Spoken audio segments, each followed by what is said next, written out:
believed in miracles.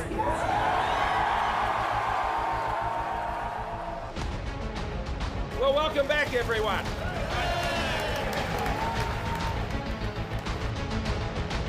I believe I'm the best person to lead Labor back into government. Let's cut to the chase. We got it wrong. Wow. You know, I don't hold a hose, mate, and I don't sit in the control room. It's been confirmed that a new virus can be passed from person to person. 2020 will be the toughest year of our lives.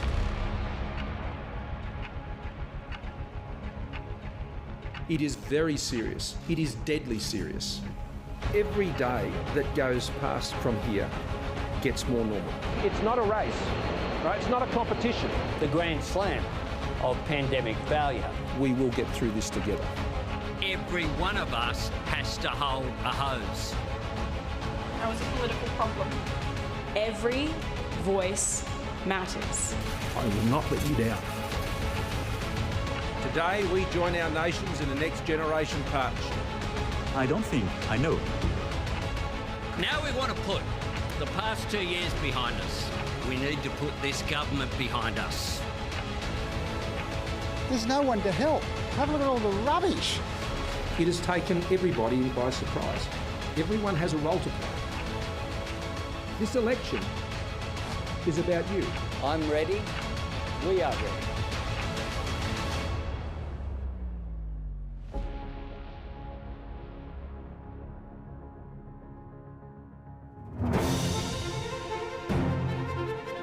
It's 6 p.m. on the east coast of Australia, and we are live from the ABC's Election Centre in Sydney.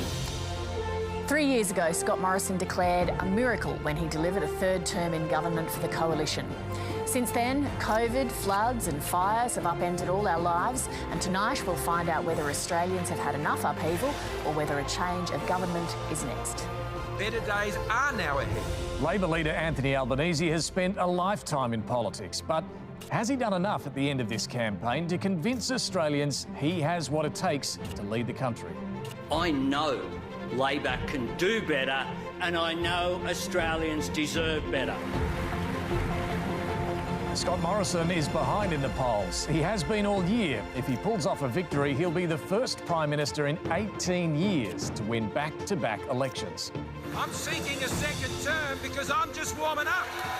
It's a race to 76 seats in majority government, precisely where the coalition starts tonight, where Labor needs to gain 7 seats for government in its own right. Polls on the east coast have now closed, counting has begun, and soon the results will be in as Australia votes.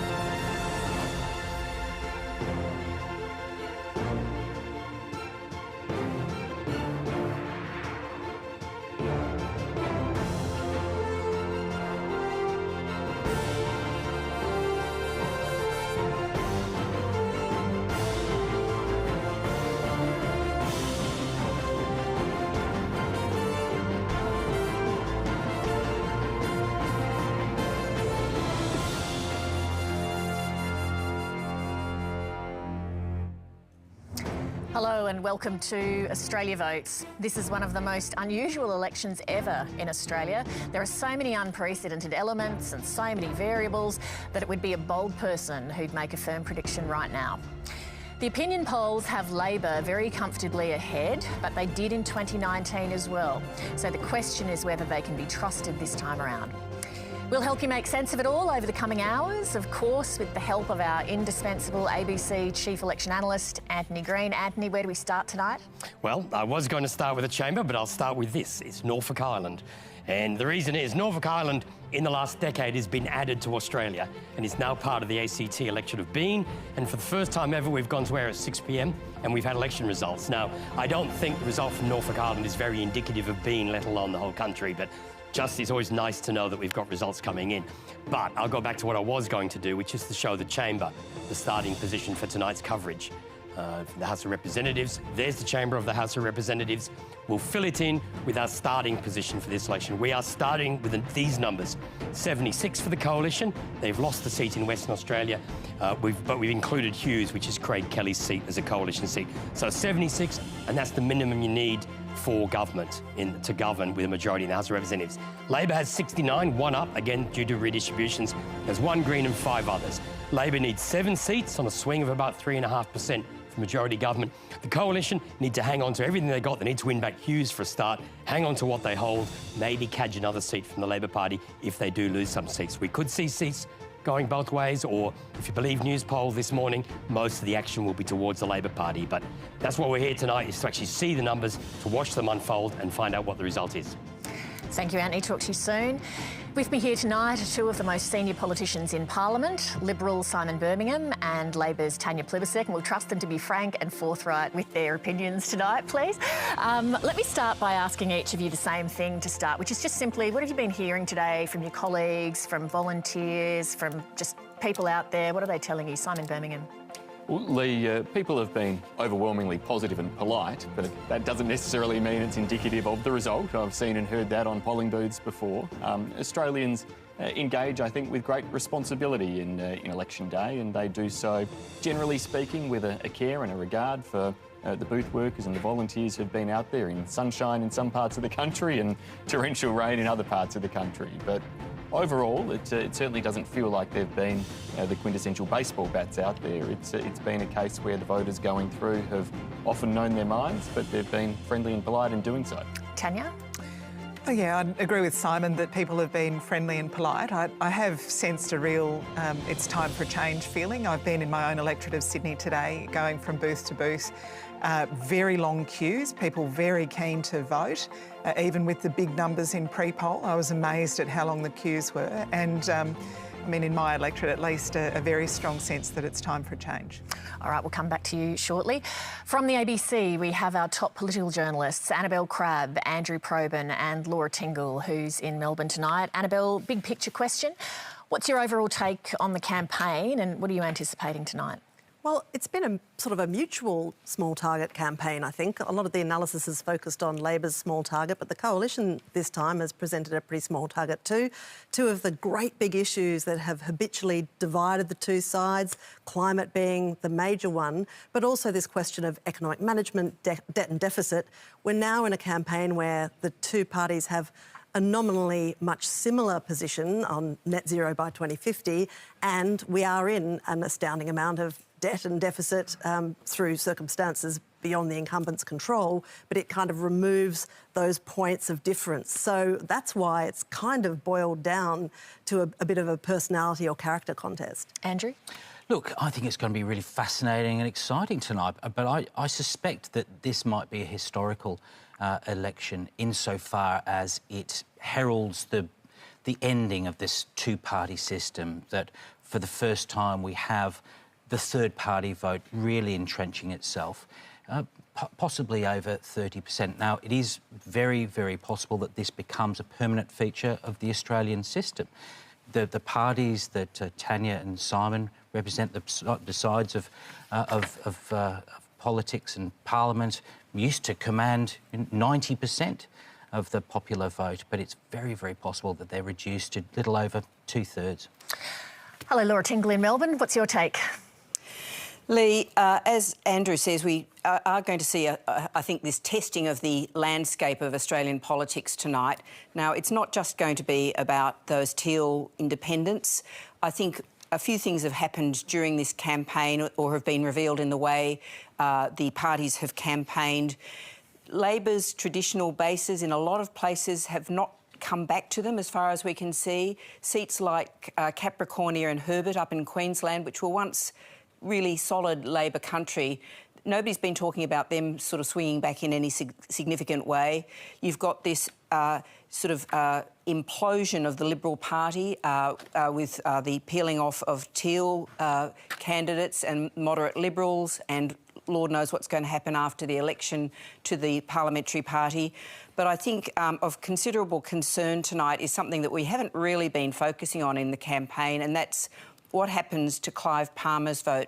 I'm hearing stories from Western Sydney and up the northern beaches in Sydney of votes of up to 15% for Clive Palmer. Now, we'll have to wait and see whether that happens, but it looks like there may be a very big blowback as we talked about last year, from the effects of lockdowns, because those Western Sydney areas were really badly hit by much tougher lockdowns than the rest of Sydney. And it looks like people have fairly indiscriminately just said, right, well, we're going with the Freedom Party, and they've voted big time for Clive Palmer. Now, that could spell problem for both parties tonight. Thanks, Laura. I've been hearing similar from the outer suburbs of Melbourne as well. Down the other end of the studio, David Speers is in our virtual tally room. Leigh, Play School has Big Ted, Sesame Street has Big Bird. This is our big board, our virtual tally board for tonight.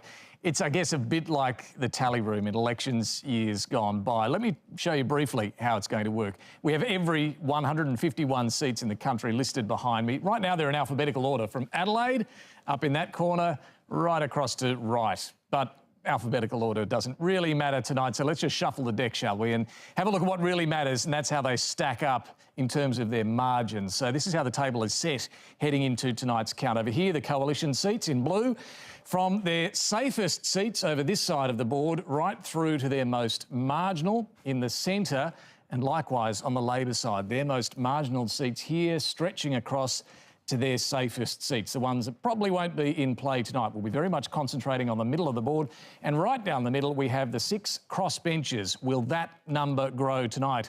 We shall see. And how this will work, if Labor manages to take a seat from the coalition, that seat will turn from blue to red. And likewise, if the coalition takes one from Labor, that seat will turn from red to blue. It'll give you a good visual sense of what's going on, and it could be a patchy result. We could see seats changing hands all over the board. So we'll bring that to you throughout the night. And joining me down this end of the studio, we have the former Liberal strategist Tony Barry, former Labor strategist Cos Samaras, and the ABC's Vote Compass guru Bridget Brennan. Welcome to you all. Tony, what are you expecting to see tonight?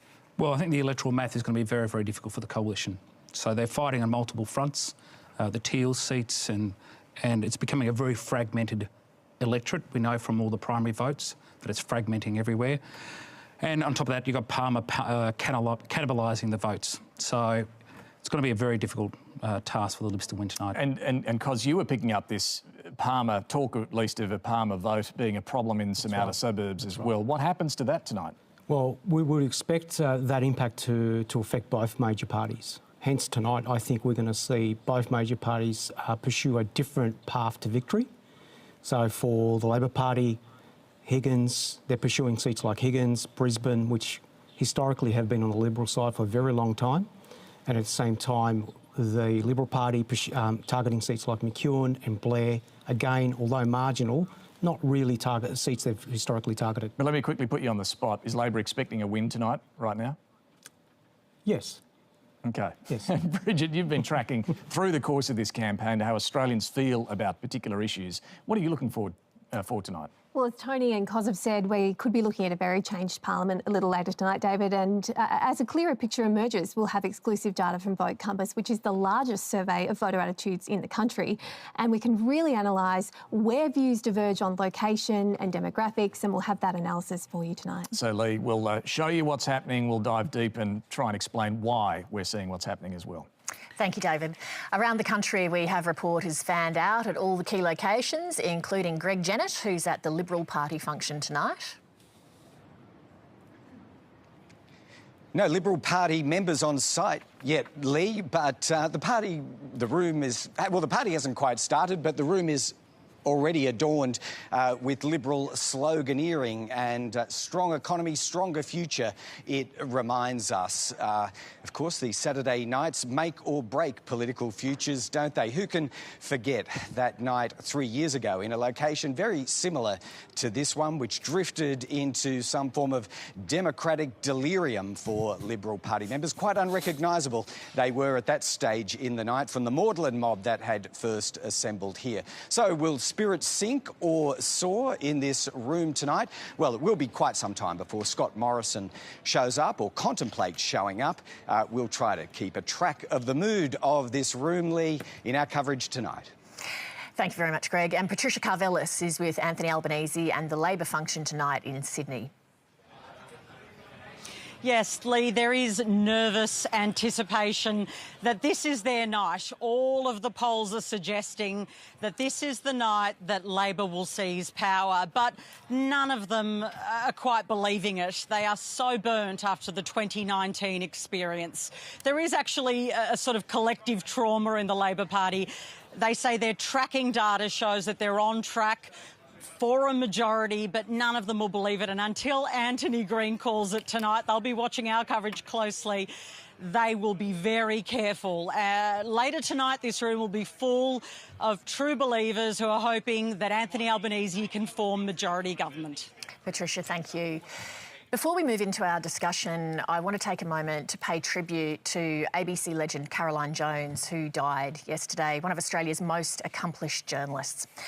The reason you're watching a woman anchor the ABC's federal election coverage tonight is because trailblazers like Caroline Jones did the heavy lifting over decades. Her list of firsts for a female reporter is too lengthy to mention, but along with her journalism, she was a great encourager of her colleagues, and we pay tribute to her incredible public service, her grace and her impeccable character. Yeah. The ABC has reporters from coast to coast concentrating on the seats we believe are most likely to determine this election outcome. Let's check in with a few of them right now. First to Richard Willingham, you're in Kooyong in Melbourne. Now, this is a seat normally that would not get any attention on election night. There would be some very nervous Liberals there tonight. Well, good evening, Leigh. There certainly are, and this has been such a tight race here that Josh Frydenberg, often considered one of the coalition's best assets, has had to stay here and hasn't been out in the campaign in other seats. Now, this is a seat once held by Robert Menzies and Andrew Peacock, but there's been a shift here in this wealthy, well-educated seat. There's been concern that the Liberal Party is shifting too far from the centre, particularly on issues of climate and integrity, and Scott Morrison isn't proving popular here. He has not been here. Now, whatever happens tonight, win, lose or draw, there will be a discussion about the future of the Liberal Party in these type of seats. And it also may impact Josh Frydenberg's future leadership aspirations. Now, the Liberals are confident that Josh Frydenberg should hold on. They're less positive about the chances of Tim Wilson in Goldstein, which is also under threat from a teal independent, former ABC reporter Zoe Daniels. And it's also worth noting that Victoria is so often an afterthought in federal election campaigns, but this time round there's 5 or 6 seats that could prove really pivotal. Emily Baker, you're in Bass, which covers Launceston and North East Tasmania. It's known as the ejector seat because they love throwing out first-term MPs. Leigh, you're right, it's not a good seat for career politicians, but the two contenders tonight are certainly trying to make a good go of it. So, of course, got the Liberal Party's Bridget Archer seeking re-election against the Labor Party's Ross Hart, who is in fact her predecessor. Now, only one sitting MP has been returned to Canberra in the 10 federal elections since 1993. Bridget Archer knows she has a hard task ahead, and we've seen in the past week her blue signage turn purple and a message about her record on voting, sometimes against the government, as her reasoning for people to keep her in the parliament. Now, as for what voters are talking about here in Bass, it's health, it's housing, it's cost of living. These are things that are really starting to bite here in Tasmania. When we were out on the streets earlier today, there did seem a mood for change, but at the last election, there were only 500 votes between these two candidates, a margin of just 0.4%. So, Leigh, we're going to have to wait for the people behind me to really start counting in earnest before we have a clear idea of what will be happening here in the seat of Bass. Jane Norman, you're in Wentworth, another coalition seat that normally we wouldn't be looking at, but it is under threat by potentially another teal independent. Yeah, that's right, Leigh. This once blue ribbon Liberal seat has actually shown it can flirt with an independent before. Kerryn Phelps won Wentworth in 2018 when Malcolm Turnbull quit politics after being ousted as Prime Minister. First-term MP's political life tonight, and according to insiders, the main reason is Scott Morrison. The Prime Minister is just so unpopular in these affluent inner-city seats that he didn't visit Wentworth once during the 6-week-long campaign. And remember, Wentworth is now an ultra-marginal seat. Now, Dave Sharma's opponent, Allegra Spender, is being backed by the Climate 200 machine. She herself, though, has some serious political pedigree. Her father and grandfather were both Liberal MPs. Now, she's socially progressive and economically conservative, so in a place like Wentworth, she sort of presents a safe option for those traditional Liberal voters who are drifting away from the party. If Dave Sharma or his colleague in North Sydney, Trent Zimmerman, are knocked out by this teal wave tonight, Leigh, you can expect there'll be a reckoning in the New South Wales division of the Liberal Party. Serious soul-searching on the PM's drag on the Liberal vote, his selection of controversial Liberal candidate Catherine Deves in Warringah, and of course the pre-selection debacle that preceded the election campaign. As we go to air tonight, Leigh, though, Liberals say Wentworth is line ball. Jess Van Vonderen, you're in the seat of Brisbane. Queensland was absolutely crucial last election to delivering power to the coalition. How are things tracking this time? Yes, so much so in 2019, Scott Morrison declared in his victory speech, "How good is Queensland?" And that's because the coalition won a whopping 23 of Queensland's 30 federal seats. So from that starting point, Labor has a big mountain to climb if it's to make many or any inroads in this state. Some of the margins are just so big. The contest here in Brisbane has been a fierce one, though. The LNP incumbent today admitting that he is nervous. Labor sees the seat of Brisbane as perhaps its best hope here in Queensland this election, but support for the Greens is also rising here, along with other inner city electorates like Griffith, like Ryan. So the ballots being sorted and counted here behind me could be crucial in deciding whether Queensland once again delivers political salvation to Scott Morrison, or whether Queensland voters are willing to give the other side a try. And Cayman Gock, you're in Reid, which is a seat in Sydney's inner west. It's currently held by the Liberals, but it's very much in play and both parties would be desperately hoping to get it tonight.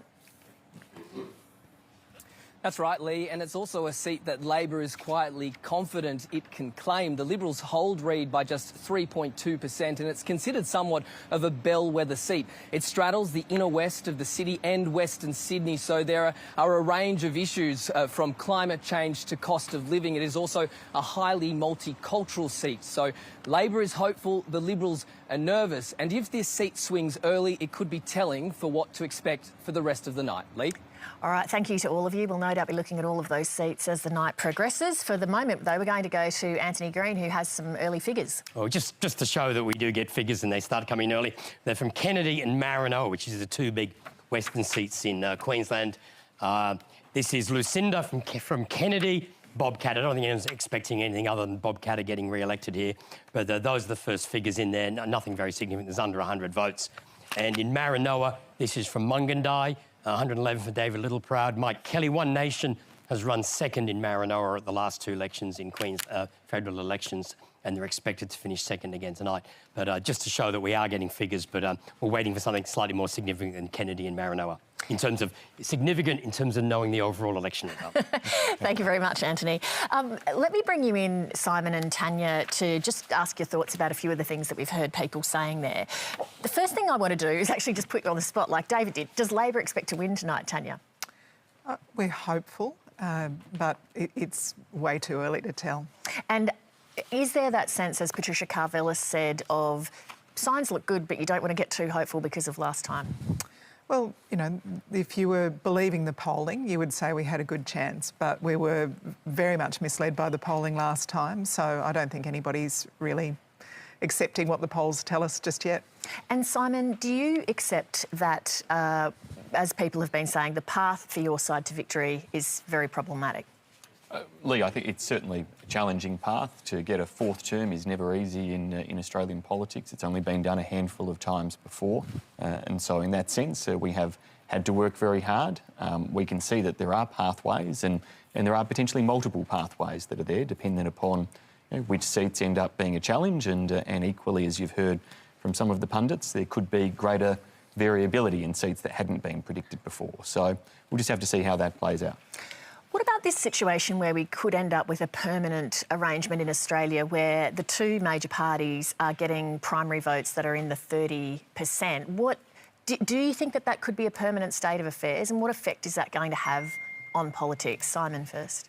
Look, I hope it isn't, Leigh. I think it is important that we have strong parties of government that can present compelling cases and give Australians that chance and that choice in that regard. And I think that's important for the stability of government. I think it's important in terms of also the fact that for our country, we need that sense of stable government that can make strong decisions, provide leadership when it's necessary. And so we'll see again tonight as to whether just the extent of talk about independents or minor parties actually materialises. Once more, we could see that some of the hype is actually greater than the outcome. But it is something I think both parties need to be conscious of in terms of ensuring that we remain relevant to a country that has a very sound, as we were discussing before, democratic system, and equally a country that has so much that is going right in our nation. What's your take, Tanya, on this issue of primary votes in that 30% range? Look, I think it is a real sign that voters haven't felt listened to and heard for a while. And it is up to, I think, major parties to show that we are listening and we are responding to the issues that voters keep raising with us. And I think the really interesting thing about the teal independents is that they are very natural Liberal voters who don't feel like they have a home in the Liberal Party anymore. So I think the rise of minor parties is an opportunity and I suppose a call for major parties to have a look at what we're not getting right. Leigh, I think it's quite significant that public polling says 53-47, that ALP's internal polling, as I understand, it's also about 53-47. But there is this anxiety from both parties of government that because their primary vote is stuck in the mid-30s, they can't quite be sure. Now, on 53-47, you would think that traditionally Labor would be a walk-in. But, there's anxiety. There's a lot of nervous Nellies in the ALP ranks. Well, this will be something that we'll be able to unpack, obviously, over the night. David Speers is standing by in the virtual tally room. Leigh, I want to take you on a little walk down memory lane, a reminder of what we've seen over the course of this parliament over the last 3 years. Thanks to Simon Jackman at the University of Sydney putting together this polling average for us. The coalition won in 2019 with a two-party preferred vote of just over 51%, but that honeymoon didn't really last too long. As you can remember, the Black Summer bushfires hit. There was the holiday in Hawaii, the I don't hold a hose comment, and voters really punished the coalition, as you can see there. But then along came COVID. And what happened? Well, the Prime Minister shut the borders, rolled out JobKeeper, JobSeeker. He was rewarded for strong leadership during this particular crisis. In 2021, though, well, we saw a lot of concern over the treatment of women, particularly in Parliament. We had problems with the vaccine rollout. And then, of course, that last summer, the Omicron wave, no one could find a rapid antigen test for love nor money.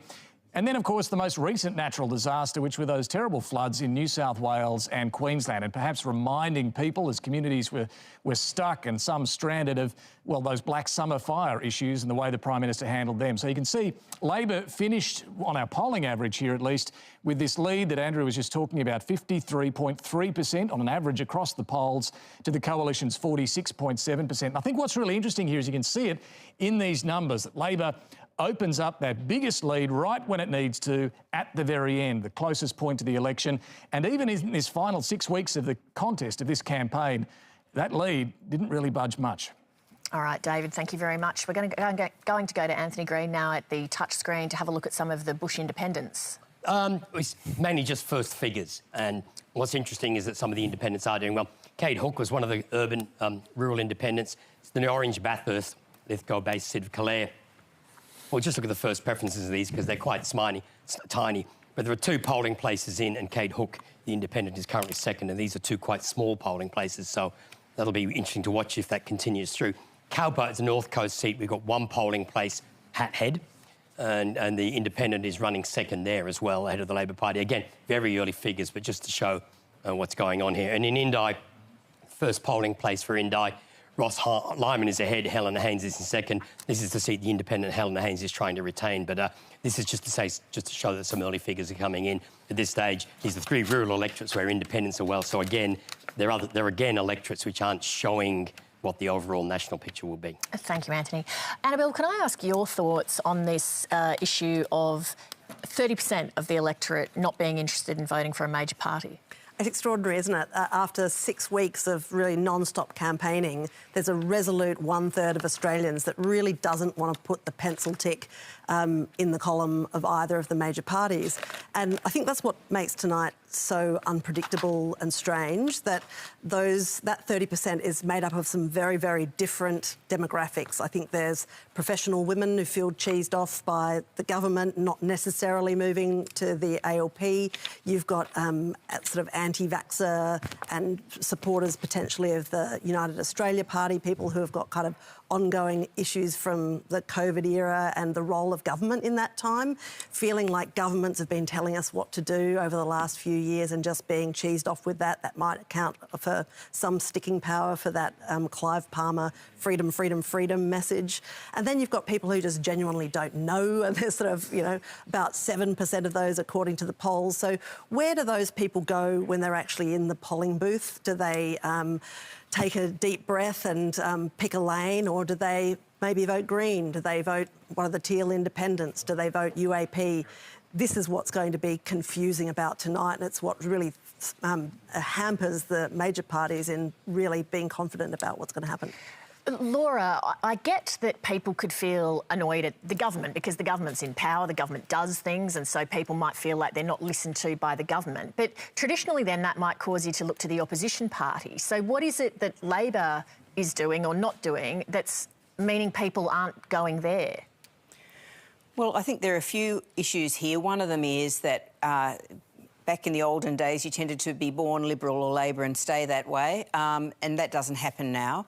I think also the disengagement of voters is such that, and the disillusion of voters is such that they don't particularly think that the big parties are the answer. So you get a combination of those things, and often really a lot of people not even being sure who the major parties are, to be perfectly honest. I mean, you've got that breakdown of communication with people looking more and more at social media or particular channels of information.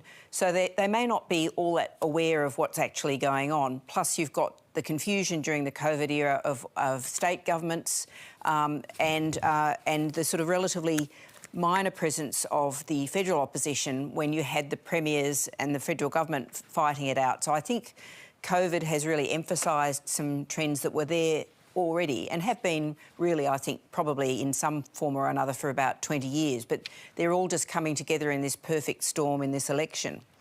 Simon, do you agree with Tanya's point that people feel not listened to by the major parties? Look, I think if we do see that sort of drop, indeed, that is a message that we will all have to take. We haven't seen a party win government in this country with a primary less than about 42% in recent times, or indeed I think ever. So the work there for all of us, if that materialises, is that we have to make sure we build up that natural support again and that we listen to messages, which out of every election you have to listen to those messages. But we haven't got the results yet, so we don't know precisely where that will be. I don't think we should discount the disruptive nature of COVID under the scenes as well. The talk and discussion about whether there's a UAP vote and what else happened. My experience from the South Australian state election was that even though COVID wasn't front and centre of the debate, certainly the irritations and the annoyances people had had in their lives had certainly mounted up to have an impact. Yeah, I think the other really interesting thing about the minor party vote is minor parties only ever have to say, we would like to do this. They never have to say how they would do it or how they would pay for it or any of that, how they would achieve it. And I've been really interested in the UAP vote. When you see people talking about why they're voting for the UAP, the sort of things they say, Clive Palmer's going to keep my mortgage at below 3%. How would he ever do that? He never has to answer the question of how he would ever do that. And I think that's a really unhealthy thing in our democracy. There's no value set on what is actually achievable. There are parallels there as well to the US under Trump, because you saw voters who would have traditionally voted Democrat, working class people, go right across to the far right because that kind of thing was offered, and that was the message that they want to hear. So the question is whether it's not just going to be the right that bleeds to the UAP, but that it could be the left as well. We've got Barnaby Joyce standing by in his seat of New England. We'll be talking to him in Tamworth in a second. But first of all, Antony Green will give us a bit of a snapshot of what's going on there. Barnaby Joyce, of course, is the sitting National Party MP on a big margin of 17.6%. Labor's candidate is Laura Hughes. Yes, well, we just got second and third polling place come in, and So far, we've got figures from, let me have a look, Blackville, Wallamombai and Gundy. At this stage, Barnaby Joyce is on 67%. These are very early numbers. They're very small rural booths. You'd expect him to be doing very well, but you always want to see good figures rather than bad figures. And at the moment, Barnaby Joyce is well ahead on these first 3 polling places. All right, Barnaby Joyce is with us now. Barnaby Joyce, you could probably put your feet up, I'd say, on those kind of early numbers, but perhaps not so much for the coalition. What kind of a mood are you sensing on the ground more broadly as you travel around Australia towards the coalition? Well, I never take any vote for granted. I'm incredibly humbled by Wallamumbi and Gundy and Blackville and those booths coming in. It means an awful lot to me because I come from a small booth area. I come from, village, less than a village. So those mean an awful lot to me. I think the Nats are going to go well. Except for we don't stand in Western Australia, so I can say this. I think might have a couple of candidates, but in Western Australia, but it's a couple of hours. But the Nats really campaign below the radar. We're not in sort of full light. We don't want to be because we're vastly more effective when we're dealing with people one-on-one. Early reports from the Hunter is that the Independent there, Stuart Bonds, early on, around about 4:30, just said, you can close this down, the Nats have won it. And the Labor Party closed up their second biggest booth in Cessnock with an hour to go. So I think that, we've done a good job. I don't know how that's going to go. We'll find out. Nichols is going to be a very tight one, very tight game. And I hope that we can get across the line. I heard what you said about the UAP, but you could also say that about teal independence. When they come up with these great promises, you can ask, well, how on earth are you going to do it? You're not a cabinet minister. You're not on the expenditure review committee. You're never going to be treasurer, finance minister, prime minister, acting prime minister, deputy prime minister, ag minister. So all these wondrous things you say, how do you actually achieve them? Well, you write letters, do you? Well, anybody can do that. Mr. Smith on Jones Street can do that. Mr. Joyce, it's Annabelle Crabb speaking.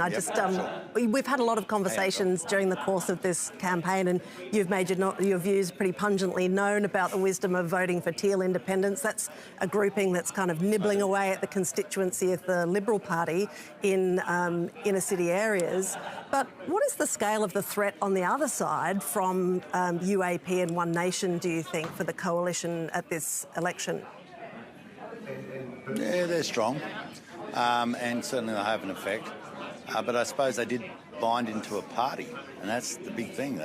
And when you have any coalition agreement, whether it's Greens and Labor or Nats and Libs or whatever, they actually have to form a government. They have to be brave enough, for the sake of stability in our nation, to say which side they're going to barrack for and back, because otherwise we have chaos, and our nation will be a farcical exemplar to the world of bad government. And so we can't do that. And so people have got to bind and stick and be prepared to make hard decisions, because we possibly, with the advent of China's incursion in the South Pacific, have hard times in front of us. And with the world economic process changing, we have hard times in front of us. And whether it's, as I heard one person here today, he said, I voted for the Nats first and I voted for the Labor Party second. And he said, because either way, I want us to have a government. I don't want a circus, I want a government. And that's, yep, I'm hearing it. I've just wanted to clarify with you. I mean, you talk about the value of sticking together and honouring a government's position. I think it's worth remembering that you crossed the floor against the Howard government more than I think any other human being in the history of floor crossing. But during this campaign alone, the National Party, in particular Matt Canavan, made some comments about the net zero deal. It wasn't appreciated very much by those inner city moderates trying to defend seats against the Teals. Does the coalition sort of have to pick a lane here? Early in the campaign, there was some on the right of the Liberal Party saying, look, it'll make it easier if we weed out some of these moderates. Is that what you think? Well, there's two things there. First of all, I never, ever contemplated not giving supply or confidence to the coalition, even my early days as a backbencher. And Matt Canavan is a backbencher. And so there's always in the coalition, and especially in the Nationals, the liberty of the individual to speak their mind, which you won't see in the Labor Party, and you certainly won't see in the Greens. They're like green peas in a pod. I can't believe they all think the same, but they all talk the same, and that's ridiculous because their liberty and their freedom to express their personal views are basically expunged. And so, you know, what we will see from the discussions of backbenchers are not the discussions of the government, the discussions of backbenchers. And they're entitled to their views, and we in our political system and the Nationals believe they are allowed to ventilate their views. So, you know, I just think that this is going to be really interesting because what you might see here, the Labor can't win without regional seats. It's just not possible. They can't win. And to be relevant to regional people, they've actually got to be able to walk out of their sort of inner suburban domain, with due respect, within view of Ultimo, walk out of that inner suburban domain and start espousing views that are relevant to regional people in the majority, not finding a sort of clique, in the majority. And they believe in their jobs and the pay they get, just like you do, just like you do. And they believe in making their house payments, just like you do. And they believe in sending their kids to school with money that they can support them, just like you do. And when people say we've got a policy for Sydney and we're going to somehow do this lubricious trick of trying to make it sound like it's a policy for you in Singleton, I go, no, those days are over. Feel your connection to what my parents and my grandparents, how they voted, being then given to you, is over. So unless you've got something to say to me, I'm going to vote for somebody else. Mr. Joyce, I grew up in country South Australia. I know exactly what you're talking about. What I'm asking you is if it comes to push and shove with those two constituencies, is it the Coalition's future to move out of the inner cities and abandon that territory to either independents or Labor? Is that the way it's heading? Not Liberal. The Nationals don't have a seat there. Labor and Liberals have a seat there. It's a discussion for them. But it's just as much a problem for the Labor Party, believe you me, as it is for anybody else. And, and what I would say to both sides is, if you believe independents are the way to go, because I'm so angry with this, because it's self-indulgent and it's selfish. If you believe independents are the way to go, let's have 151 of them. Let's have total chaos in our nation's parliament. You know, and that would, and we all know that we would be a laughing stock. And so it's almost a sense of, oh, well, if you vote Labor, you'll vote and stick there, and we know you will because of party discipline. You vote Nationals or Liberals, you'll vote and stick there, and then we have a right in the middle to go whichever way we want, whenever we like. Well, that is just so selfish. Right, well, Barnaby Joyce, we're going to have to leave it there, but we're very hopeful that we'll get to talk to you again in the evening when we start to see some of these results rolling in. Thank you so much for joining us. You see Wallama.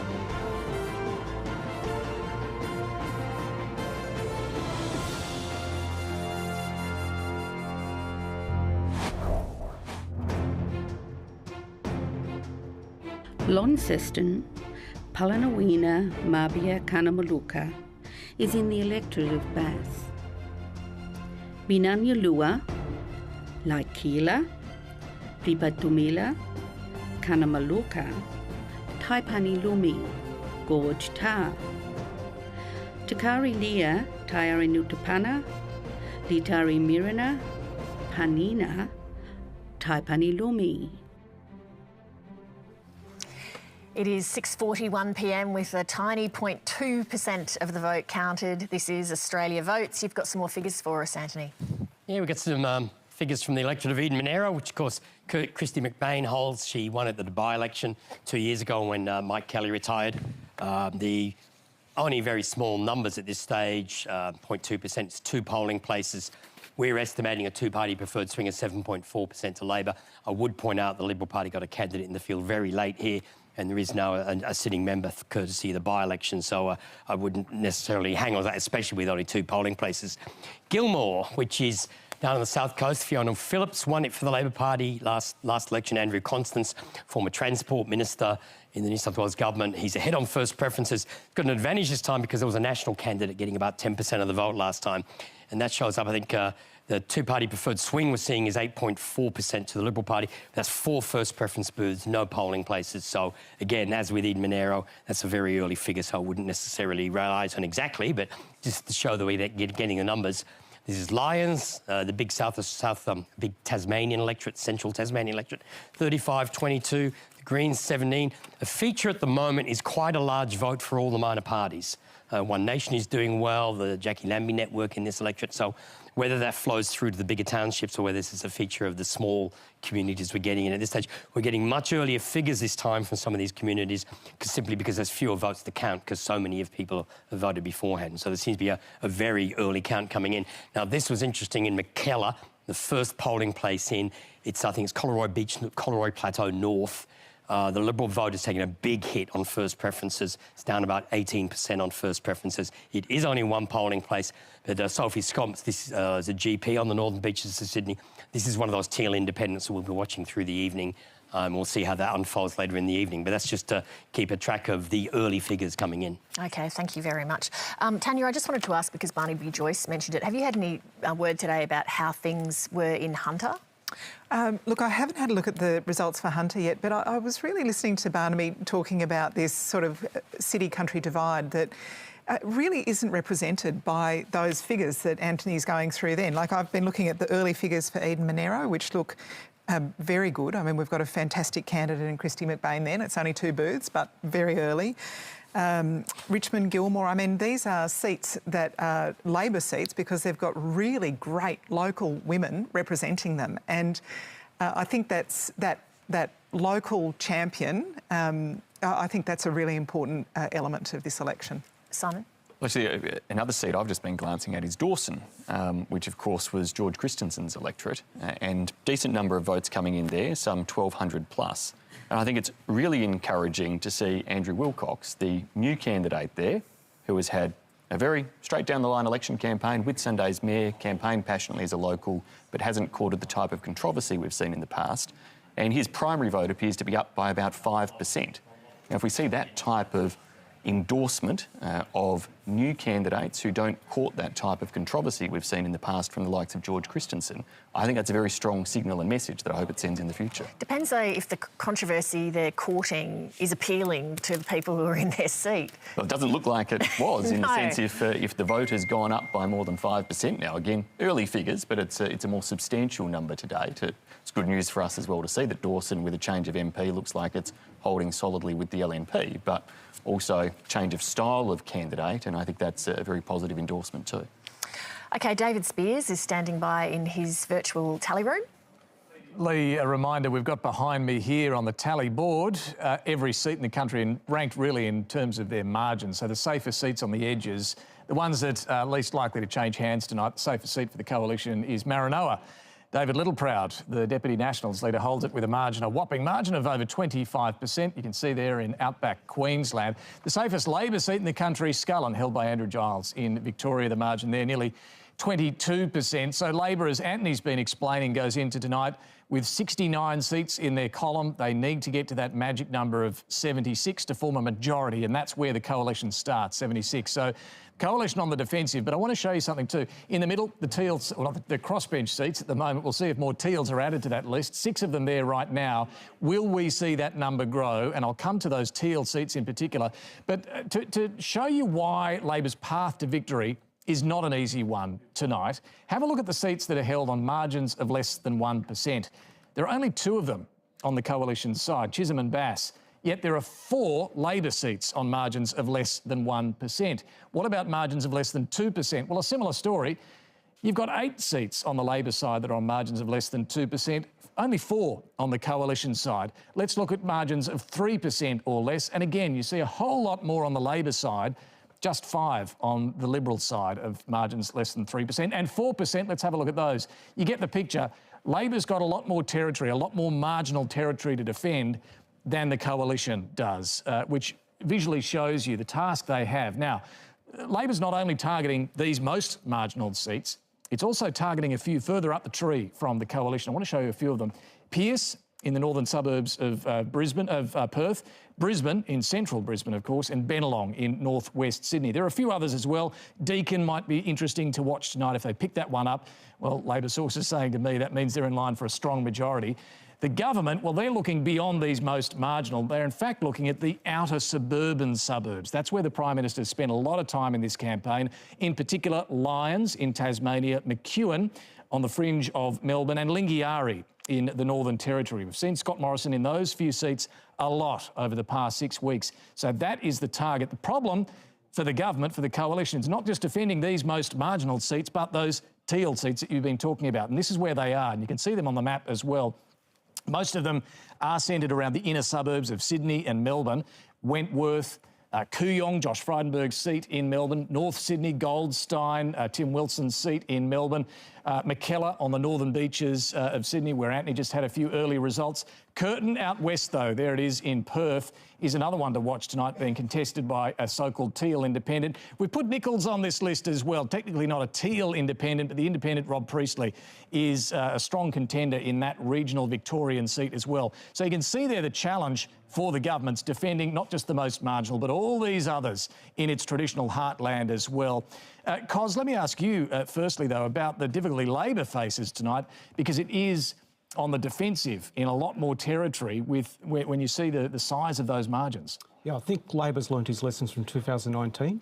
So it's changed its target when it comes to what demographies they're focusing on at this election. Hence, they're now hunting seats like Brisbane, Bennelong, the seats you've just reeled off. Historically not Liberal seats, as I've stated before. It goes to the point that Barnaby Joyce was talking about, which is this the bait that the Conservatives will throw out there to Labor, so they chase those diminishing demographics in regional electorates, outer suburban electorates, where they are obviously unable to secure those seats. Hence, they're now focusing on seats like Swan as well in WA. And Tony Barry, it's been fascinating to watch the Prime Minister in this campaign barely set foot in those seats that are under threat from teal independents, spending a lot of time, as I say, in those outer suburban seats. You can see them there on the Labor side of the board. Is that the path, the possible path to holding on for the coalition now through the suburbs? Those mortgage-sensitive seats are definitely sort of where the political ground is moving, and the opportunities for the Liberal Party where they can leverage the equity they've got in economic management. And when you're a mortgage-sensitive sort of area, that's a very salient issue. But on the other side, we've been defending these teal seats, and that has been burning up massive resources, millions of dollars, manpower, and that's been taken away from the marginal seats, which you'd be expecting to normally put those resources into. And that's what we're going to see tonight, this realignment potentially for the Liberal Party and who they're trying to represent, where they're trying to represent as well to hold on to government. David, thank you. We're going to talk to a couple of our reporters who are now in key seats, Boothby in South Australia and Gilmore in New South Wales. Rory McLaren is standing by in Boothby. Now, this is a key seat. The sitting member is Nicole Flint, a Liberal. It's a small margin. Everyone's chasing the seat. That's exactly right, Leigh, and of course we know this time round there is no Nicole Flint contesting the seat of Boothby. It is Rachel Swift as the Liberal Party candidate here in the inner southern suburb seat of Boothby. It stretches from the coast all the way across Adelaide's southern suburbs and into the foothills. It's a pretty diverse electorate too as well, with some pretty strong Liberal parts of the seat. And then further up into the foothills it turns green.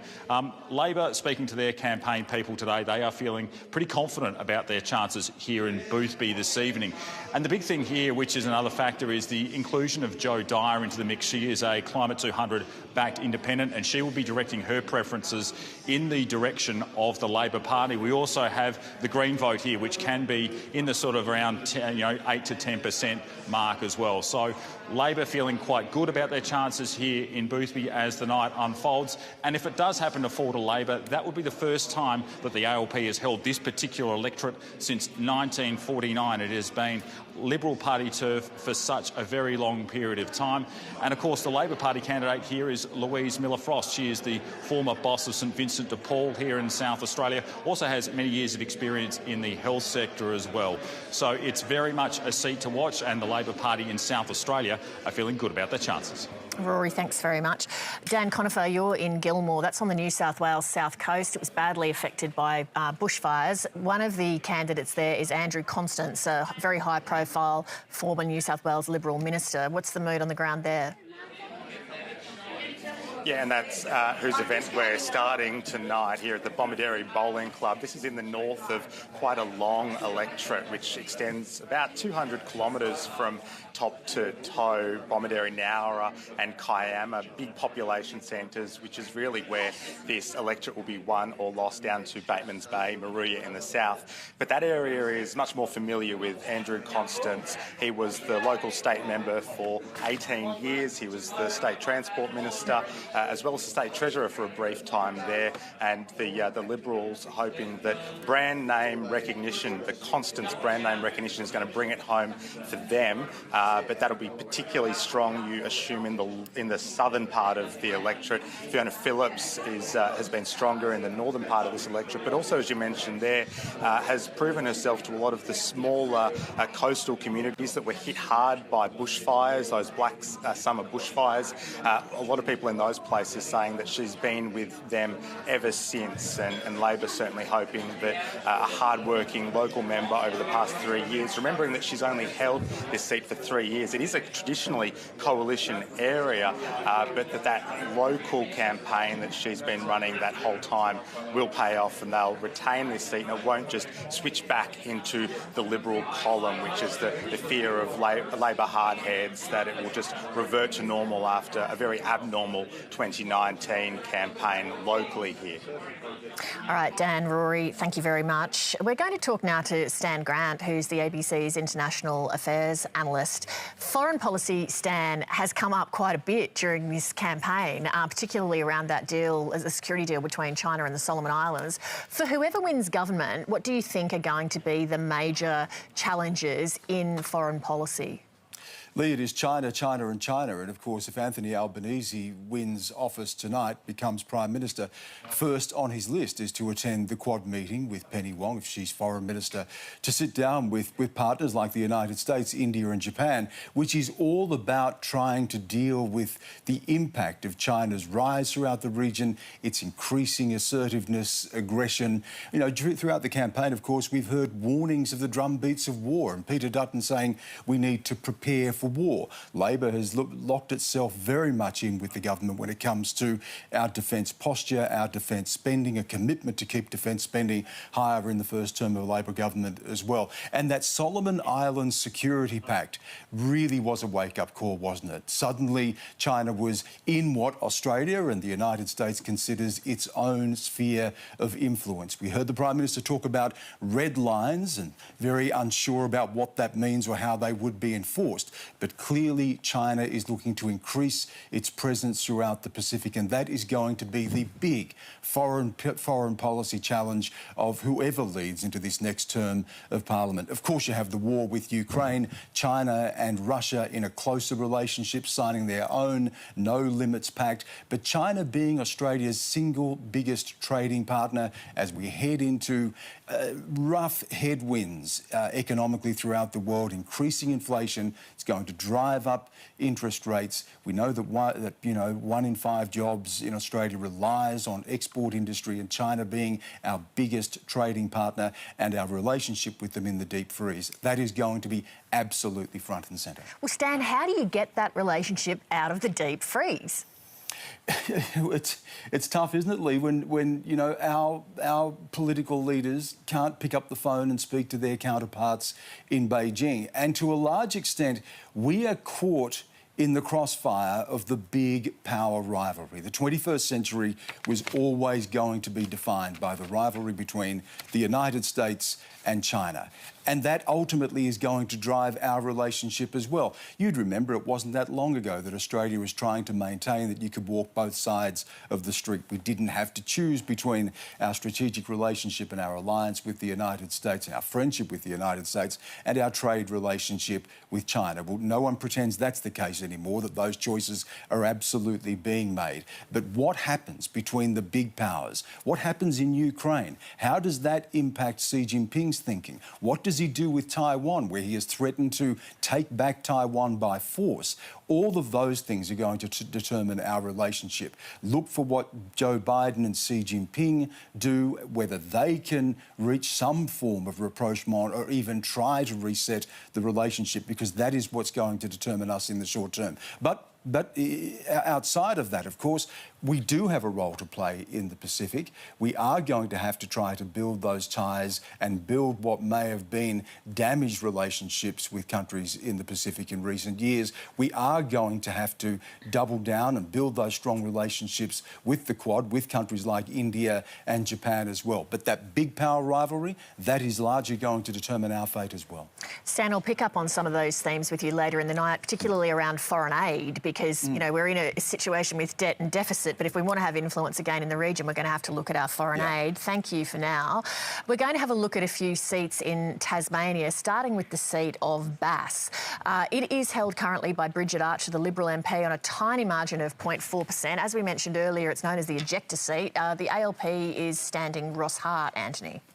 Yeah, we've got 7 polling places and 1 with preferences at the moment. They're the first preferences we're seeing.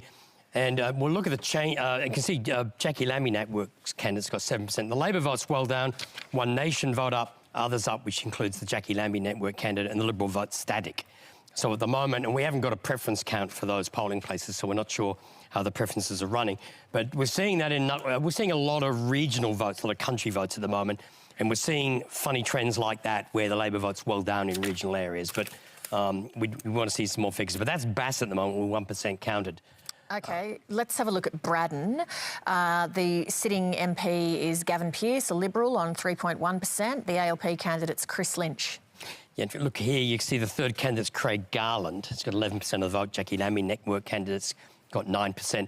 Now, having done Braddon a number of times, and particularly remember the by-election, Craig Garland does very well in all the smaller communities. His vote tends to drop away when you get into the bigger townships on the North Coast. So at the moment, he seems to be taking votes off the Labor Party. The Labor Party, at the moment's only projected to be about 24% by the end of the night, but then the Liberal vote's only projected to be about 38%. So there's a lot of votes going off to other candidates on the ballot paper, and the real picture will unfold once we see preference flows where the preference flows are going. The one advantage the Liberal Party is going to have in some of these seats is they actually start with a higher first preference vote. But I mean, as I said, these are quite early figures. If there's a general swing to Labor, I'll get onto that in a moment when we talk about the general summary. I think we've got another seat to do. Yeah, let's do another seat first. Lyons. Lyons is held by Labor. Brian Mitchell on 5.2%. Susie Bauer is the Liberal candidate. Yes, she's on 40%. The Brian Mitchell on 24%. The Greens on 13%. Again, let me look at Lyons. I haven't got that on my screen. I'll just have a quick look at the figures. The Labor vote's down on first preferences, all these rural communities. Now, these are areas where the Liberal vote's normally high.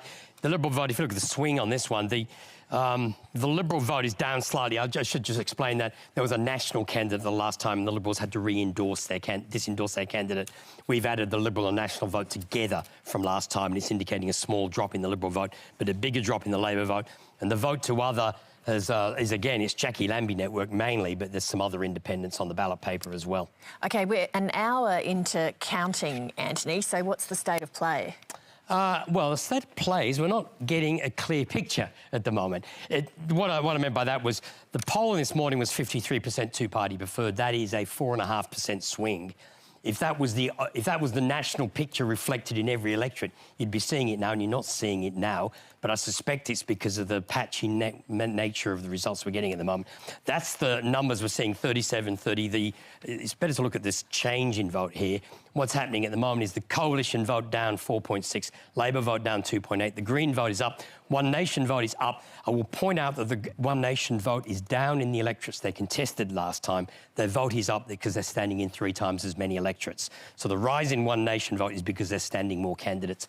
The UAP vote is up 1.1% and the others are up 2.2%. So just look at those overall numbers again. The others are on 10.5%. There's a big vote there with others. There seems to be a lot of vote for independents scattered all across many seats. Now, we've got a lot of rural seats and there's quite a few independents doing well who are not going to win seats. So whether this will wash out when we get into the urban areas where there's fewer independents, particularly in Labor seats. But at the moment, there's no clear trend appearing at the moment. There's about a 1 point something or other swing to the Labor Party after preferences. But these, surprise, it was only 1.7% counted. It is early figures. So what you're saying, though, Anthony, is making me wonder, is the nationwide trend going to be useful to look at tonight, or are we going to need to be just looking at the individual trend in all of these different seats? Is the nationwide trend going to be helpful? Well, that's interesting. Probably not. On the first figures we're seeing, but the one caution I'd put on that is there's a lot of rural figures in here in these figures at the moment, and that might be distorting the picture. When you get into the urban areas, in a lot of urban areas, there aren't lots of high-profile independents. But we'll see how this unfolds for the night. But if there was going to be a 4.5% swing, we're not seeing it yet. OK. That doesn't mean there isn't going to be a swing, it just means we're not seeing it yet. Well, we've only got 1.7% of the vote, so, you know, it's very early days. Thank you, Anthony. Annabelle, I was thinking before, one of the really unusual things about this election is that normally what you would do is there's a kind of, you know, U-shaped curve where you have the most marginal seats at the top and the safe seats at the bottom.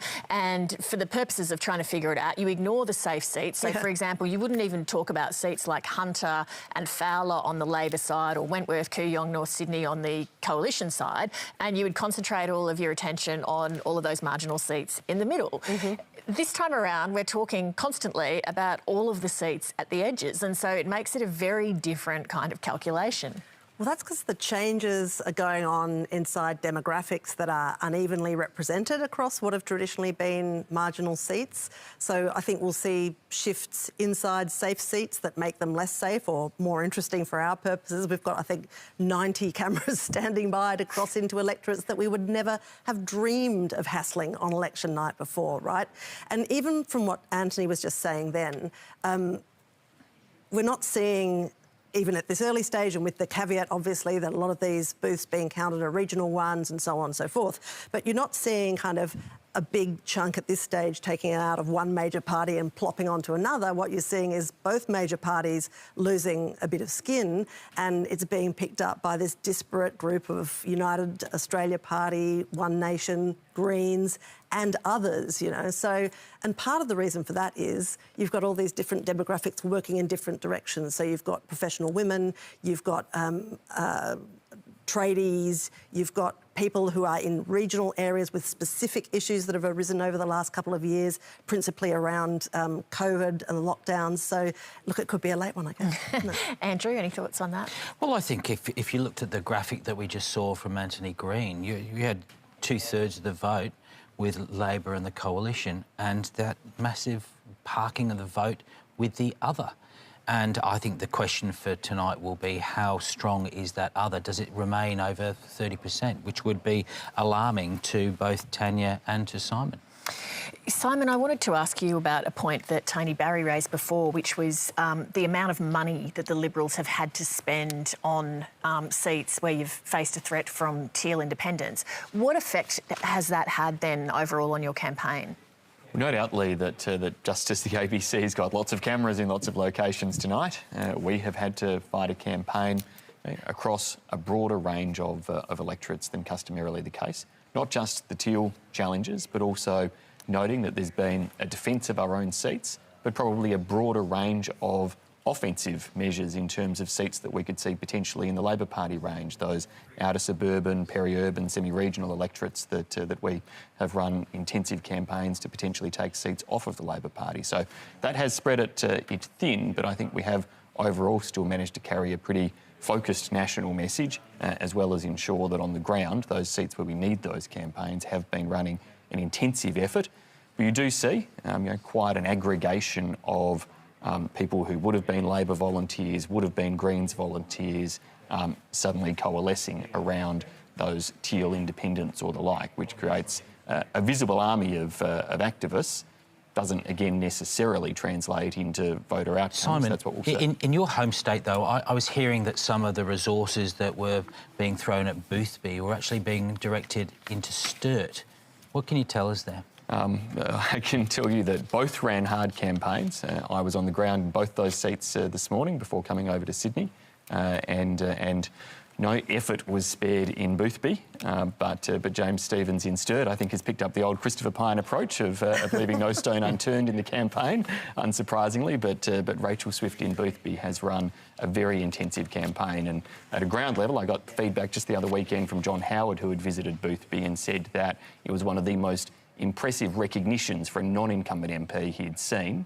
Now, whether that translates to votes, who knows, but certainly Rachel has done a cracking job there. Well, on these teal seats, we have Tim Wilson standing by in Goldstein, which of course is being very keenly watched tonight. Thank you very much for making time to speak to us, Tim Wilson. You've been in politics for a fair while.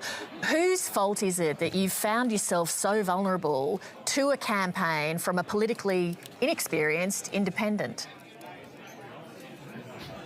Well, Leigh, I'm simply not prepared to accept the basis of your question. I mean, every election is tough in an electorate. You've got to go out there and earn the trust of the community for another 3 years. But what we've seen is an unholy alliance come together. Get Up, Extinction Rebellion, Labor Party, the Greens, all abandoning their traditional camps to back behind a journalist. And frankly, the ABC's given them a dream run as well. Added on top of that, when you aggregate everything, about $3 million worth of campaign support for one objective, to remove me from Parliament and remove Goldstein from the Liberal hands. So it's the unholy alliance and the desperate attempts that have been made that have led this to be, an interesting contest. It's Annabelle Crabb speaking.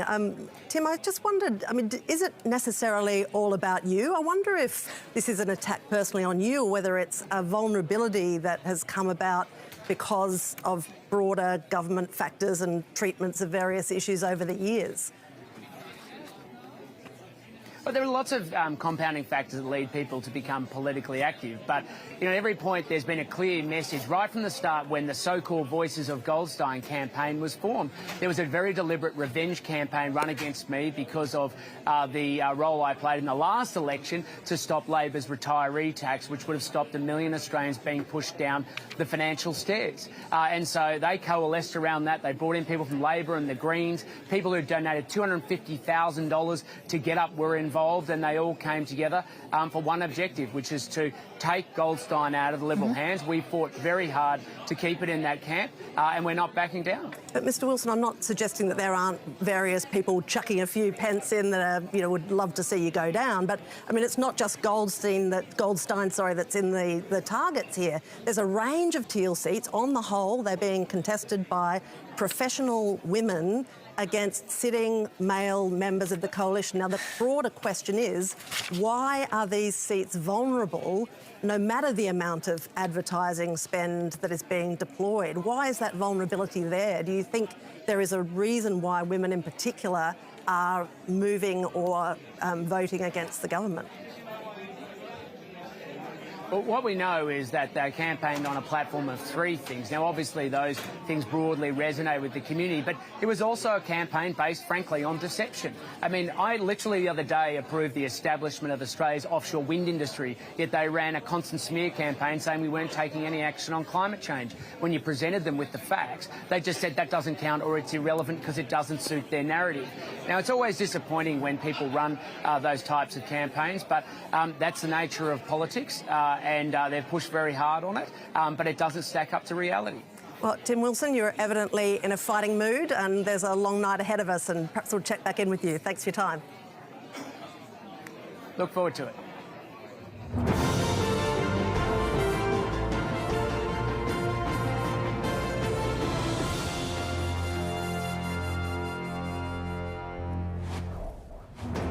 This is Grayndler, the inner-city Sydney electorate represented by the opposition leader Anthony Albanese. It covers suburbs such as Newtown, Stanmore and Annandale, and it's one of Labor's safest seats. It's so reliably left, in fact, that in the New South Wales State Parliament it's represented by the Greens. This is Australia Votes. It's 7:10 p.m. and we have 3.1% of the vote counted. We're going to have a look at a few more early figures now with Antony Green, starting with the seat of Gilmore. Yes, and this is the seat which Fiona Phillips won at the last election. It was the main seat, the only seat the Liberal Party actually lost at the last election after the retirement of the former member and the selection of Warren Mundine as the candidate. Now, Andrew Constance is ahead there on 39%. He's Fiona Phillips on 35%, the Greens on 14%. If we look at the two-party preferred swing that's going on there, I think we're seeing there's a 6.6% swing, 54% for the Liberal Party. We won't give a seat away until we've got 10% of the vote counted. We've got a preference count in 8 polling places, which is showing a 6.6% swing. They're mostly smaller polling places, smaller communities along the coast rather than the larger communities. But at the moment, there's a 6.6% swing to the Liberal Party on that. And if that continues on for a bit longer, then it's very good news for Andrew Constance and a potential win for the Liberal Party. Can I just interrupt there, because I think Tanya wants to say something about Gilmore? Yeah, I just want to say I think this one is still too early to call. I'd see that trend that's happening there. This is a lot of smaller booths, and there were the minor parties and the Nationals and so on last time. So I wouldn't be ready to give this one away yet. All right. Fantastic local candidate. Let's have a look at Bonner in Queensland. Ross Vasta holds that seat for the LNP on 7.4%. Tabitha Young is standing for the Labor Party. Yeah, well, this is popping up at the moment. It's a big swing against the Liberals, but now I have a look at it. It's what's happening here is that Ross Vasta's on 39.8. His primary vote is down 7%. Labor vote's down 3%. The Greens are up 20%, you can see there. I haven't looked exactly where they're from. One Nation's up, United Australia Party up, so both major parties have lost votes, but the LNP's lost more votes. Now, at the moment, that's translating into a 5.1% swing. We're not giving that seat away at this stage, though if that trend continues, we probably will. But again, it's both major parties are down. We've got 13 first preference polling places and 4 with preferences. So we really need to get some more preference counts before we can start calling seats like that. Some very, very... when you've got so many votes with minor parties, it gets very hard to sort of pick and choose what's going on. OK, Griffith in Brisbane, Kevin Rudd's old seat, I think. Terry Butler is standing for the ALP on a margin of 2.9%. Olivia Roberts for the Liberal Party and Max Chandler-Mather for the Greens, three-cornered contest. Yeah, now I have to explain what's going on here. Max Chandler, Chandler-Mather is first on 38%, Labor on 25.4%, and then the LNP on 27.6%. We're projecting that at the moment we've got 7 polling places. We're projecting that the Green vote may be at that level by the end of the count, but we've got 7 of 41 polling places on first preferences. There's a big swing to the Greens there, which is just showing that this is a bit of a trend in inner Brisbane, because I know the same things going on in Ryan as well, which we're looking at in a moment. But that's a quite remarkable result, and the Greens have been talking that up. So that's a very encouraging first result for them. OK, Ryan. Ryan is held by the coalition of Julian Simmons, the sitting MP, on 6%. Peter Cossa running for the ALP, and a Green standing there as well, Elizabeth Watson-Brown. Yes, at the moment, the big swing is to the Greens. The Julian Simmons there on 37.4%. The Greens on 28.7%, Labor on 23.6%. We've got 5 polling places, no preference count. Let's look at the change in vote on this one. And you can see the LNP vote's well down, the Green vote up. Labor vote done. I mean, it makes you wonder, given that's the Green vote, we're seeing a similar trend in inner seats in Brisbane and in Sydney and in Melbourne. Perhaps what's happening in Ryan is that the teal independent position is being held by the Greens at the moment, and maybe that's explaining what's going on in inner Brisbane, where it's a different thing in Sydney and Melbourne with the independents. So still potentially a protest vote, just going in a different kind of direction. The Deputy Labor leader, Richard Marles, is standing by to join us now. He's in Geelong this evening. Richard Marles, what's your read on things so far? Well, I think it's still pretty early days, Leigh. I mean, obviously there's a range of different results that are coming through, but it's still a very small number of percentage-wise of votes that have been counted. And I fundamentally think this is going to be a really close election. I think it's going to be a very long night. Federal elections are generally close. We feel we're competitive, but, you know, we're coming at this out of a pandemic where around the world and around Australia, that's been a situation which has favoured incumbents. And so, you know, this is a pretty big mountain for us to climb, but we feel that we put forward an alternative that the Australian people have been crying out for, and we're hopeful. Richard Marles, it's Annabelle Crabb speaking. I just wanted to talk to you about the broad trends that we're seeing, even with a low proportion of the vote counted. In Victoria, for instance, with about 3% of the vote counted, we're seeing swings around about 5% from the Liberals and from you, and it's spraying around to United Australia Party, to the Greens, to One Nation to a lesser degree, and to others yet to be determined.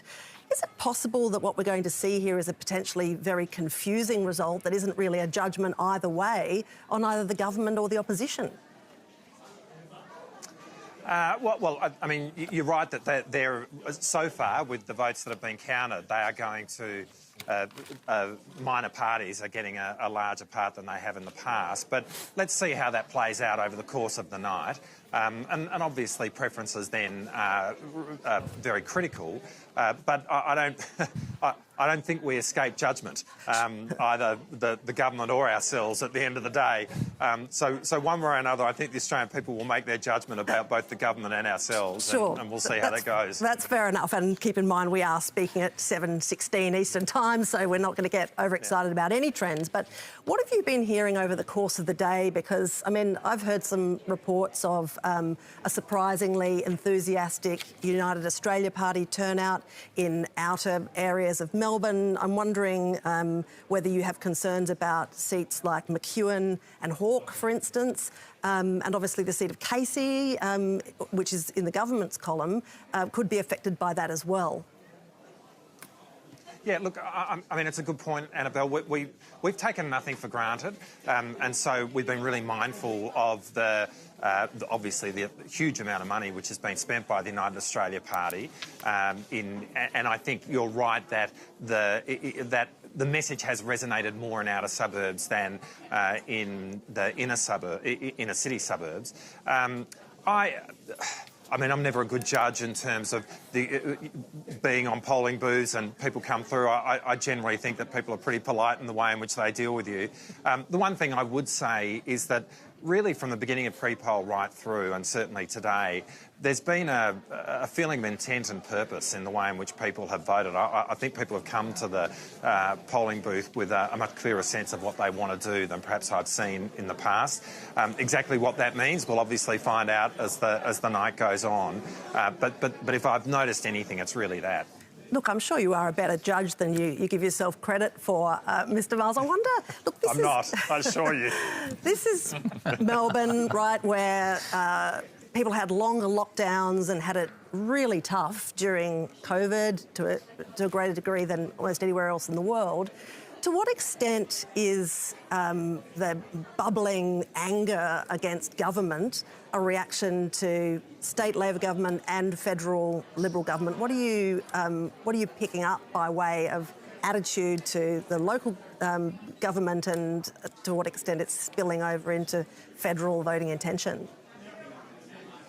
Yeah, it's a really good question. I think that obviously really significant measures have been taken around the country, but particularly in Victoria over the course of the pandemic.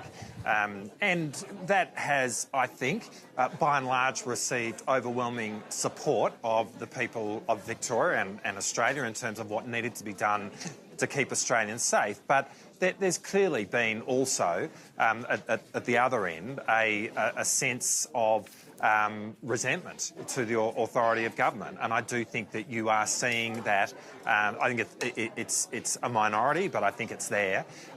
For me, in terms of when I've been going out and speaking with people at street stalls and the like, it was obviously a much more prevalent feeling at the end of last year than it was in the last 6 weeks, as we have moved beyond lockdowns and we actually do have freedoms again.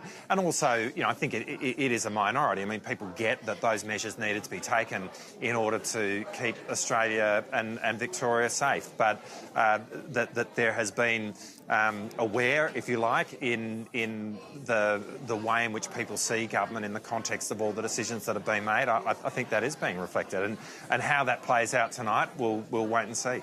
Richard Marles, Andrew Probyn here. Should Anthony Albanese become Prime Minister, will you be acting Prime Minister on Monday? Look, they're all questions that we will answer in due course.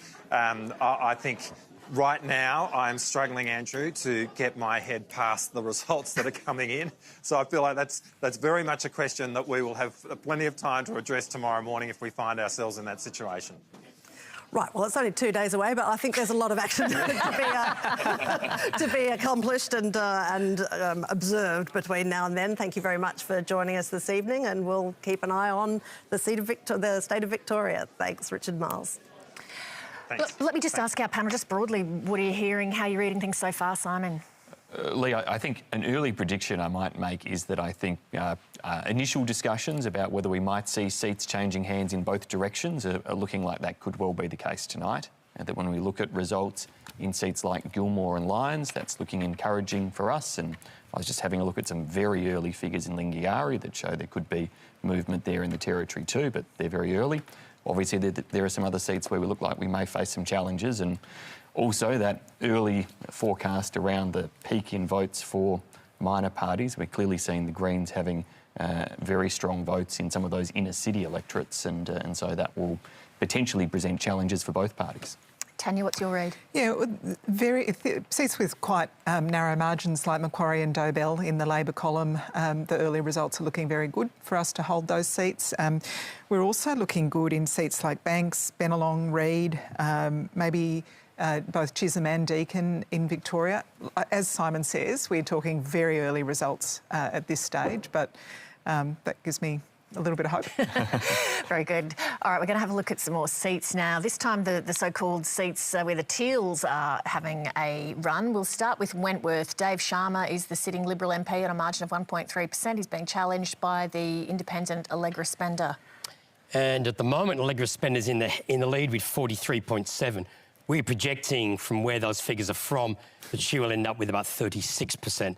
Dave Sharma's currently shown there on 29%. We're projecting that he'll finish at 39.7, but at 39.7, that's probably not enough for him to win. There's a lot more counting to come.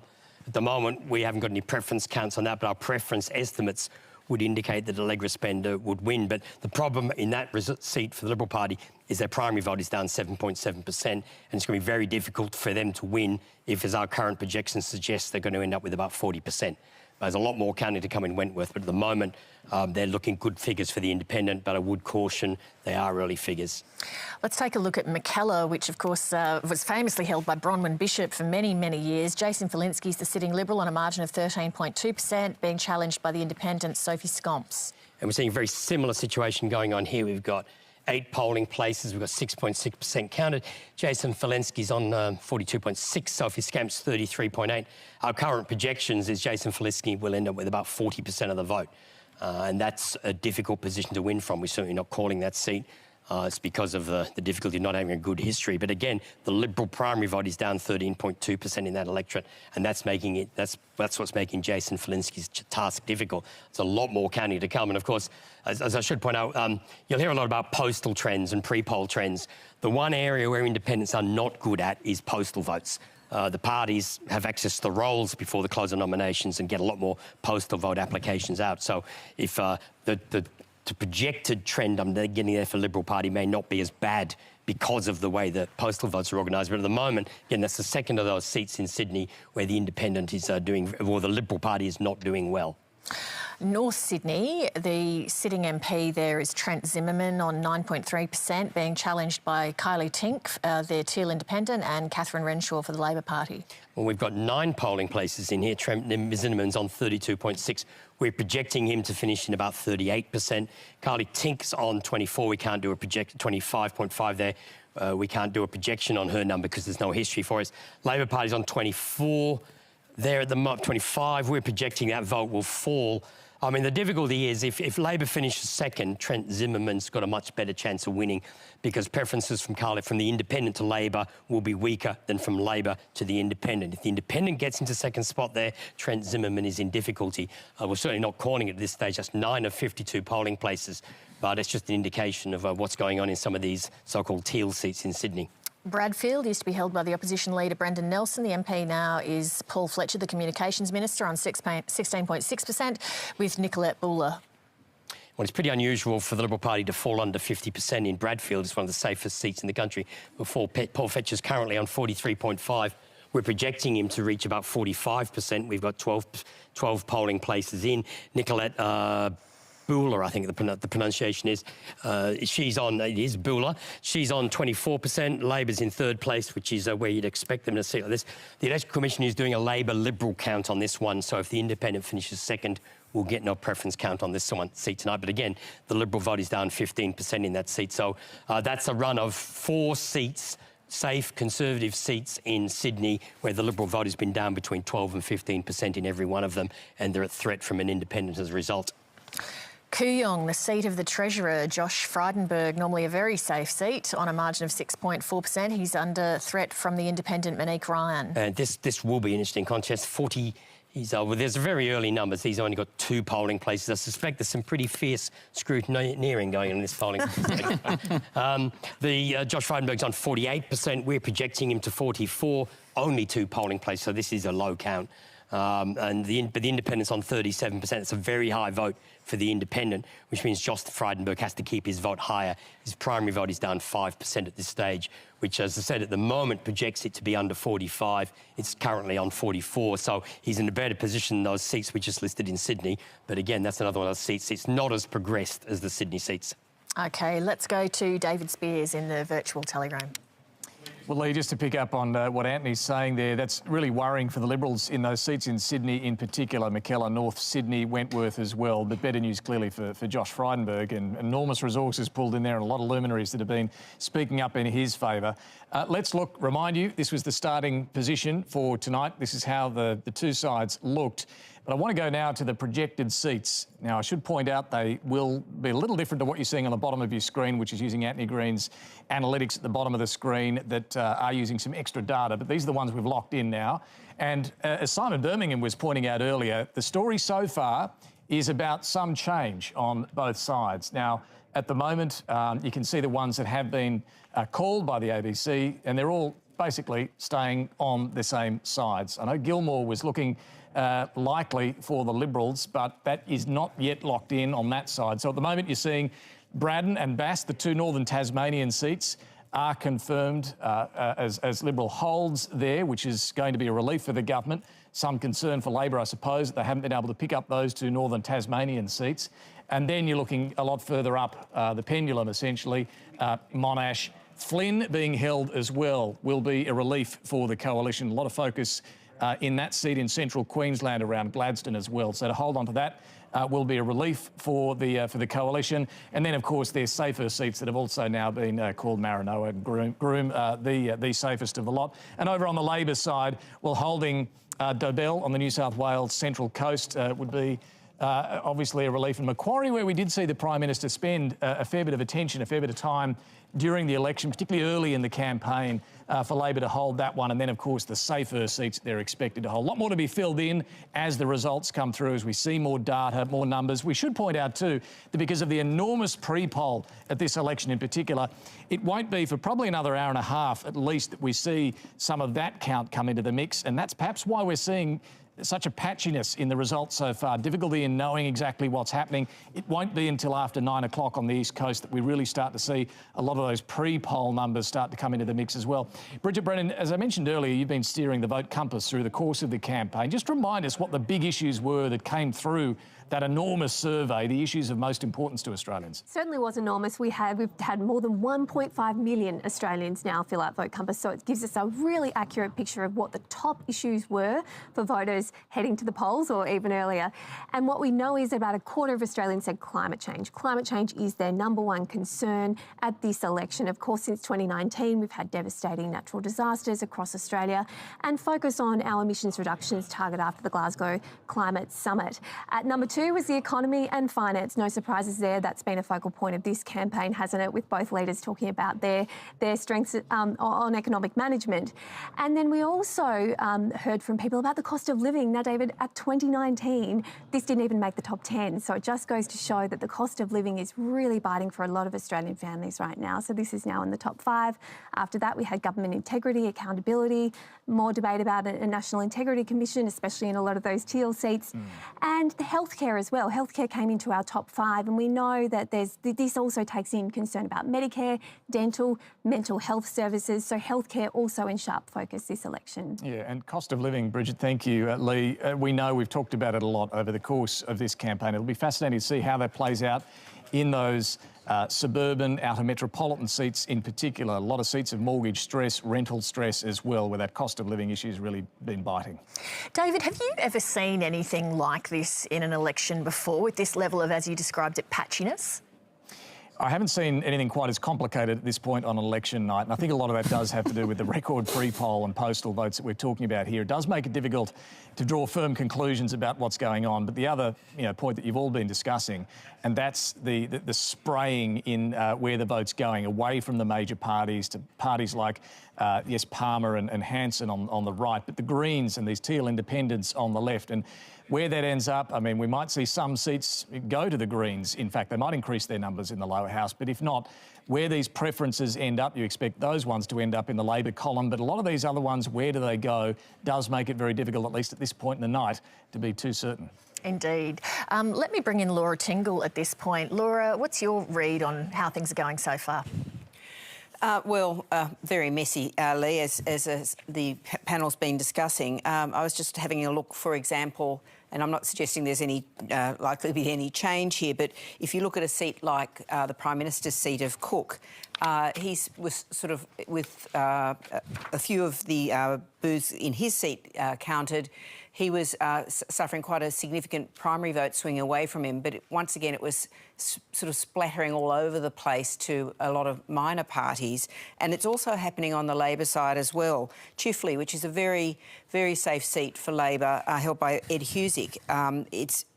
In early voting, there's sort of votes going to One Nation, United Australia Party, all of these different votes, both going against the major parties. Now, in both of those cases, it's unlikely that there's going to be a change of member, but it just gives you an illustration of the sorts of confusions and different signals that you're getting more widely.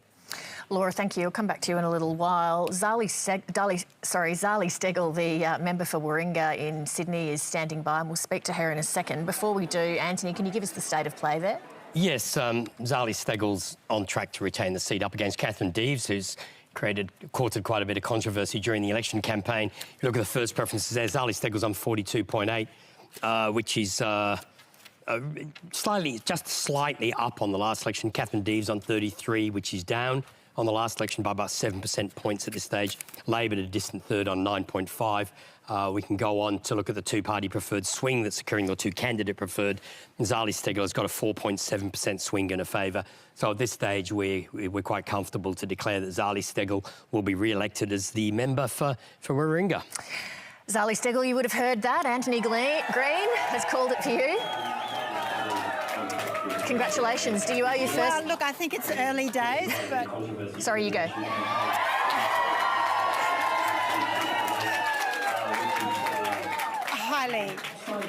Slightly up on the last election, Catherine Deeves. Highly, I'm sorry, I can't hear whether...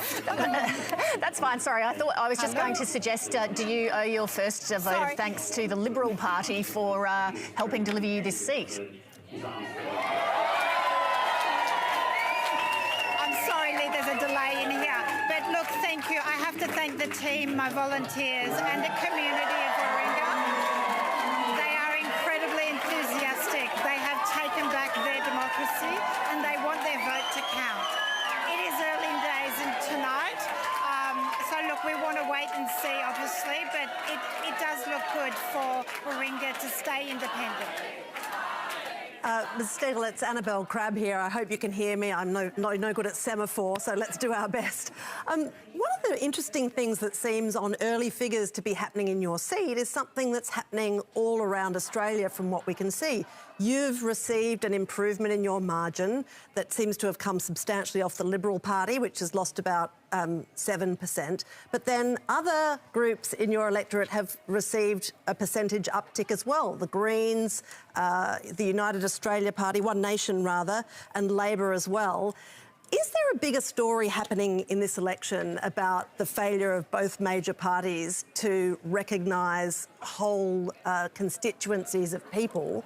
And what does that mean for the way this parliament is going to look and function for the next 3 years? Look, I certainly hope we will have more community independence in this parliament and actually more representation, because ultimately by having more diversity in this parliament we will address more of the issues that matter to our community. So we are seeing, and I must say, the feedback from the community and voters. I've been out for the last 2 weeks at pre-poll. I was out at about 18 booths today. The feedback very much was people are really frustrated. Cost of living issues, but also climate change simply did not feature in the policies and the platforms from the major parties, and in particular from Scott Morrison. It's like he forgot that over the last 3 years we were ravaged by bushfires and floods, and somehow that was swept under the carpet. Communities care. Communities are turning to alternatives, and whether that was frustration around the vaccination and COVID and the impost that put on people, or whether it is that big concern for big issues, they are looking for alternatives to the major parties. Ms Steggall, we started off tonight, as we often do, with our little notebooks working out how many seats the coalition needed to lose and how many Labor needed to gain to take government. We're not really seeing any clear answer to that question. If the answer that the great Australian voting public return tonight is that there is a minority situation with a very mixed bag of independents, how will you approach that? You said during the campaign that you'd be prepared to support the coalition perhaps, but not with Scott Morrison as leader. Are you open for bidding in terms of leadership of the coalition?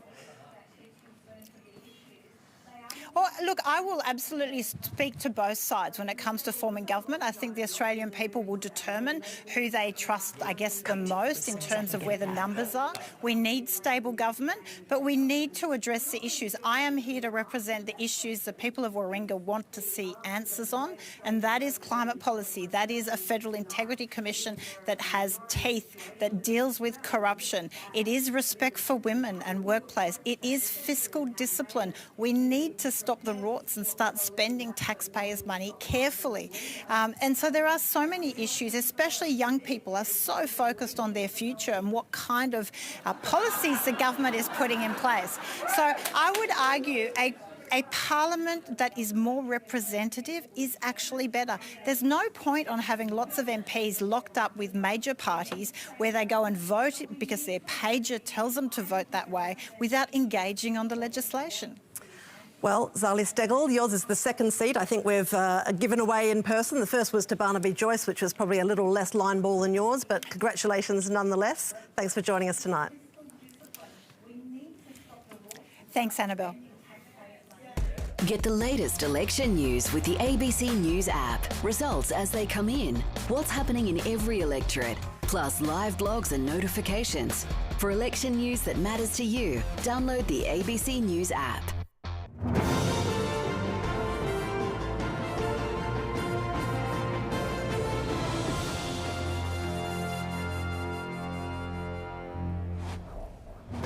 Flynn in central Queensland is held by the retiring LNP member Ken O'Dowd. The seat extends west from Gladstone and south towards Bundaberg. It includes mining areas like Blackwater and Emerald, as well as plenty of agriculture. Ken O'Dowd has held the seat for the past 12 years.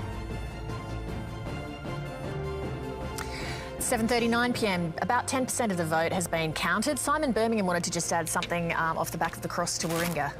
Well, look, I think the 2019 election result in Warringah was a devastating one for the Liberal Party to see a former Prime Minister in Tony Abbott lose that seat and lose as comprehensively as Tony did. But to now see tonight the Liberal vote go backwards and appear to be going backwards to the tune of 7%, I think sends a very clear message. In the case of Warringah, and we've all seen the issues that have played out there, and I think it sends a message about what Australians believe when it comes to issues of respect, of inclusion, of diversity. And that message is that Australians want people to respect their lives, but they also have a strong and profound respect for the lives of others and the circumstances of others. And I think what we're seeing there is a very strong message, and I fear that the impact in Warringah may have had something of a contagion effect on candidates in adjacent Liberal seats that actually do hold the right values but may be paying a very dear price for that seat. That sounds like you're sending a very clear message to some members of your own party. Well, I think these are issues that we will have to clearly address. We want to make sure that we improve the Liberal vote and are competitive to win back seats like Warringah and ensure that we hold seats like North Sydney and Wentworth. And then we have to have not just candidates who reflect those values, as Trent Zimmerman and Dave Sharma unquestionably do, but we also have to ensure that people understand the party appreciates those values too. So do you hold the Prime Minister responsible for the pre-selection of Catherine Deves? Look, I think clearly there were process breakdowns. Well, there were process breakdowns right across the board when it came to what happened with New South Wales Division pre-selections, and clear mistakes were made in relation to that. Now, I think both parties, both major parties, again, where processes of local pre-selections and proper processes weren't followed, perhaps have during this campaign paid a price. We have paid a price in Warringah. Labor's had distractions in Parramatta. They look like they could be in trouble in Fowler. So we let's haven't just go actually back to Catherine Deves, though. The Prime Minister backed in her comments. You've just spoken against those comments. Do you speak against Scott Morrison tonight? Well, no, Andrew. I think the Prime Minister did not back in all of her comments. In fairness to him, he was critical of elements of how she expressed her views, and I think it is indeed the nature of that was first and foremost what caused the controversy. But clearly there are lessons to be learned, as I've indicated, and I expect that wherever we go, hopefully still into government, that we have to heed those messages. Thank you, Simon. Let's go to Antony now for a summary of where things are at. Yeah, this is slightly later than last time, but at the moment, this is, again, a very difficult picture to pull apart. And at the moment, again, it doesn't look like the opinion polls today. It's just hard to work out exactly what it's looking like at the moment because there's no one swing going on from seat to seat. Let's look at the overall votes. Now, we're now at 11.7%, and consistently now, since about 3 or 4% of the vote, the figures have been at Coalition 36%, Labor 31%. So that's not what the opinion polls report. It's high for the Coalition, lower for Labor. The Greens are on 12. That is up on the last election. One Nation is 5.3, United Australia 4.8, and there's a big vote for others. A lot of those independents dotted around the country, and there's so many, we're actually having a difficulty trying to track them down in the computer system. Change in vote. The Coalition vote's down 5.5, Labor's down 2.6. Now, this is settling in as a figure. Now, the one thing, caveat I would say, there's still a lot more vote from outside of the metropolitan areas in. The swing doesn't appear to be quite as bad in the metropolitan areas. So at the moment, the weightage of rural votes is making that swing against Labor bigger. The Greens are up 2%. One Nation is up 2%, largely because they're standing more candidates. The vote is actually down in the seats they contested last time. UAP is up 1.4 and others up 2.5. Now, all this is translating into a 1.6% swing. So Labor's slightly ahead at the moment. Now, the opinion poll this morning was indicating 53% and 1.6%. There's nothing in the figures we've got so far that's pointing towards that. We're correcting from where the information is from. But as I said, one of the difficulties that we're having is that the first preference vote is highly fragmented and not at all what you're expecting. There seems to be much bigger swings in Queensland, for instance, but some of those swings to Labor in Queensland might be turning into victories for the Greens. Some of the big swings against the Liberal Party in New South Wales may be turning into victories for the Independents. The best figure we can see at the moment as a projection from the numbers is a hung parliament. There's no clear trend. There's nobody, and it's even difficult to work out which party is going to end up with more seats. But at the moment, what I would say is the figures we're seeing are not this morning's opinion poll. I'm repeating myself. This is the second election in a row I've done this about this time of night. But it's not clear what this is producing. At the best, at the moment, I'm seeing is a hung parliament. On the numbers I'm seeing at the moment, Labor might end up with more seats. That's the one thing I'd say in Labor's favour. That's because of all those independents. So it's, at the moment, we may be in for a long night to work out what's happened. We then may be in for a long week to work out which wins which seats. And we may be in for 2 or 3 weeks while everyone works out who's the government. So I don't know who'll be going to the Quad meeting next week at this stage. One thing I will say, Craig Kelly will not be Prime Minister. That's one prediction I am happy to make. Antony, you mentioned Queensland, so can we please break down some of those seats in a little bit more detail? Let's start with Flynn. OK, yes. I think I'm going to my full-frame graphic. Flynn, yes, that's right. So it's held by the LNP. Ken O'Dowd's retiring, as we've mentioned. It's on 8.7%. Colin Boyce is the Liberal candidate. Matt Burnett's running for Labor. Yeah, and it's... Colin Boyce as well had 35%. You can see there's a substantial vote there for One Nation. Although I would point out that One Nation vote is down 7% since the last election. So that's, as I said, the One Nation vote is down in the seats they contested last time, and it's up because of the seats elsewhere. UAP vote is up. Let's look at the two-party preferred that we're getting out of that. We've got a preference count in half of the polling places. There's a 6.4% swing to Labor. That's not enough to deliver the seat. So at this stage, we're expecting that the LNP will hold that seat and Colin Boyce will be the new member for Flynn. OK. Hinkler.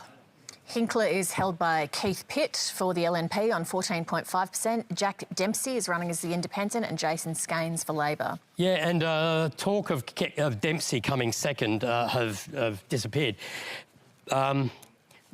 Keith Pitt's vote is low, 37.5. We're projecting him to finish with about 41%, which opens up the possibility of him being in trouble. But I doubt that the One Nation and UAP preferences will flow in Labor's favour. And Jack Dempsey's, I suspect, his preferences might flow to Labor, but not hugely. So at this stage, I suspect we're predicting on a two-party preferred basis. Oh, no, I'm looking in the wrong seat. I'm sorry. Let me come back. Hinkler. Yeah, at this stage, I think, we're still projecting Keith Pitt to be 40%, and I'd suspect there's been a swing against him. But at this stage, if Jack Dempsey was second, Keith Pitt might be in trouble, but I'd be surprised if Labor could win from 23% on other parties' preferences. OK, Longman can be a volatile seat. Terry Young holds it for the LNP on 3.3%. Rebecca Fanning running for the Labor Party. Yes, and this is the seat where both... Let me have a look here. The Liberal votes, the LNP votes down, the Labor votes down, the One Nation votes down. The legalised cannabis party, Nigel Quinlan, who used to be known as Nigel Free Marijuana, until they prevented people changing their name to appear on the ballot paper like that. So Nigel Quinlan from the legalised cannabis party on 6.6%. Now, we've got a preference count in 8 of the 39 polling places, and that is indicating a 0.7% swing to Labor, and the LNP's ahead. So Terry Young is hanging on at the moment there, but there's a bit more counting to come in that district. Blair. That is just north of Brisbane, heading up towards the Sunshine Coast. Shane Newman for the Labor Party holds the seat on 1.2%. Sam Biggins running for the LNP. I'll just say one of the things that's causing it, making it difficult, is that we're getting very slow preference counts. I suspect the number of candidates is slowing down the count. Shane Newman's on 34% here, which is a very low first preference vote. Sam Biggins on 27. We've got the Greens on 12.7. One Nation 11.3. We have a preference count in 19 of the 54 polling places in this electorate, and it's a 2.3% swing to Labor, and we're projecting that Shane Newman should go on to retain that seat. Chisholm. Gladys Liu, it's the Victorian seat, not a Queensland seat. Gladys Liu holds it for the Liberal Party on 0.5%, and Karina Garland for the Labor Party. Yeah, we thought we'd better have a look at this thing. It's getting so much coverage. And again, it's one of those seats where we're getting a very slow preference count. It's got 12 candidates, so it's going to take some time. But Karina Garland's on 40, just under 41. Gladys Liu there, just under 34.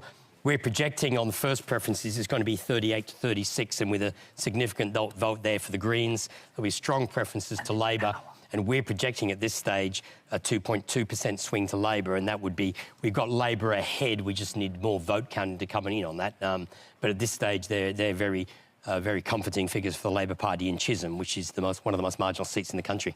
Thank you, Antony. We'll get Antony to break down the figures on a few of these key seats later, but I did want to just mention Fowler, which has been quite prominent in the federal election campaign because the Labor Party parachuted in Christina Keneally, who was in the Senate. She's now standing for the House of Representatives in that seat. Have you been taking a look at that, Andrew?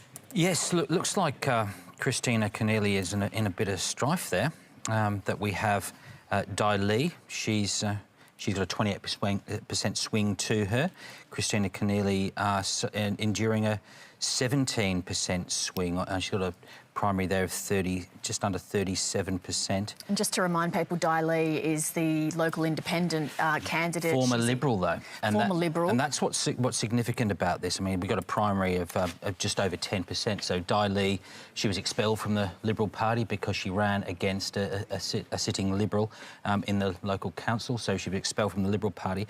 But that spells some trouble for Christina Keneally in Fowler. Isn't the significance there, though, Annabelle, less that she used to be a member of the Liberal Party and more that she is a local who speaks Vietnamese, is very well known in the community and has been entrenched in that community for a long time? Yeah, look, I think one of the big subterranean stories of what this crazy continental patchwork quilt of, quilt confusion, patchwork quilt of results that we're seeing so far this evening is it's got a real feeling of people not liking to be taken for granted, right? Doesn't it? Like on any side of, by any side of politics. And there's been a lot of pre-selection shenanigans in New South Wales.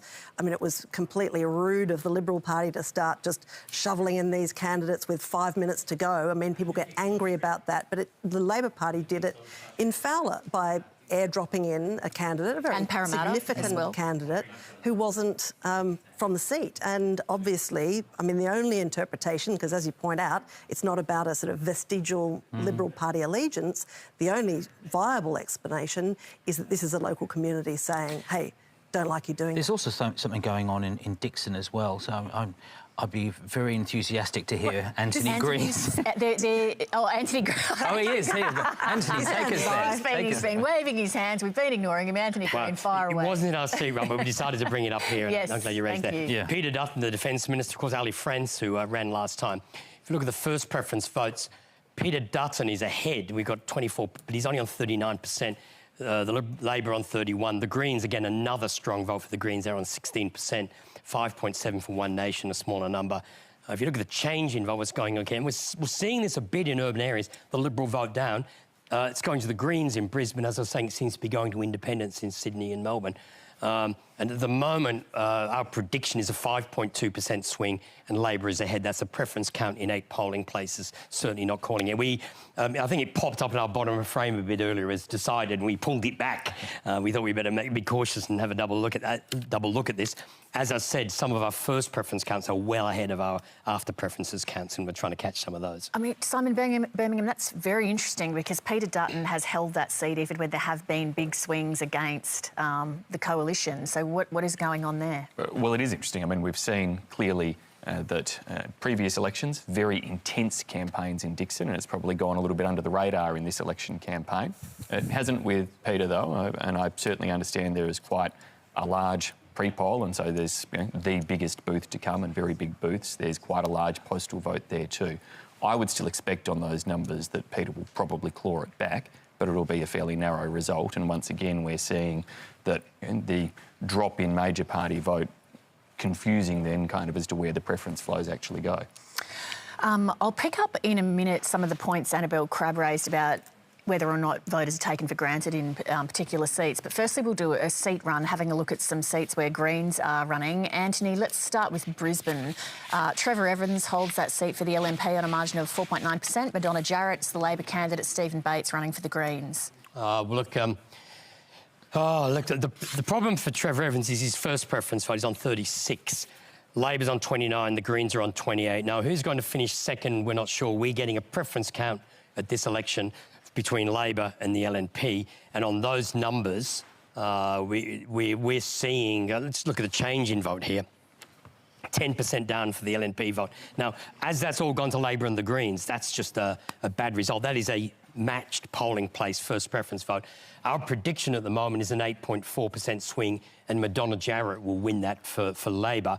But if the Greens get into second place, the Greens' Stephen Bates would win the seat. But it's a very difficult result for... it's hard to see how Trevor Evans wins on those numbers, but we're not prepared to give it away at this stage because we're not quite sure who's going to finish second. But I think Trevor Evans is in a lot of trouble in Brisbane. OK, Ryan, the sitting MP's Julian Simmons on 6% for the LNP. Peter Cossa is challenging for the ALP and Elizabeth Watson-Brown for the Greens. Now, what we're seeing here, we're seeing a substantial swing against the LNP, exactly the same as in Brisbane. But once again, what we're seeing here is the Greens are in second place. Elizabeth Watson's-Brown's on 30.5, Julian Simmonds on 38.5, and that's about what we're projecting his first preference is going to be. And his difficulty is that he will struggle to win from 38.5. We are getting a preference count between the LNP and Labor, and that would produce a narrow Labor win at this stage with 6 polling places. The difficulty is we don't have a Green preference count. I suspect the Green vote would slightly be higher. I'd expect Labor preferences might be stronger. So there's a very strong chance that Julian Simmonds could lose that seat for the LNP and it would be won by the Greens, Elizabeth Watson-Brown. But we're not sure who's second and third, so at this stage we leave it in doubt and we cannot say who's won that seat. But I would say that the least likely just at the moment is Julian Simmonds, but there is a lot more counting to come. OK, Griffith,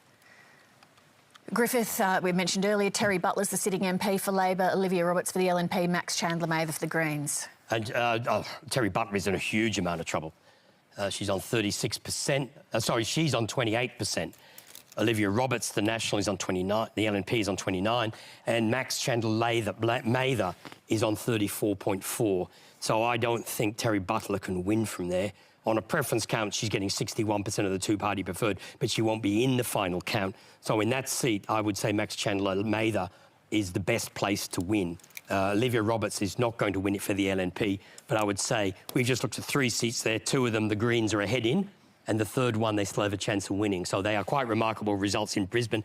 As I said, what we're seeing in Brisbane is the swing to the Greens seems to be mimicking the swing to the Teal independents in Sydney and Melbourne. So those are quite remarkable results.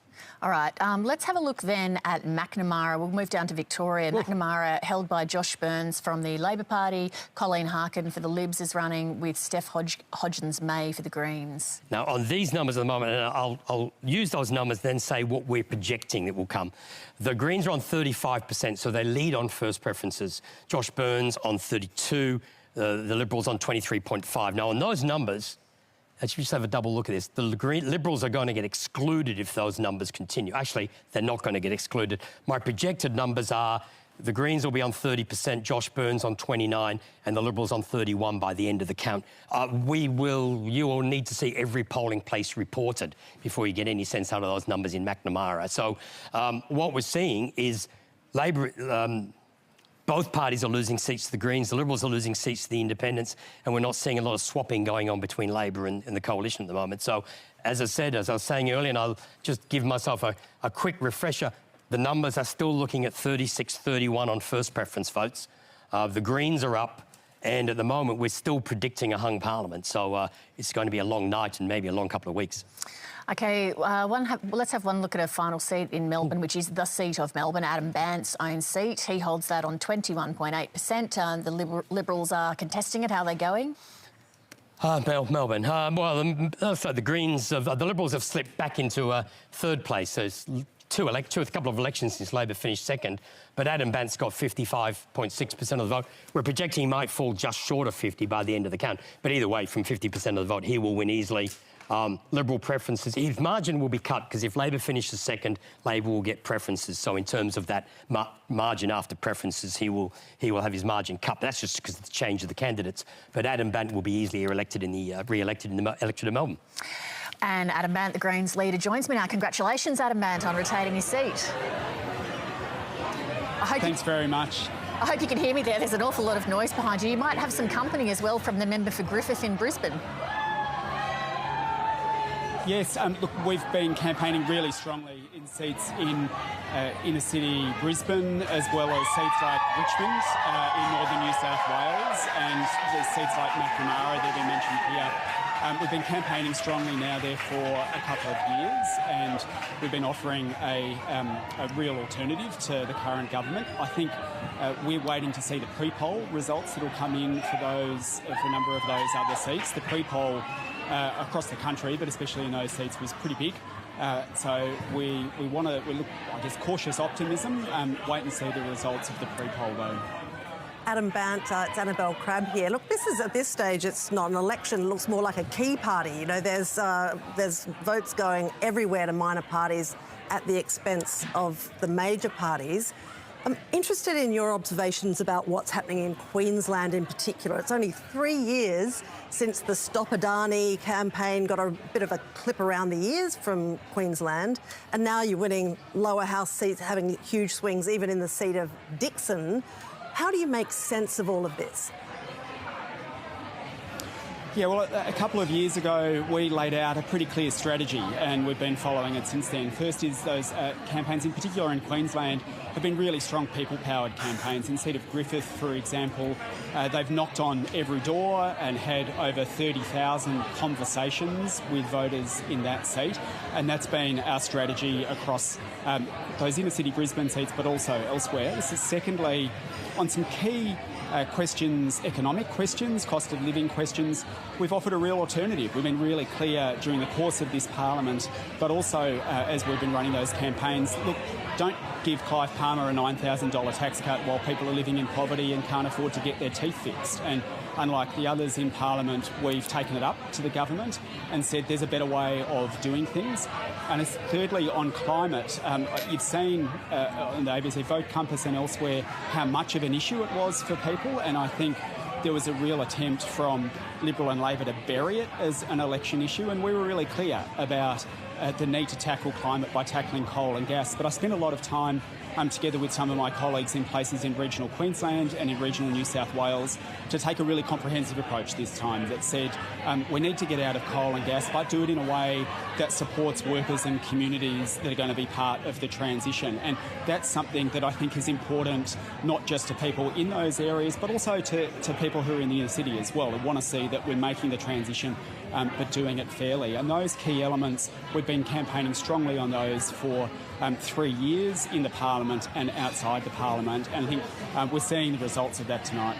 Antony Green said it a minute ago, I think it was Antony, who said that the Greens in Queensland are performing the role of that the Teals are performing in New South Wales and Victoria. And obviously, even in those seats, the Teals aren't running in the Senate, so I assume you can be confident of picking up that vote in terms of Senate representation and achieve your stated goal of boosting your residency in the Senate. But what is the driving force between the movement to either Teals in those Victorian and New South Wales electorates and to the Greens in Brisbane? What are the overlooked demographics that this big voter shift represents? Look, I'm really pleased and excited to see the results coming in for some of those independents, those Teal independents in those seats. We recommended preferences to those independents, and we welcome their entrance into the race. But look, I think the Greens campaign deserves to be looked at on its own merits. We're pretty clear, and we've been campaigning on this solidly for the last few years, and as well as the results in Brisbane, also seeing some really strong swings in places like Macnamara that I think you were just referring to before. And of course, we've got strong independents running here in Melbourne, but as well as the Greens. And look, I think there's a reason that people are saying the climate crisis is something they want action on. We've just had 3 years of droughts and then fires and now floods and then floods again. And people can see that this is happening and it's unfolding. And I think increasingly what we're seeing is that cuts across all voting persuasions, it cuts across all demographics. People know it's happening and they want action on it. And where we've run the strong campaigns, and there was really only the one seat, which is Kooyong, where it was the Greens Liberal seat and there's a strong independent campaign being run there. That was probably the only seat where the Greens and I guess a Teal independent were potentially in competition with each other. Elsewhere, the ones that we targeted quite some time ago and were campaigning for quite openly, the ones where the new people wanted action on climate, but they also wanted a different approach, an economic alternative to what the government was offering. And we didn't go small target, and we were very, very clear about there being a better and fairer way of running this country. I think that is a big part of the reason that we're seeing the results that we are tonight. Well, Adam Bandt, there's a lot to disentangle about these election results, which are still rolling out, but the very clear message is that your party has been a big winner, so congratulations. Thanks for joining us. Thanks very much. As Australia votes, we'll wrap up the count. This is a big choice. All the swings, shocks and cliffhangers. Who's in, who's out? That's up to the people. What lies ahead for the victor and the vanquished? For a comprehensive wrap-up of election 2022, join us for Insiders. Insiders, tomorrow at 9 on ABC and ABC iView.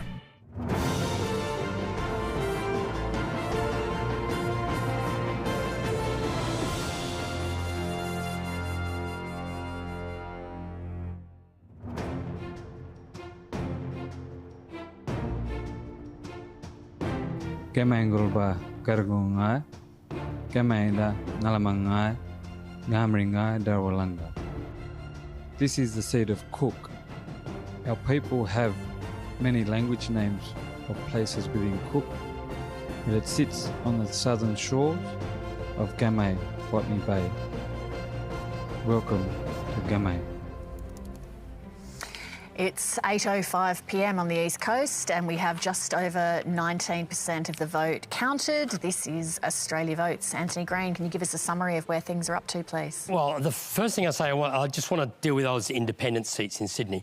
We put a hold on those seats. Because we don't have a history of the two candidates preferred in any of those seats, we decided to be cautious and manually put a block on them so the computer won't give them away automatically. If I lift that block at the moment, then Mackellar, North Sydney, Wentworth and Goldstein will all tip over to be won by the independents. Now, because it's just taking time to get these counts in, I'm not prepared to do that. So at the moment, if I turn those bars off, the Liberal Party would lose 4 seats. It's just really, I think it's, given the situation we're looking at tonight and given pre-poll voting and postal voting, I think it's best to be cautious. But and I'll just bring up the electorate of Cowper as an example here. We've... the National Party vote's only 37 and there's an independent 28. And the change in vote that's occurring there, remembering there was an independent last time, Rob Oakeshott run, well, the independent vote is up 4%, as is the other vote, and the national vote is down 10% from a low figure last time. So at the moment, I would think we haven't got a preference count for that seat, but I would say at the moment that the National Party's got a bit of a problem in Cowper. So there's quite a number of these seats around the country where we've got now. Now, you're talking about the trend, the national figure. I'll just bring that up again because this is, again, these are the same, the numbers are settling at this level. 36% in the LNP, Labor 31, the Greens 12, One Nation and the UAP both on about 5. As again, let's go to the change in vote there. The drop is in the coalition vote. The Labor vote's down 2.7, Green vote up, One Nation vote up. Again, the One Nation vote is only up because they're standing more candidates. It's not up in the seats they contested last time. The UAP vote is slightly up, and the others are up 2.5, and that's translating into the moment into a two-party swing of 1.8%. Labor is slightly ahead. All our projections at the moment indicate Labor is going to win more seats than the coalition, but at the moment it is unclear whether Labor can get to a majority position. At the moment, because of those independents, it's very difficult to see how the coalition can get to a majority position. Our best projection at the moment, without diving in and pulling apart all sorts of seats, is that Labor will probably end up with more seats than the coalition. It's just very difficult to work out. And of course, it's 8 o'clock now, we've got Western Australia to come. Antony, can I ask, if you did turn that block off and those seats that you mentioned did all, we awarded them all to the independents, then would it still be a hung parliament situation? If I turn that block off, it would be, that was what produced the hung parliament. I've just got a lot of... If I just, let me show the seats we are giving away at the moment. And I think this will be slightly higher than the bottom of frame. We've got Labor on 59, Greens 1, others 5, Coalition 46. Now, Labor could lose some seats. The Greens, the Coalition will lose seats, the Independents and the others. Let's put some more seats which are leaning that way. Some likelies, and Labor's up to 61 and the Coalition's still on 47. And if I remove those blocks, I think the Coalition vote would drop and the crossbench would grow. OK. So there's a lot of seats still in doubt. I think we're about to look at some of the two-party contests, which are worth watching. But it's a long night. And is that block, can I check, is that have you only got that in place on those teal Liberal seats, or is that affecting any other seats as well? The seats, most of the seats, we have a long history of doing polling place matchings, it's called. You calculate the swing booth by booth. It goes completely out the window when you haven't got a traditional contest between the two parties. And that's what's happening in quite a number of seats. All these teal independent seats have got that issue. At the moment, in all of those seats, we're projecting the Liberal Party to be in the high 30s or low 40s. And as I said, if I remove that block at the moment, Goldstein, North Sydney, McKellar and Wentworth would go. So that's what I'm saying. There's also some other seats that we've got Ryan, which is LNP held, Brisbane, Griffith and McNamara, which could all be won by the Greens, and that's 2 Liberal and 2 coalition seats. Anthony, could you take us to the seat of Higgins? I can try. Yeah, I have to do the map. I have to do a bit of bending and moving my hands around. He's not an Uber, Hey, of course he is. There it is. So this one here, there's been a lot going on. The seat of Higgins. Glad you asked. You liar. Katie Allen's on 37, the Labor Party's on 30 and the Greens are on 24. So they've got 54%. If I can use my computer, because on the computer I can see what my projection numbers are. At the moment, we're projecting Katie Allen would end on 40, Labor on 29 and the Greens on 23, and that's a 5.3% swing. You can go through the change in vote that's occurring there. The Liberal vote well down, the Labor vote up, the Green vote is static, and that translates into a two-party preferred swing, 5.3%, and we've got the Labor ahead. It's a bit more counting to come, but at the moment, it's very difficult. That's a very difficult seat for the coalition to hold. Anthony, can I ask one last question before we move on, which is about polling? You mentioned earlier that, yet again, you're repeating yourself. It's the same situation as 2019 where the opinion polls have not got it right. What are they missing? Why are they missing this protest kind of vote? Oh, well, there'll probably be another commission of inquiry afterwards. I will presume it's very similar to what's occurred in the United States, is there's just classes of people who don't end up in their sample. I mean, we'll have to wait and see what the final figures were. Maybe the pre-polling and postals will change these numbers. But at the moment, let me look at that overall figure again. That is not at all. I mean, the news poll this morning, I think, was 34 for the coalition, 35 for Labor or something. Those are not the numbers we're seeing here. They got the Green vote right. One Nation and UAP is a bit higher. I think the other vote is just simply there's a lot of independents in seats. So, look, it's going to be a long night. Sorry to interrupt everybody. This won't be a boring one. No, it's certainly not a boring one. Let's go. And I'll just say one more thing. Yes. The difficulty I'm having to go in and look at individual seats one by one. Our computer comes up with a preference estimate and prediction. You have to go in and look at it. Well, that's why we pay you the big bucks. I'm about to look up my error log and see what it's finding. Thank you. Let's go over to David Speers in the virtual tally room. Leigh, thank you. And as Andy explains, the Liberals are under a lot of pressure from those teal independents, from the Greens in some parts as well. But have a look at what we're projecting so far behind us. The seats that change colour are the ones that have changed hands. And so far there are only 2 of them, Reid and Chisholm. So Reid in Sydney, Chisholm in Melbourne, that Labor has picked up. Now, Labor needs to win a net gain of 7 seats to win a majority government. And that means any they lose on this side, and they have not lost any here. You can't see any blue squares over on the Labor side of the board. So they've got 2 at the moment. They need 5 more in net terms to get to a majority. But arguably, they may only need 4 or 5 to be in a strong position to form a minority government in a hung parliament situation. So you'd say they're on their way. And as, you just talk about Higgins, that's some trouble there for the Liberal Party. Boothby is as well, and even the seat of Deakin. I mentioned that earlier, but that's a problem as well. We've been taking a bit of a look, though, at what's going on, some trends here and there, and I want to show you the seats in Australia that have the highest proportion of Chinese language speakers. Here they are.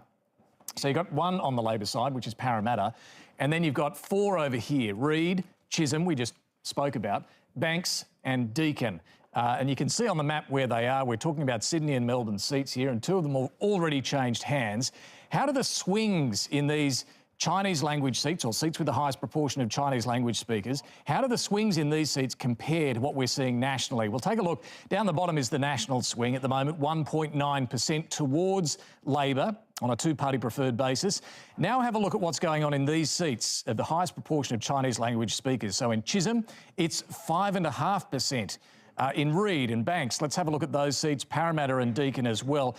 You can see that we're seeing much bigger swings towards Labor than the national average swing at the moment, except in the seat of Parramatta. It's a little under. It's still a swing to Labor at the moment, which has just changed since about 10 minutes ago when we looked at it, but it's not quite at the national swing, and that may be because of the particular factor in Parramatta of the candidate, Andrew Charlton, being dropped in and some controversy around that. But the point is, have a look at those numbers. The swings are greater than the national average swing in these seats of the highest proportion of Chinese language speakers. Banks, I should point out, David Coleman, it's pretty much on the money where the national swing is.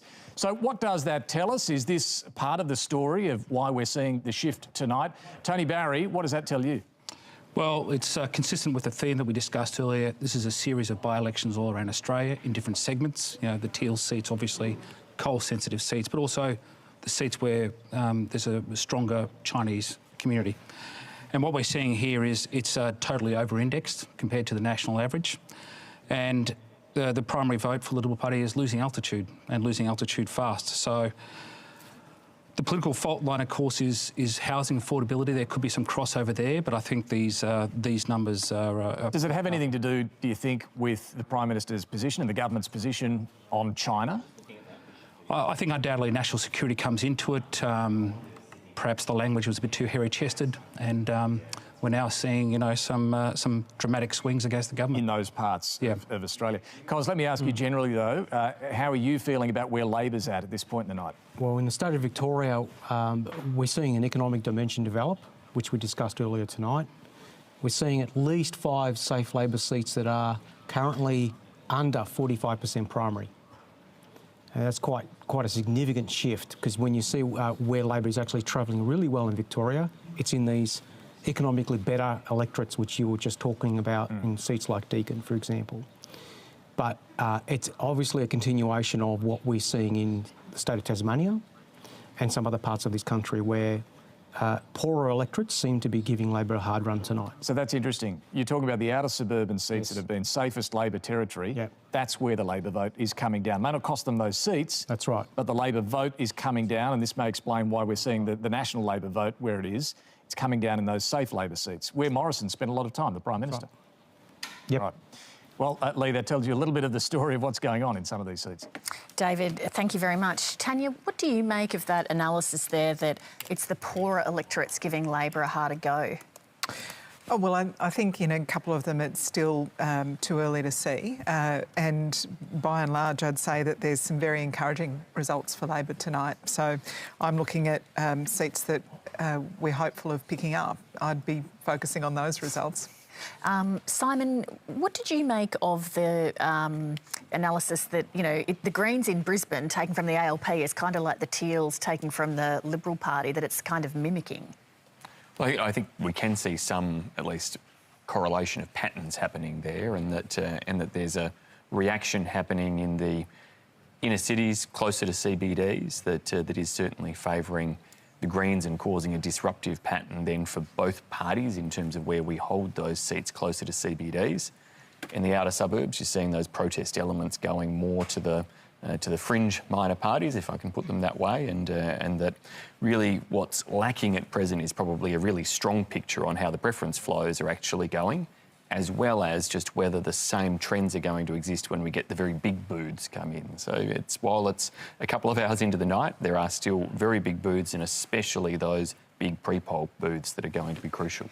I'm struck that when we talk to MPs in the kind of inner city seats and candidates in those seats, that they talk about integrity, they talk about climate change. When you talk to people in the outer seats, they're talking about health, housing, cost of living.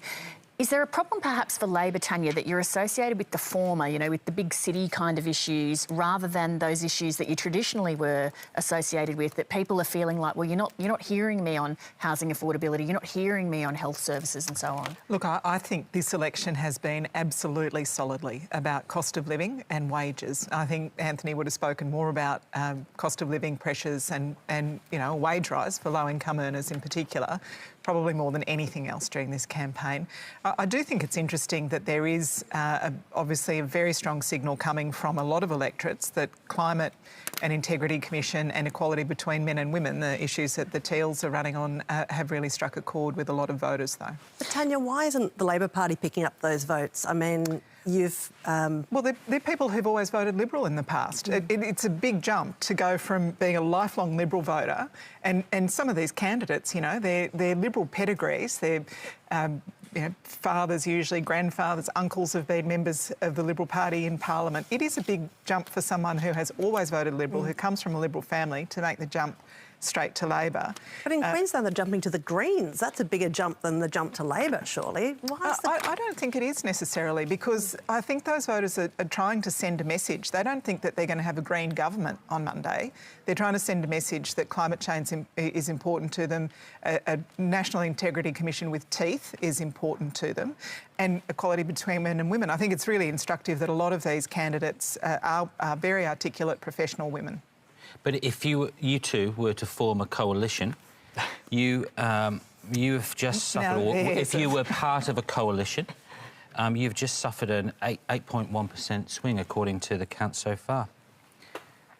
What do you mean? If our parties? If you two were in a coalition, yep, you're now on 66%. So you're down by a combined 8 and a bit. Yeah. Well, I think but everybody's saying it tonight. The vote is fracturing all over the place. What is interesting, if you look at seats like Dickson, where I think people would have imagined that the minor party vote would go to One Nation or it would go to the Palmer United Australia Party, it's actually a bigger Green vote there than you would think. If you two were in a coalition, people might vote for that party. That's very flattering. There might be some issues still to resolve. I would find it weird. Last word, Simon. This is clearly not showing as a classical change election, a long way from it. We would usually expect to see that there would be a swing against a government to an opposition. That is not happening. The Labor Party do look like they will lose seats. They'll lose them potentially to the Greens. They may lose a couple to us still.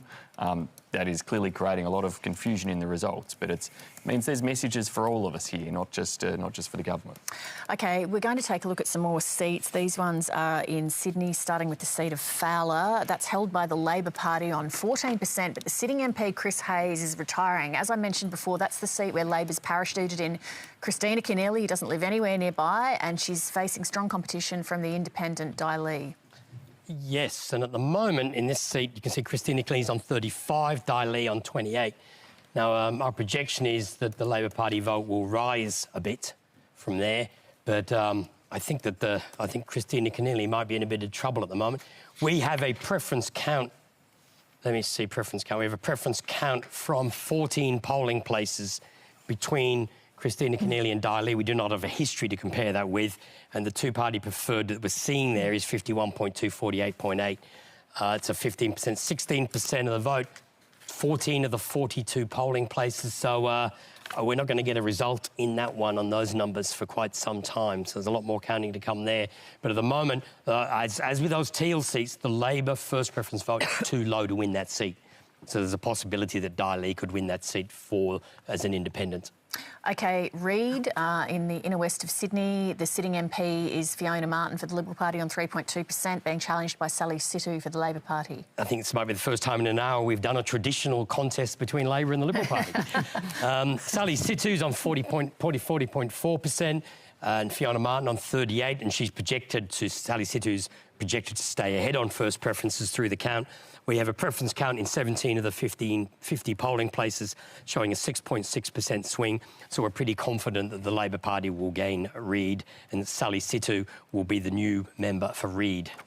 OK, so that's one for the Labor column. Let's look at Parramatta, another seat where Labor has parachuted in a non-local but high-quality candidate, Andrew Charlton, to replace the retiring MP, Julie Owens, and there's a Liberal challenger there, Maria Kovacic. Yes, and at the moment, the Labor Party is projected to retain this seat.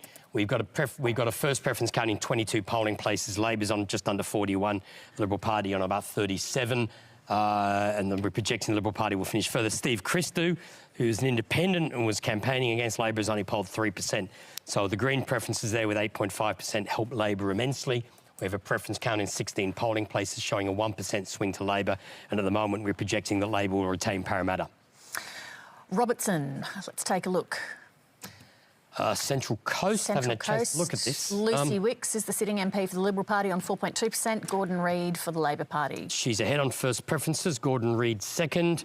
The Greens have got 11% there. a smattering of votes with smaller parties, independents. I think there's 11 candidates in this contest, most of whom have polled under 3%. We've got a preference card in 27 of the 48 polling places. There is a 6.1% swing, and at the moment we're projecting Robertson to be a Labor gain, which would result in Dr. Gordon Reid becoming the new Labor member for Robertson. Interestingly, Robertson has gone with government at every election since 1983. So, given we may not know the result tonight, that's interesting to watch if that bellwether status holds. Of course, bellwethers never determine election result. They just happen to be coincidences. They tend to go with government. OK, Bennelong, the former Prime Minister John Howard's seat. John Alexander, the current member's retiring. There's a margin of 6.9%. Simon Kennedy's running for the Liberals and Jerome Laxale for the Labor Party. This one's close. Simon Kennedy has 40%. Jerome Laxale is on 38%. The Greens have got 12.2%. That's half of the polling places counted. I presume the pre-poll centres has come. We have, at the moment, we've got a preference count 50.2 to 49.8, and that's on 15 of the 49 polling places, 6.7% swing. So Bennelong's too close to call at this stage. So we're hoping, thank you, Antony, we're hoping to cross up to Brisbane very shortly, Annabelle, but that would be much better news for the Labor Party if they hadn't lost the seats in Brisbane, potentially to the Greens. Right, yeah. I mean, towards the end of the Saturday, you kind of check in with the major parties and they tell you what they think is a dead cert win and then what they're hoping for. And I've got to say that what's panning out here doesn't bear a very close resemblance to the projections of either major party. Simon, I see that you're smiling. Are you ripping up your notes behind the desk too? I'm not sure I made those sorts of predictions, Annabelle. Well, I mean, let's go to your state of South Australia. Looks like Sturt is gone for all money, but Boothby is closer, right? Like, so Boothby's looking like about, 51, 50.5. It's really close, but Sturt looks like it's been a bigger result against the Liberal Party. We're not really seeing 2PP counts for either of those seats yet. So I think it is quite hard to read into a result. Big swing in Sturt. We'll come to that a little bit later. We're going to take a look at the seat of Rankin and then we're going to talk to Jim Chalmers, the Shadow Treasurer, who's standing by, waiting for us. But Antony, can you give us the state of play in Rankin, please? Yeah, well, Jim Chalmers was dubbed Logan's hero in the Australian this morning, which I think was a nice line. Jim Chalmers is on 43%. Paul Darwin from the LNP, 26.9. The Greens, again, polling well, 12.7. At this stage, let me see, two-party preferred swing, 3.2% to Labor, and Rankin, which has long been one of the safest Labor seats in Queensland, will be comfortably held by Jim Chalmers. And sometime in the next week, we'll find out what his next job is. All right, Jim Chalmers, congratulations on retaining your old seat. But what is going on up there with Labor? You're losing voters to the Greens. Well, g'day, Leigh, and g'day to your panel and all your viewers. I appreciate the support here in Rankin. Look, clearly in the city, in Queensland, there has been a substantially high... There has been a substantial Green vote in those three city seats, and so clearly we thought that we're still very competitive in Brisbane and Griffith. Obviously, the Greens have got quite a high primary vote.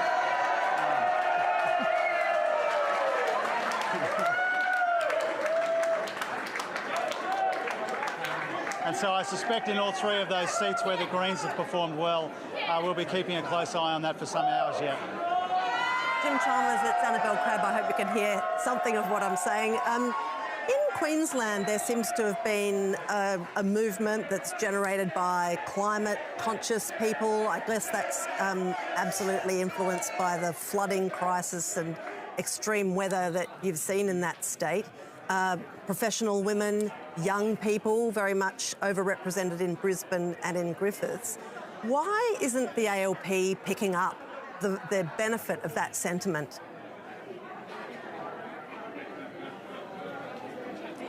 Well, I think it's something that we'll have to engage with, Annabelle. I mean, clearly that aspect of it is disappointing to us because we do have an ambitious, credible climate change policy, which is all about cleaner and cheaper energy. We built a broad coalition for that policy, and we would like to have picked up more climate-conscious voters in the city, so we'll have to work out why that hasn't been the case. Do you think that the ALP did a good enough job of appealing to women?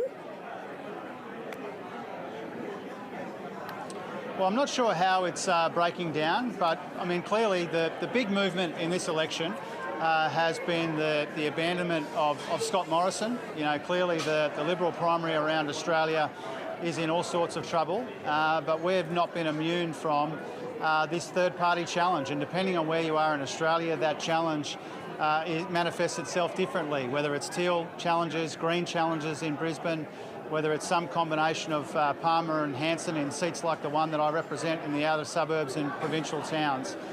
So we have to take this challenge seriously. There is a long-term trend away from people being identified solely with one party or another. That challenge has been there for some time, but it looks especially pronounced in this election, and so that's something that we will have to ponder. Clearly, for the rest of the night, though, and no doubt for the next few days, you know, Labor is performing quite strongly in a lot of areas around Australia. You know, I'm absolutely delighted to see what's happening in Reid. I'm absolutely delighted to see that Robertson number that you just went through, the Parramatta number and elsewhere. So we are performing quite strongly in large parts of Australia. Whether or not that's enough yet remains to be seen. Dr. Chalmers, everybody's sort of ripping up their notes and trying to work out what's going on and working out if they can build a little Lego house that leads to majority government. Are you assuming at this stage that you're looking at a minority situation, or what's your wildest dreams result, even allowing for the fact that this is a pretty wild dream already so far? Well, it's pretty wild, that's for sure. I think there's still some prospect that we can get there, but it will still be difficult. You know, clearly there are a lot of results where the second place getter and the third place getter is not yet absolutely determined, and that will determine a heap of these seats, from what I can tell from my quick skim before I came on to talk with all of you. And so there's a lot of seats in the balance.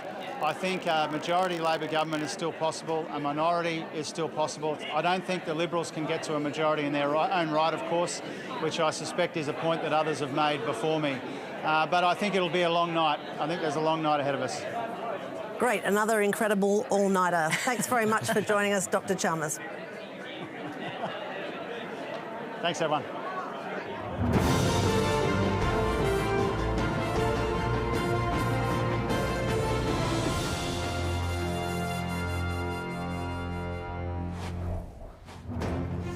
This is what we're here for tonight, the makeup of Australia's 47th Parliament. Construction of Parliament House began in 1981 and was completed in 1988. The Queen officially opened the building. It's the seat of Australia's democracy. 151 electorates in the House of Representatives and 76 senators, 12 from each state and 2 each from the territories. So far, we have 27.6% of the vote counted. It's 8:32 on the eastern coast of Australia. This is Australia Votes. I'm Leigh Sales. Anthony, could you please give us a rundown of what's going on in Wentworth? Yeah, before I do my summary, I'll do this figures for Wentworth, which is coming up on the full frame graphics, I understand. Thanks. Dave Sharma is ahead at this stage, is the sitting member, Allegra Spender, the challenger.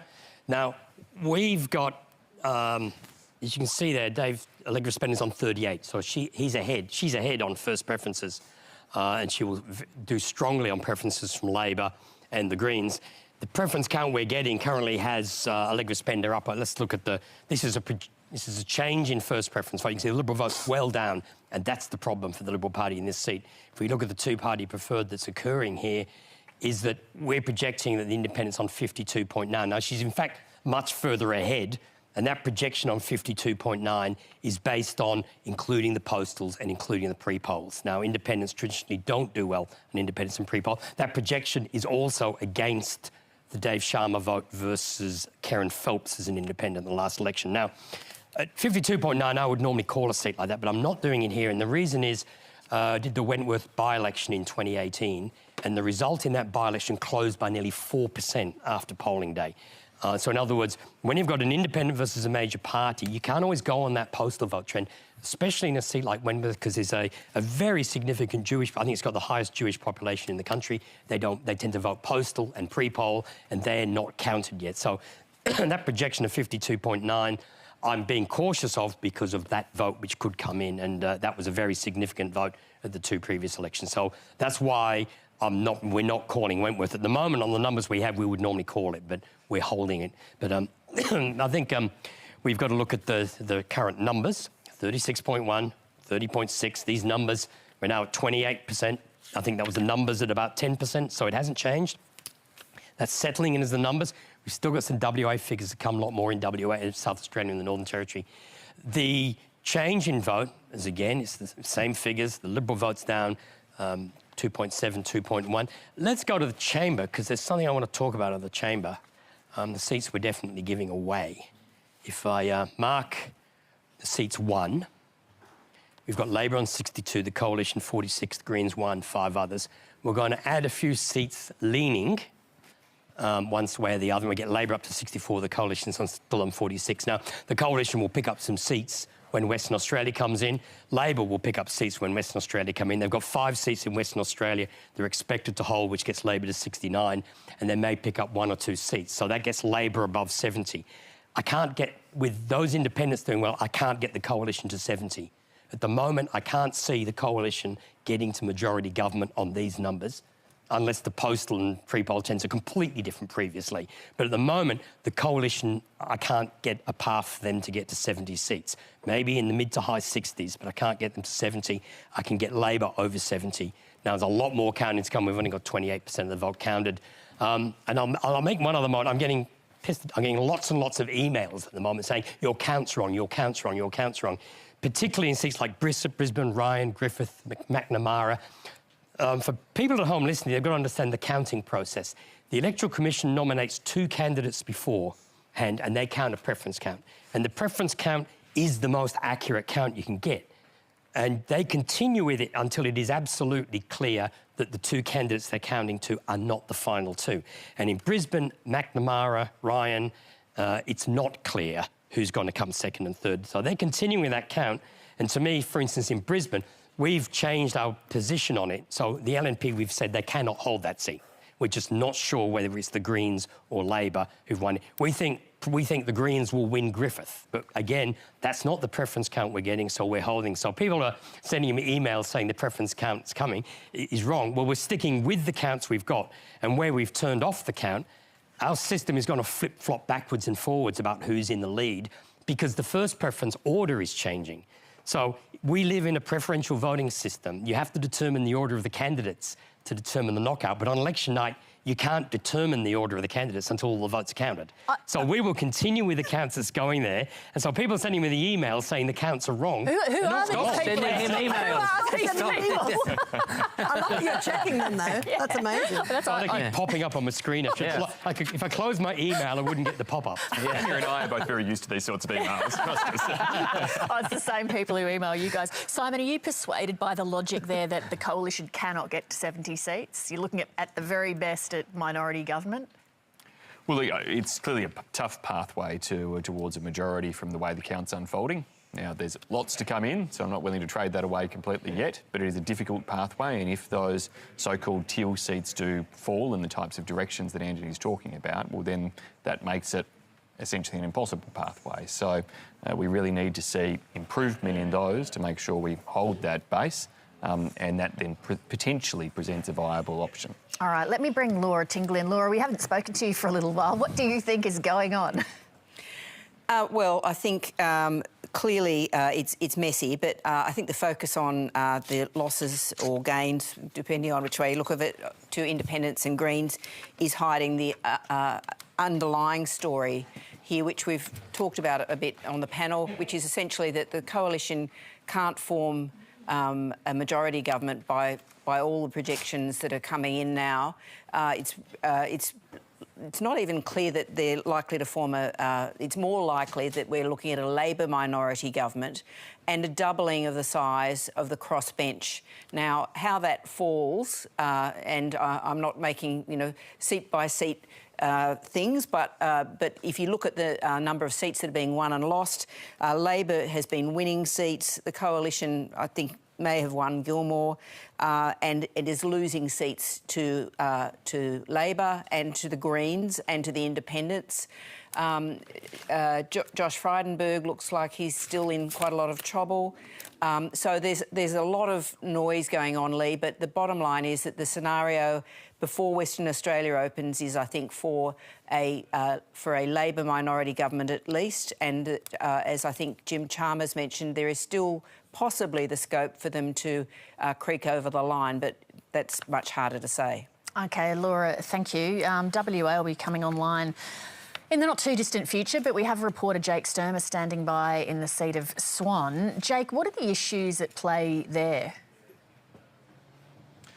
Well, Leigh, Swan is very much, you've got quite a mix of voters in this seat. You've got the affluent side of South Perth, but also some of the more working class people in sort of the southeastern suburbs. But this is an inner city electorate, and one of three that the Labor Party is certainly hoping to pick up. And as we go to air tonight, WA is becoming increasingly important.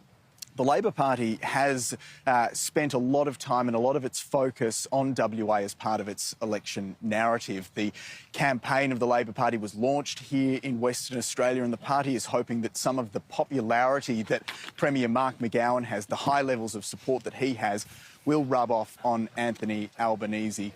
Now we're about to find out if Labor's strategy and bet on Western Australia is about to pay off. It's hoping to pick up the seats of Swan, where I am, but also Pearce and Hasluck.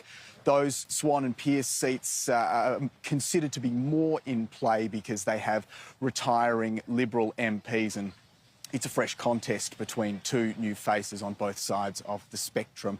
But Prime Minister Scott Morrison has spent quite a bit of time here as well. He made the quite extraordinary decision to spend the final day of his campaign here, doing a blitz on the seats of Swan, Pearce and Hasluck, but also the marginal Labor-held seat of Cowan, held by just 0.9%.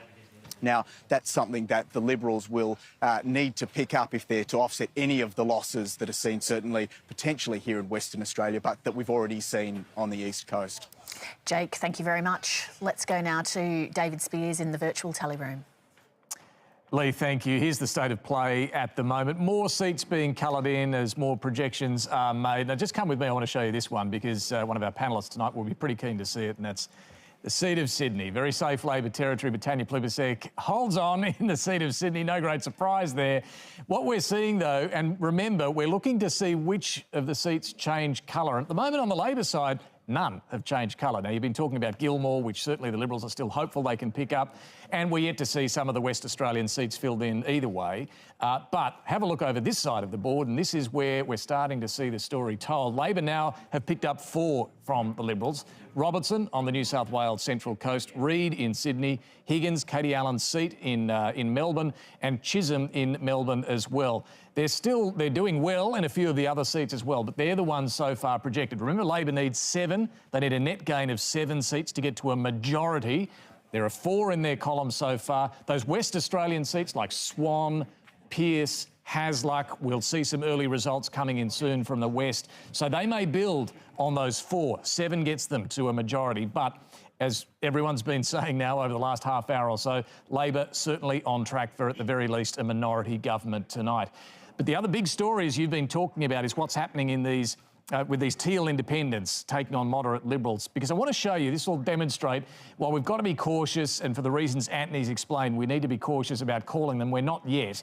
Just to remind you, Wentworth, Kooyong, North Sydney, Goldstein, Mackellar and Curtin in the West. But we can show you, and this is quite dramatic, what's happened to the Liberal vote across these so-called teal seats, because this will really tell you the story, what we're looking at tonight. Let's start with Kooyong.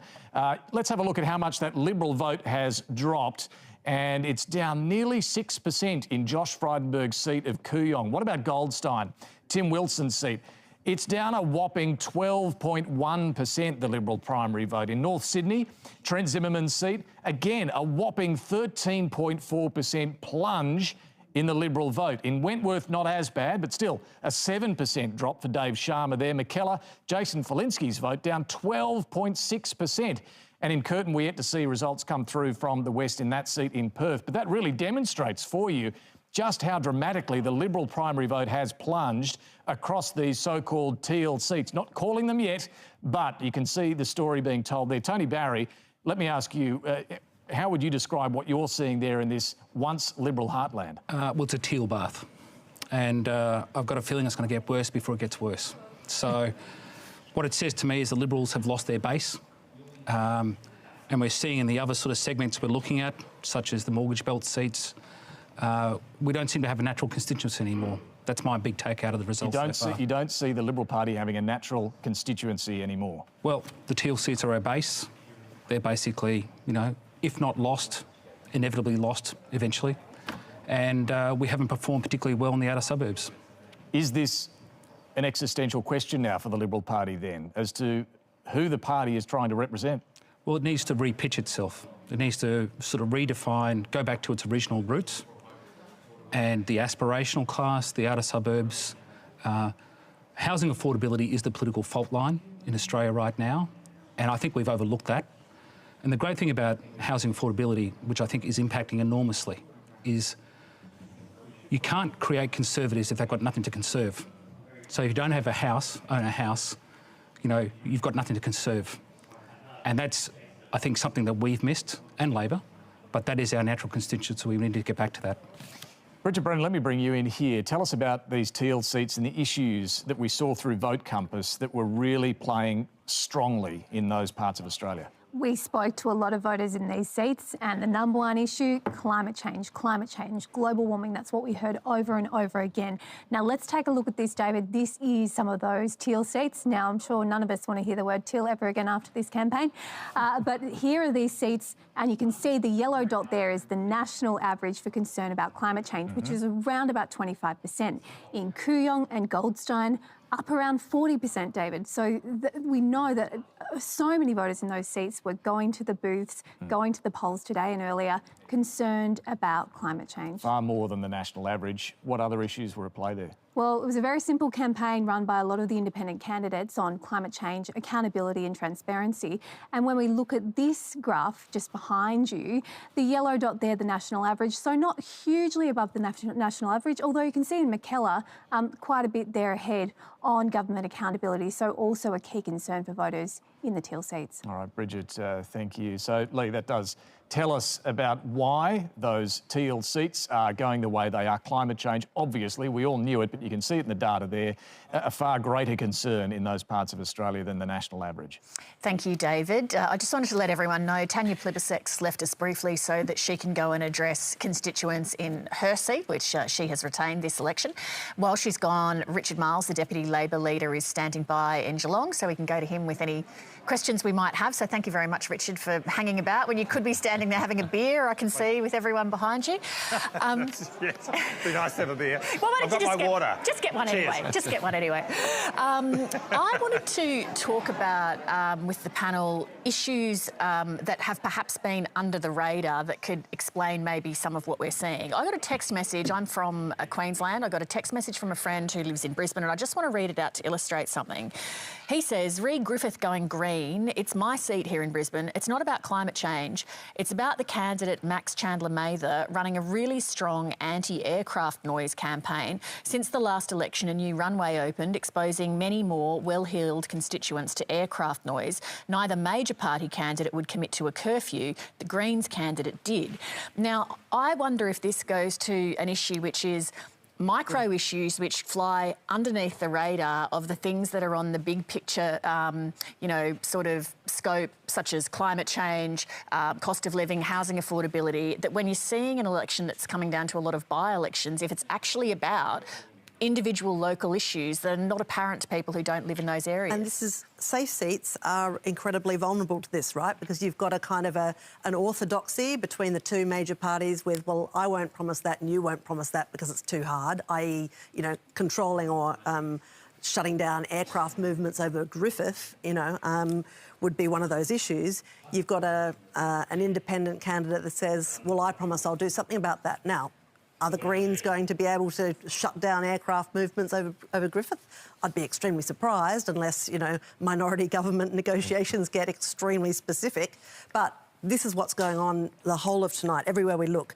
State by state, the movements of the vote between the two major parties and away from the two major parties is different. So, for instance, in Victoria, there's a 5% swing against the coalition and a 5% swing against the ALP, and it goes all over the place. Greens, UAP, One Nation, and 4% to others. So that will be all of these different candidates in individual seats. And then you've got, in Queensland, a 5% swing against the coalition, but Labor remaining around about even. And in Tassie, it's unbelievable. Like, there's a big swing against Labor.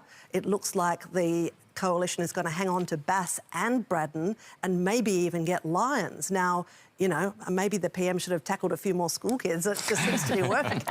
Hold those thoughts. Anthony wants to talk to us about something. Let me go. I'm just trying to find where I am. It's just McKellar in the northern suburbs. Jason Flinski's vote, it just has not budged above 40% all night. That's where it's stuck. And the independent Sophie Scompes is on 39. There's 8% with the Labor Party, 6% with the Greens. The preferences are flowing 70% to Scompes from the other candidates. All the other candidates in totals, it's 70% to Sophie Scompes. And unless Jason Falinski can get his vote up to 43, 44, he can't win that seat. And everything we've got, all our projections are 40. It's just not budged all night. So unless there's something dramatic in the postal votes, and to be honest, I don't see that happening, we've just pulled the bar on it and given the seat to Sophie Scompes in McKellar and Jason Falinski defeated. Now, you know, if I'm proved wrong, fine. I've explained all of everything I've done here, but everything we are seeing says in McKellar that Jason Falinski's falling short. And what about those other teal seats in New South Wales? I mean, what do you think at this stage about Wentworth and about North Sydney? North Sydney is the other one I'm a bit doubtful on, but it's unclear whether the Independent or Labor's finishing second. If the Independent finishes second, I think Trent Zimmerman's defeated. But if Labor finishes second, I'm not so sure he is. I hear too, Anthony, that scrutiny is for Allegra Spender are so confident they're going to win there, they're actually heading off to the party early. So there you go. There's scrutineers. Scrutineers postal votes. Simon, when you're looking at numbers like that, is it right that you are losing your base? Well, I think it's a clear problem that we are losing seats that are heartland seats that have defined the Liberal Party for generations. And so if we lose those seats, and it's not certain that we will, but there is clearly a big movement against us and there is clearly a big message in it. And we need to heed that message, because forming government in the future without winning those sorts of seats is a next to impossible task. Now, we're seeing Labor potentially in the territory where they have to form coalition with the Greens to be able to get to a government. We want to make sure that we're, in the future, not having to form ad hoc coalitions. We need to get the Liberal Party seen as being back in touch with the values of those constituencies and ensuring that people who should hold Liberal values associate with the Liberal Party. So, Birmingham, can I just ask you about this pattern that we've observed about seats with large populations of Chinese-born or Chinese-speaking constituents? You see that Bennelong and Reid are in strife. Is it a problem that you have a Defence Minister who told Australians to be prepared for war early on in the campaign? Sydney Today, a Chinese-language newspaper, reported that a lot of Chinese-born Australians found that confronting and put them off to a huge degree. Is that what's going on here, do you think? I think there's been a challenge there, Annabelle Moore, for a couple of years. I wouldn't ascribe that to any particular statement during the course of the campaign. I think it is one that since we've got into this much more difficult environment with China, and as Trade Minister previously, I well recall the challenges that tension grew and built. Sure, but prepare for war is sort of on the incendiary end of, you know, diplomatic language, don't you think? I'm not saying those comments help, but nor do I think it's just that flicks it. I think there has been a gradual emergence of tension and issue there that reflects the ongoing tension in the relationship. Now, as government, we've been at the forefront of having to justify and explain that tension, and it has been difficult, both with some colleagues but also with some media reporting, to distinguish between the argument between the government of Australia and the government of China versus the Chinese people. And we've always tried to make sure we reinforce that it's not with the Chinese people and certainly not with Chinese diaspora in Australia. But you can see from, as I say, elements of reporting and language that they aren't always helpful. Highly diplomatic answer. That's why I was Trade Minister. Can I bring in Laura Tingle? Laura, we've heard Antony Green say that there's not really a path for the Liberals to get to 70 that he can see. So there's a tricky problem here because there's the Quad meeting on Monday. I mean, who's the Prime Minister? Who goes to that on Monday? Well, there's been a lot of debate about that. Anthony Albanese says if it's not clear that they should both go. At this stage, you'd have to say it's not clear that the Prime Minister, Scott Morrison, is going to be able to continue as Prime Minister on these numbers just because he won't be able to form a majority government. And certainly there's a question about, and the more likely scenario is a Labor majority government. So the question is whether there's some sort of caretaker arrangement made about this in the meantime and both of them go. Partly, I think it'll probably depend a bit on how sort of solid the number is by the end of tonight. Richard Marles, how do you think that should be resolved? Oh, look, I think we've got to see where we get to, really, not just by the end of tonight. So you want the IFB to go to during the course of tomorrow.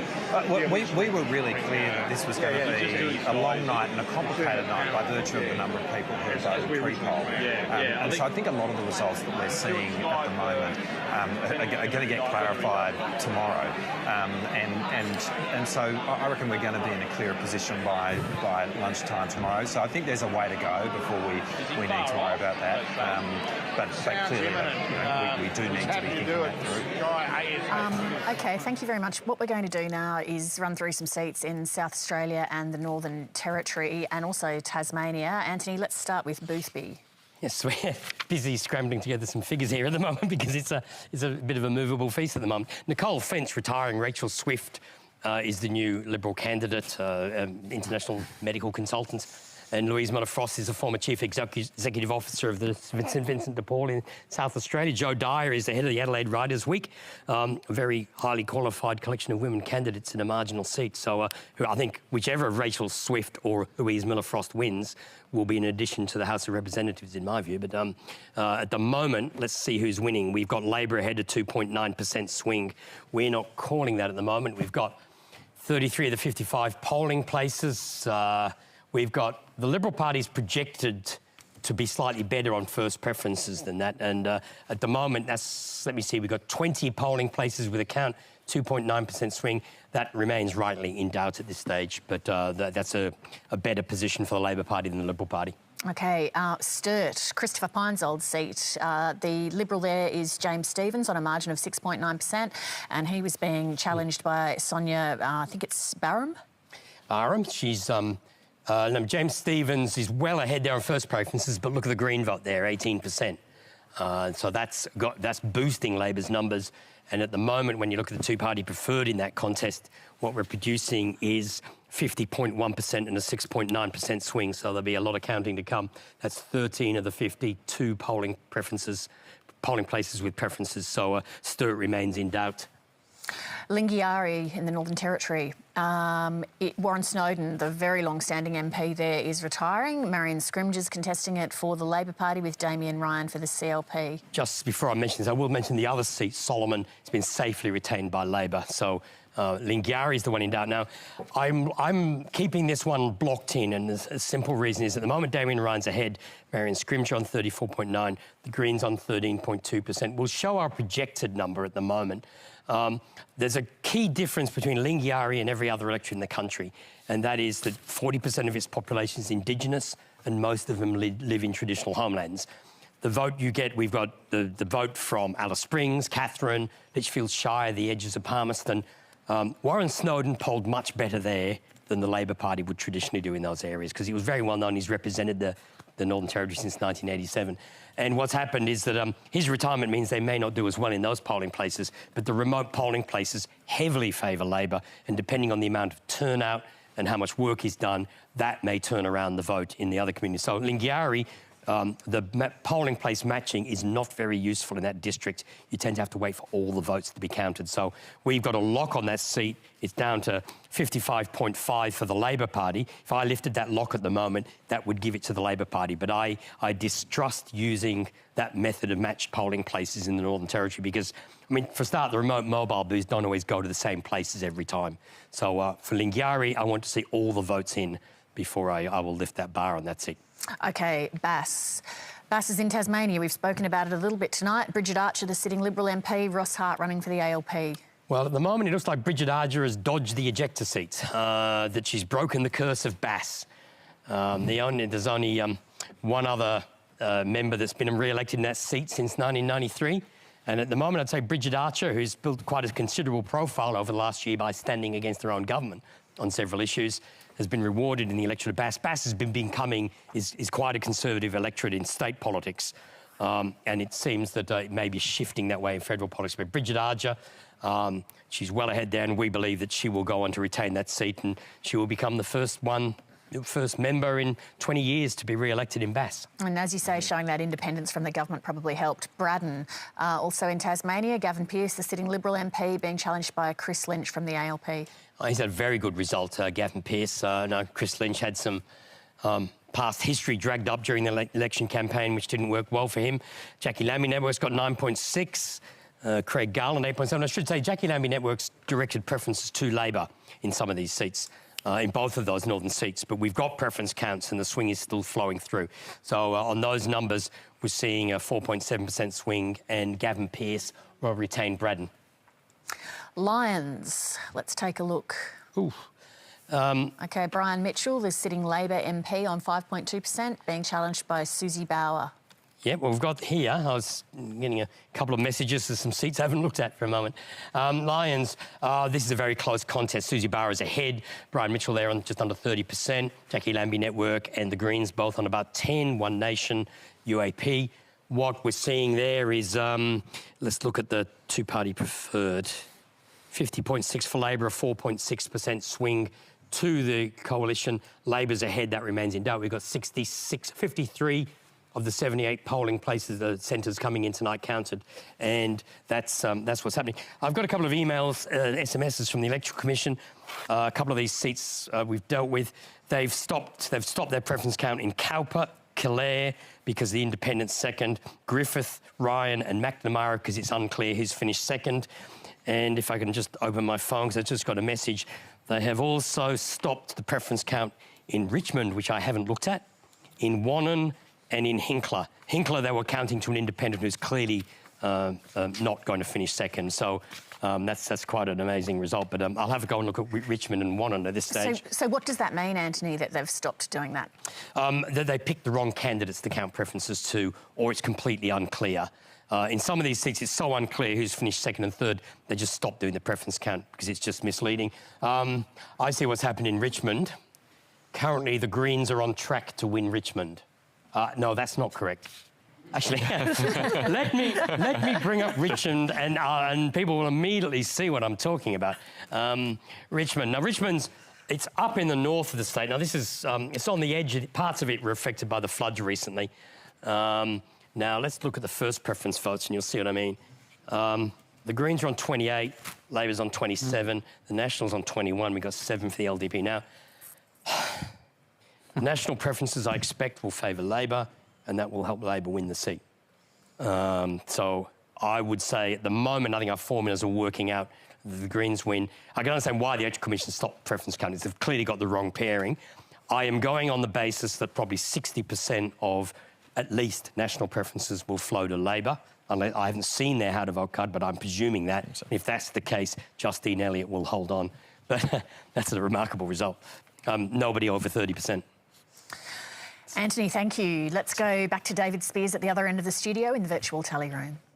Leigh, thank you. Here's the state of play on the tally board right now. If we start over on the Labor side, we're still yet to see any of them turn blue. Yes, the Liberals still hopeful in places like Gilmore, Lyons, Lingiari, you were just talking about. And we yet to see the Western Australian seat results come in for Labor, but still none of them have turned blue just yet on our projections. But on this side, we've still got Labor having picked up 4, Chisholm, Higgins, Reid and Robertson. Remember, Labor needs a net gain of 7 seats for a majority government to get to 76 seats. But with 4 gains, they're certainly on track for a minority, and we're yet to see further results where they are ahead, and places like Deakin and Boothby and the West Australian seats are yet to come in. Swan, Pearce, Hasluck, where Labor's hopeful as well. So that's the state of play at the moment. But I want to show you something really worth looking at in the results we're seeing tonight, and that's Victoria. Now, Victoria, of course, second biggest state in terms of the number of seats in play tonight after New South Wales. And the Liberals are having a bit of a shocker tonight in Victoria. Here are 4 of the most marginal Liberal-held seats, or they were Liberal-held seats heading into tonight. Chisholm and Higgins already gone. Casey they've held. Deakin, Michael Sukkar's seat, still very much in play. Let's have a look at the swings that are happening in those most marginal Liberal seats in Victoria and how they compare to the national swing, because this is quite revealing. 2.2% is the national swing at the moment towards Labor. But have a look at what's going on in these seats. In Chisholm, it's a whopping 6.8% swing to Labor against the Liberals. In Higgins, 6.1%. In Casey, it's not so dramatic. You can see there, in fact, it's less than the national swing. In Deakin, again, another huge swing of 4.7%, well beyond that national average. So what does this tell us? Let's go to Tony Barry and Cos Samaras for some thoughts on this, because in Victoria right now, at this point of the night, you'd have to say, in fact, Cos, how do I start with you? How would you describe what we're seeing happen to the Liberal Party in Victoria? I think, in particular, Melbourne has become the epicentre of the Liberal Party's problem with regards to this election. Female professional voters in this country have obviously swung really heavily against the coalition, but you can see that the consequences of that in some of these seats in Melbourne in particular. You have to drive 50 kilometres out from Melbourne CBD to get to the Liberal Party's now safest seat, which is Latrobe. So inner urban Melbourne, you think, is the biggest problem nationally for the Liberal Party right now? That's right. And at the epicentre of it are professional women in this country. All right. Tony, what do you read into these results? Well, it's been 2004 was the last time the Liberal Party in a federal election got over 50% 2PP in Victoria. So it's always underperformed relative to the rest of the country. But this is next level disaster. And you know, we're looking at a lot of seats that Casey, I don't think has been lost for decades, should hold. You know, the caveat, of course, is there's still a lot of postals to come in. Deakin's in trouble. Deakin's in trouble. There's a lot of seats, and of course the teal seats. So there's obviously more than just socio-economic problems and our base problems that we've discussed earlier. There's also the structural problems of the Victorian division. And it's just as dysfunctional as the New South Wales division of the Liberal Party, but without the culture of winning. And just explain that for people who won't know what you're talking about in terms of the dysfunction in the Liberal Party in Victoria that you're referring to. Well, in New South Wales, it's obvious the must-win seats, including Bennelong, which was an incumbent seat. We didn't have a candidate in the field until a week out from the election. The Victorian division has underperformed at a state level and a federal level for decades now.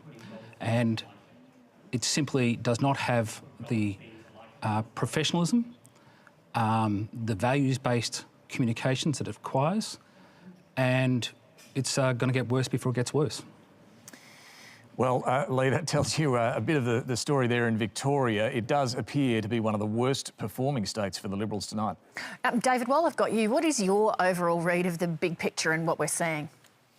Look, the overall read at the moment is, as we were talking about earlier, yes, a lot of patchiness and votes going away from the major parties, but where we're heading towards, in terms of who's going to form government, you'd have to say we're heading towards a Labor government. Minority or majority, we don't know, but as you were discussing earlier, very hard, well, impossible to see the coalition forming majority and a struggle for them to even form a minority on what we're seeing so far. Western Australia, well, we'll start to see some results soon, and that could hold the key in terms of telling us exactly what government is going to look like by tomorrow. OK, David, thank you. Richard Marles, can I come to you and ask you about something? Anthony Albanese said on the 22nd of February, sorry, just I need my glasses, so you'll have to just bear with me, sorry. If we win government, we will implement our plan, not negotiate with fringe groups, and I won't be negotiating or doing deals with the Greens after the election. So where does that leave you? Well, that's exactly where we're at. We've made that clear from day one. What we took to the Australian people is what we'll take to the Parliament of Australia. Yeah, but if it's a hung parliament, and we're very clear about that. Sorry to interrupt. If it's a hung parliament, you're in a minority, you have to negotiate. Well, actually, ultimately, the questions you're asking of me in that scenario are really questions for the crossbench. I mean, we're making our position very clear about the policies that we've taken to the Australian people, and they are the policies that we will take to the Parliament. In that event, it'll be a matter for the crossbench to determine where they sit in respect of our propositions versus those of the government. Now, you know, if you look at action on climate change, for example, there is a very clear difference between ourselves and the Morrison government. Richard Marles, sorry to interrupt in relation to action on climate Sorry to interrupt. I just want to go to Trent Zimmerman in North Sydney, who is conceding. Also, our incredible successes and work as a government and as a member for North Sydney in delivering better services and infrastructure to our community across this incredible, wonderful part of Sydney. So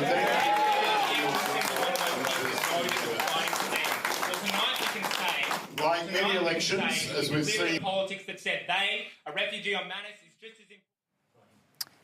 Sorry, not sure what's going on there with Trent Zimmerman. We've lost that feed. Are we going to be able to get it back, do we think? And Antony, can you just have a look at North Sydney to see if he was indeed conceding? Yeah, let's have a look at North Sydney. North Sydney is another one of the seats which I'm... my brain's burning a little bit. I'm sorry. Oh, no, we've burnt out the green brain. It's not even 10 o'clock. North Sydney, let's have a look at the first preferences. At the moment, what's happening is Labor is gliding down to third place. If Labor is in third place, we are getting a preference count between Trent Zimmerman and Carly Tink, and from 37%, Trent Zimmerman can't win. OK, we've got him back now, apparently, so let's try to go back.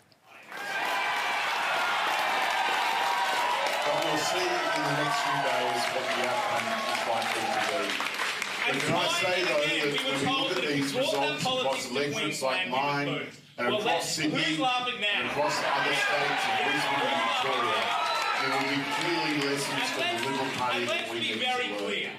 We need to ensure that we as a party and as a government are representing the aspirations and views of our black metropolitan areas, which represent so much of the economic activity of our nation, the creativity of our nation, the capacity of our nation.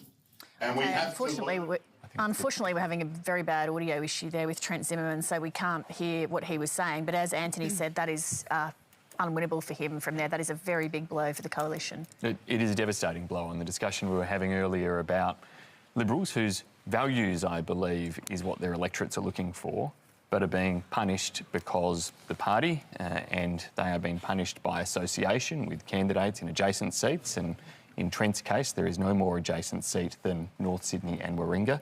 So you're seeing a real contagion effect, as I put it earlier there, and that's a devastating blow because it is people like Trent who we need to make sure the party rebuilds the vote in the communities that we have clearly lost and the voters we've clearly lost. And yet we're going to be missing some of those crucial people. The swing against him is something like 13%. Are you blaming all of that on Catherine Deves? No, of course not. There's a raft of factors, I'm sure, at play, and they all have compounding effects. I don't think you can ever put these things down to a single element, and clearly debates on issues like climate, where, again, Trent was at the forefront of arguing the position to achieve net zero by 2050 as a coalition position, and has been very consistent in his advocacy, but clearly that personal approach has not been sufficient to withstand the very strong campaign that the independents have waged.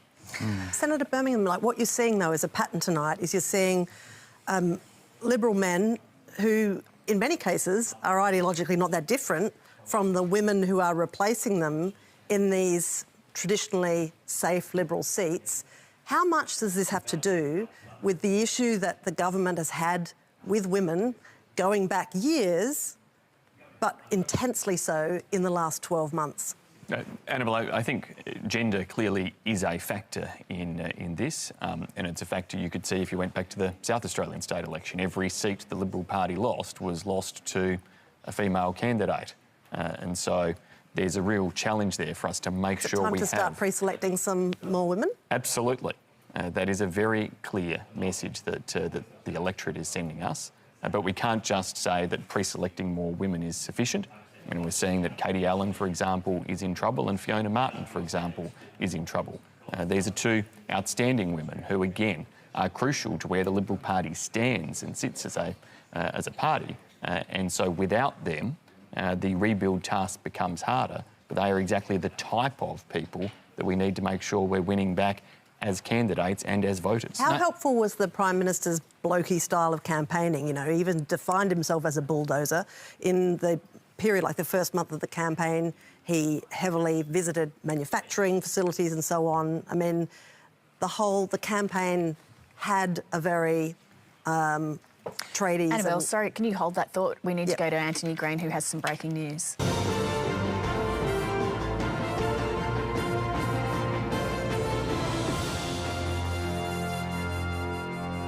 Yep.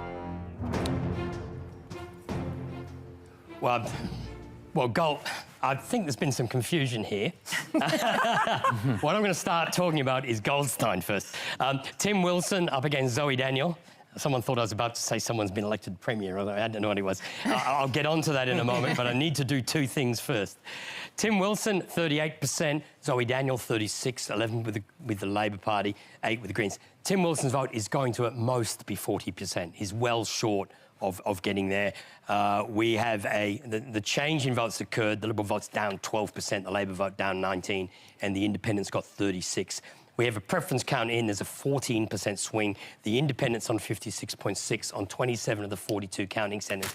I just can't see that turning around, so we're declaring that Zoe Daniels, let me go to this page here, Zoe Daniels will be the new member for Indi. I don't think our computer, I've currently got a suppression on that, but at the moment I can't see how Zoe Daniels doesn't win and Tim Wilson is likely to be defeated. Now, the next thing I wanted to do was I need to go to the home button here. And then I need to go to the primary vote, which is our national figures. But what I wanted to do was look at some very early figures from Western Australia with 5.5% counted. LNP, 34 point for Liberal on 34, Labor 35, Greens 13. Look at the change in vote this Western Australia. Now, there's no Western Australian seats factored into the equation at the moment. And the Liberal coalition vote's down 10%, Labor's up 4%, the others on 3.7%, and there's an 8.4% swing. These are very early figures. But if anything like that occurs, then Labor's going to win a seat or two in Western Australia.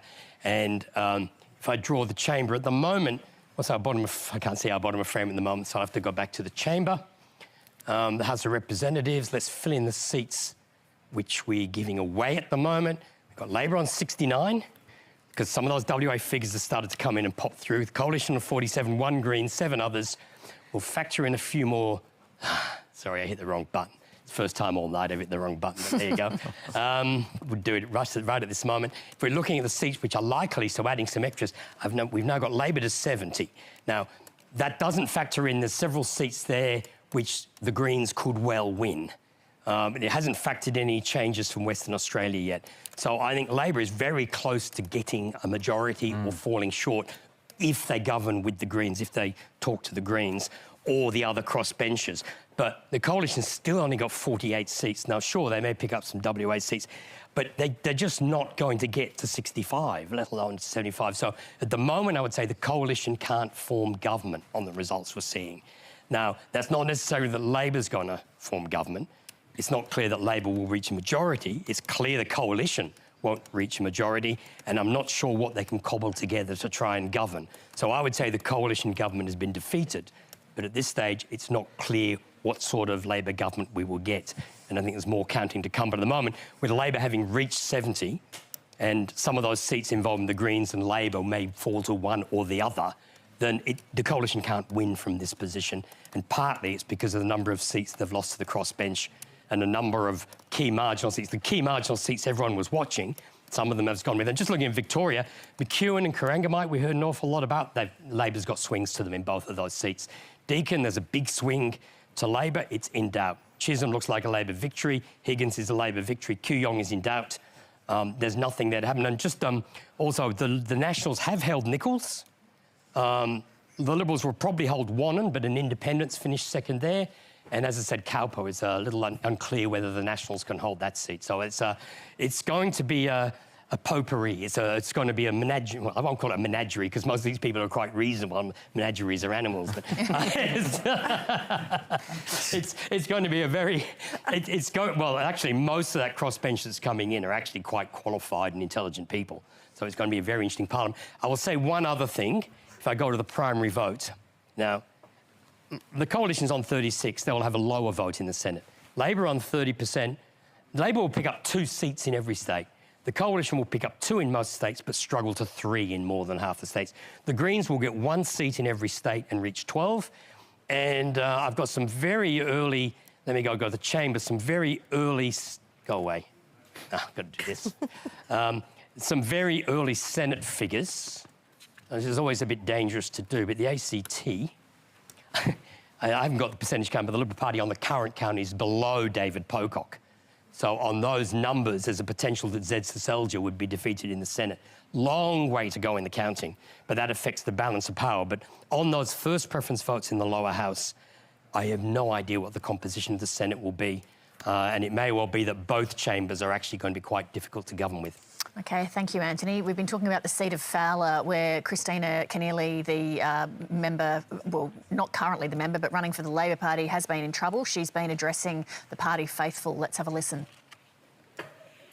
Oh, friends, thank you so much for that incredibly warm welcome. And thank you so much for your amazing work on this campaign. Thank you.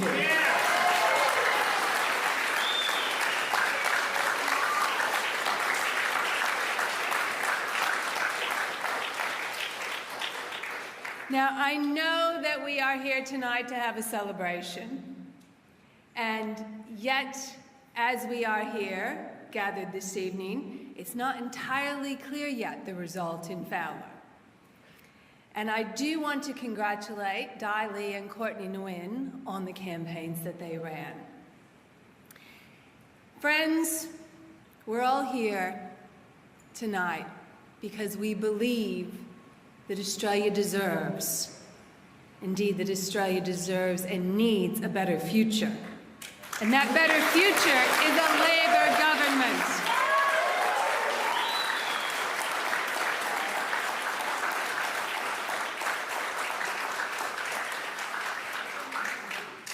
You know, when I gave my first inaugural speech in 2003 in the New South Wales Parliament, I spoke about the 3 passions that motivated my political career, and I know that so many of you share those.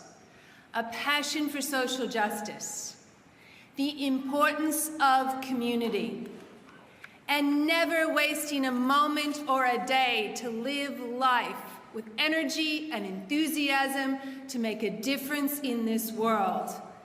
Those values are as true today as they were 20 years ago. You'd have to imagine that Labor might be regretting not choosing a local candidate. Absolutely. Chris Hayes, the outgoing member, he was thoroughly supportive of Lee getting the gig there, and they brought in a lady from Scotland Island, and they're paying the price. Well, it's the price for a factional brawl. Essentially, there were 2 right-wingers going for the last winnable spot in the Senate. They couldn't both win. Nobody wanted to sack either of them, and so an alternative had to be found for Christina Keneally, and so she was shunted into the seat of Fowler, a highly inappropriate seat, probably, but it seemed like a sensible thing to do because the seat is so safe that we can do that. And what we're seeing across the board again and again is that people are sick of having their voting support taken for granted. It shows people are really engaged. They recognise what's happening around them, taken for granted. Well, they also saw a member of their community, being Lee, who was at that point going to be pre-selected for the seat, being treated in a terrible way, very disrespectful. And this is a population responding by supporting a former Liberal candidate. So. Let me bring you in, Laura. We heard Antony say before that it looks like it's, you know, the government has lost the election, but he can't say that Labor's won the election, and we don't quite know, you know, what the government is going to look like. Richard Marles said before, we're not negotiating on our policy agenda, we're not negotiating with the Greens and so forth. So then what are the options here for how Australia is governed? Well, everybody always says that they're not for negotiation, but I think nobody actually believes that, Leigh. Look, I think we've still got to wait. There is a possibility that that Labor will get very close to a majority in its own right. There's a chance it could pick up certainly two seats in the West, and that will be getting it very, very close. I think I'd just like to make a couple of other observations, though, Leigh. One of them is about the nature of the coalition as it's shaping up, which is something we can say a bit more about with a little bit more confidence. One of the things that's happened is that we've got the government, as you say, is not going to be in a position to be forming a government next time round. Josh Frydenberg looks like he's in deep trouble in Kooyong, and Peter Dutton isn't. But the other thing that's happened is that the Nationals have not lost any of their seats. The independent Rob Priestley gave it a red-hot go in the seat of Nichols in Victoria, but it doesn't look like he's going to win. So what you're seeing is a peeling off of seats, a loss of seats by the Liberals and the LNP in Queensland to Labor and to the Greens and to Independents. So the ratio of the Liberal Party to the National Party is just changing really, really dramatically as we go through the evening. That's going to completely change the nature of that relationship. It's likely that Scott Morrison would not survive as leader of the party, leader of the coalition, and that Peter Dutton, if Josh Frydenberg is knocked out, would be there. So these are dramatic changes in our politics happening before our eyes. But I'd also just say, in addition to that, one of the things that's interesting is that 6 or 7 months ago we were talking about this being an election fought in the coal seats. Labor has held on to the seat of Hunter by the looks of things, and is also in a pretty good position in the seat of Flynn. I don't think I haven't looked at it again in the last few minutes, but it's done okay there. It wasn't a seat that the LNP has made any big gains on, shall we say. There's been a swing to Labor, even if they don't win. So I think that's sort of a continuation of that push towards the Teals and the Greens, right into the absolute heartland of those coal seats that were supposed to be the ones that were, so vulnerable. Thank you, Laura. Antony, you want to clarify some of your points? Look, I'll just go back to the chamber again, just to show that. Let's. I'll go straight to the seats we're pretty confident of, and there's a few WA seats coming through. Labor's now on 72.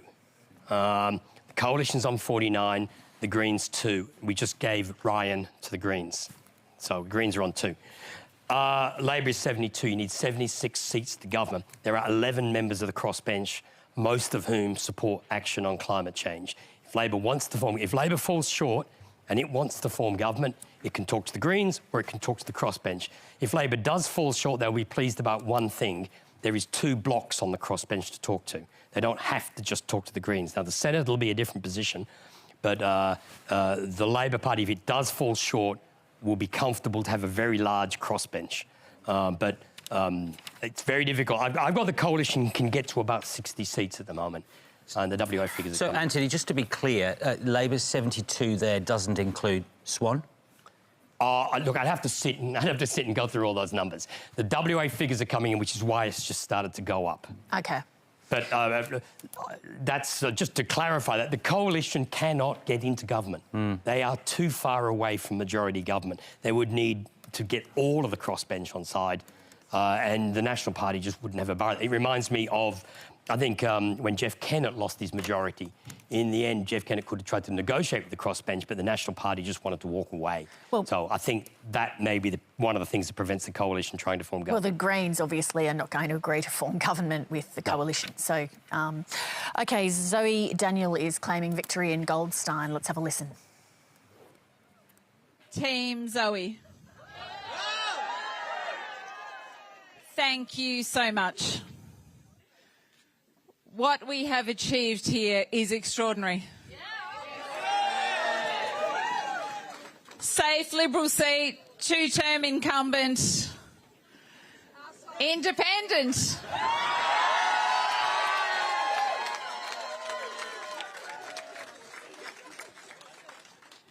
100 or so years ago, there was a woman called Vida Goldstein. She was an internationally renowned suffragist. She was the first Australian in the Oval Office. She ran as an independent several times because she was so independent that she couldn't bring herself to run for either of the major parties. Vida was not elected. This seat is in her name, and today I take her rightful place. Zoe Daniels there claiming victory in the Victorian seat of Goldstein, a loss for the Liberal Party, a devastating loss for the Liberal Party, one of their blue ribbon seats. Let's go to David Speers in his virtual tally room.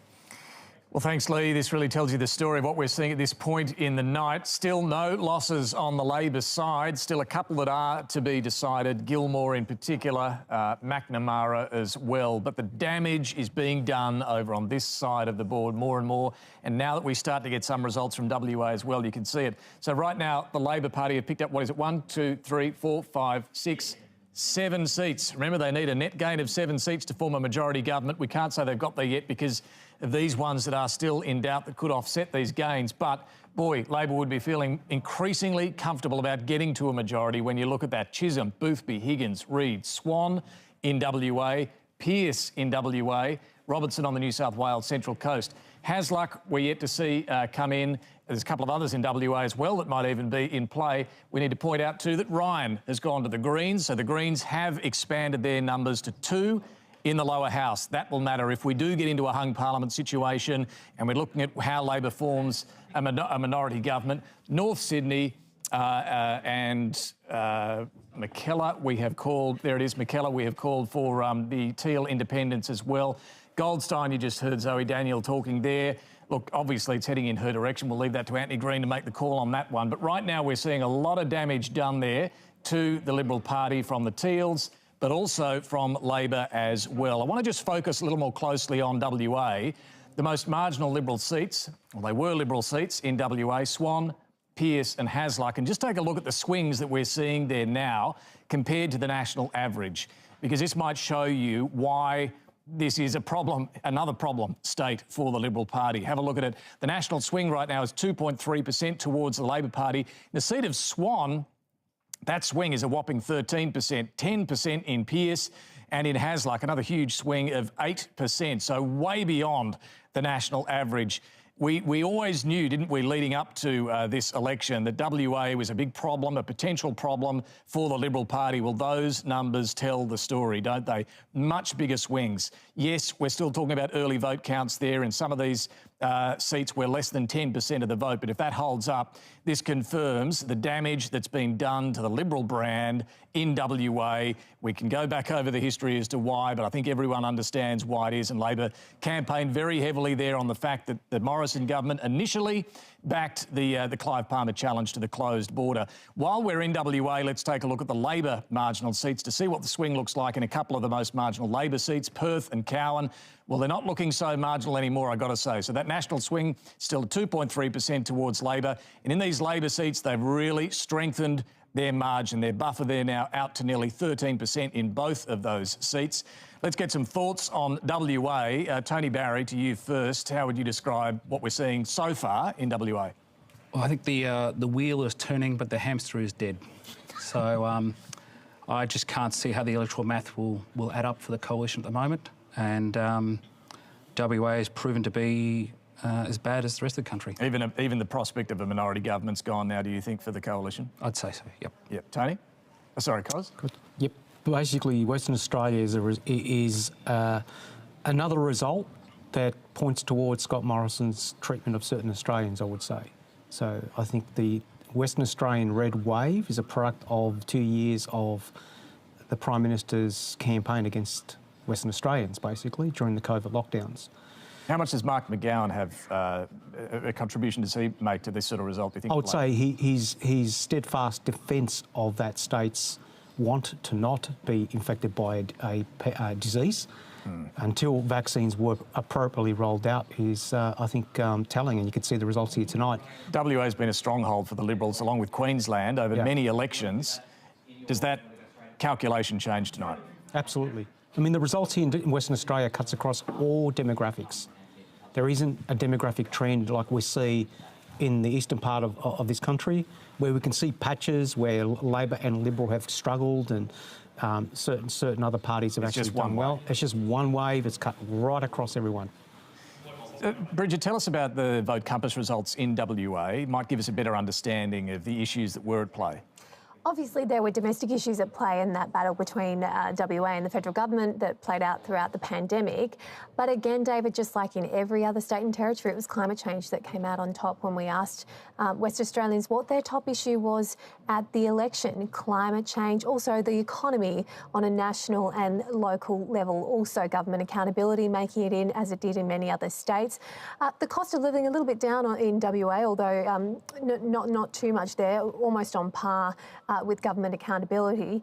And environment and healthcare were also key concerns. So actually, if you put environment and climate change together there, clearly a lot of West Australians concerned about global warming and conservation. Yeah, all right. So, Leigh, if those results hold up, it does give you an understanding of this wipeout in the West for the Liberal Party. It could well be the icing on the cake of a majority government, potentially, for Labor. We'll just have to keep watching those WA results and see. Let's go over to Antony Green, who can take us through some of the results in Queensland. That's news to me, sorry. Western Australia, then? I was going to talk Western Australia.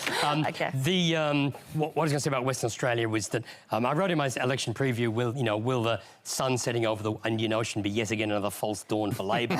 Because there have been so many promises that they would recover in WA.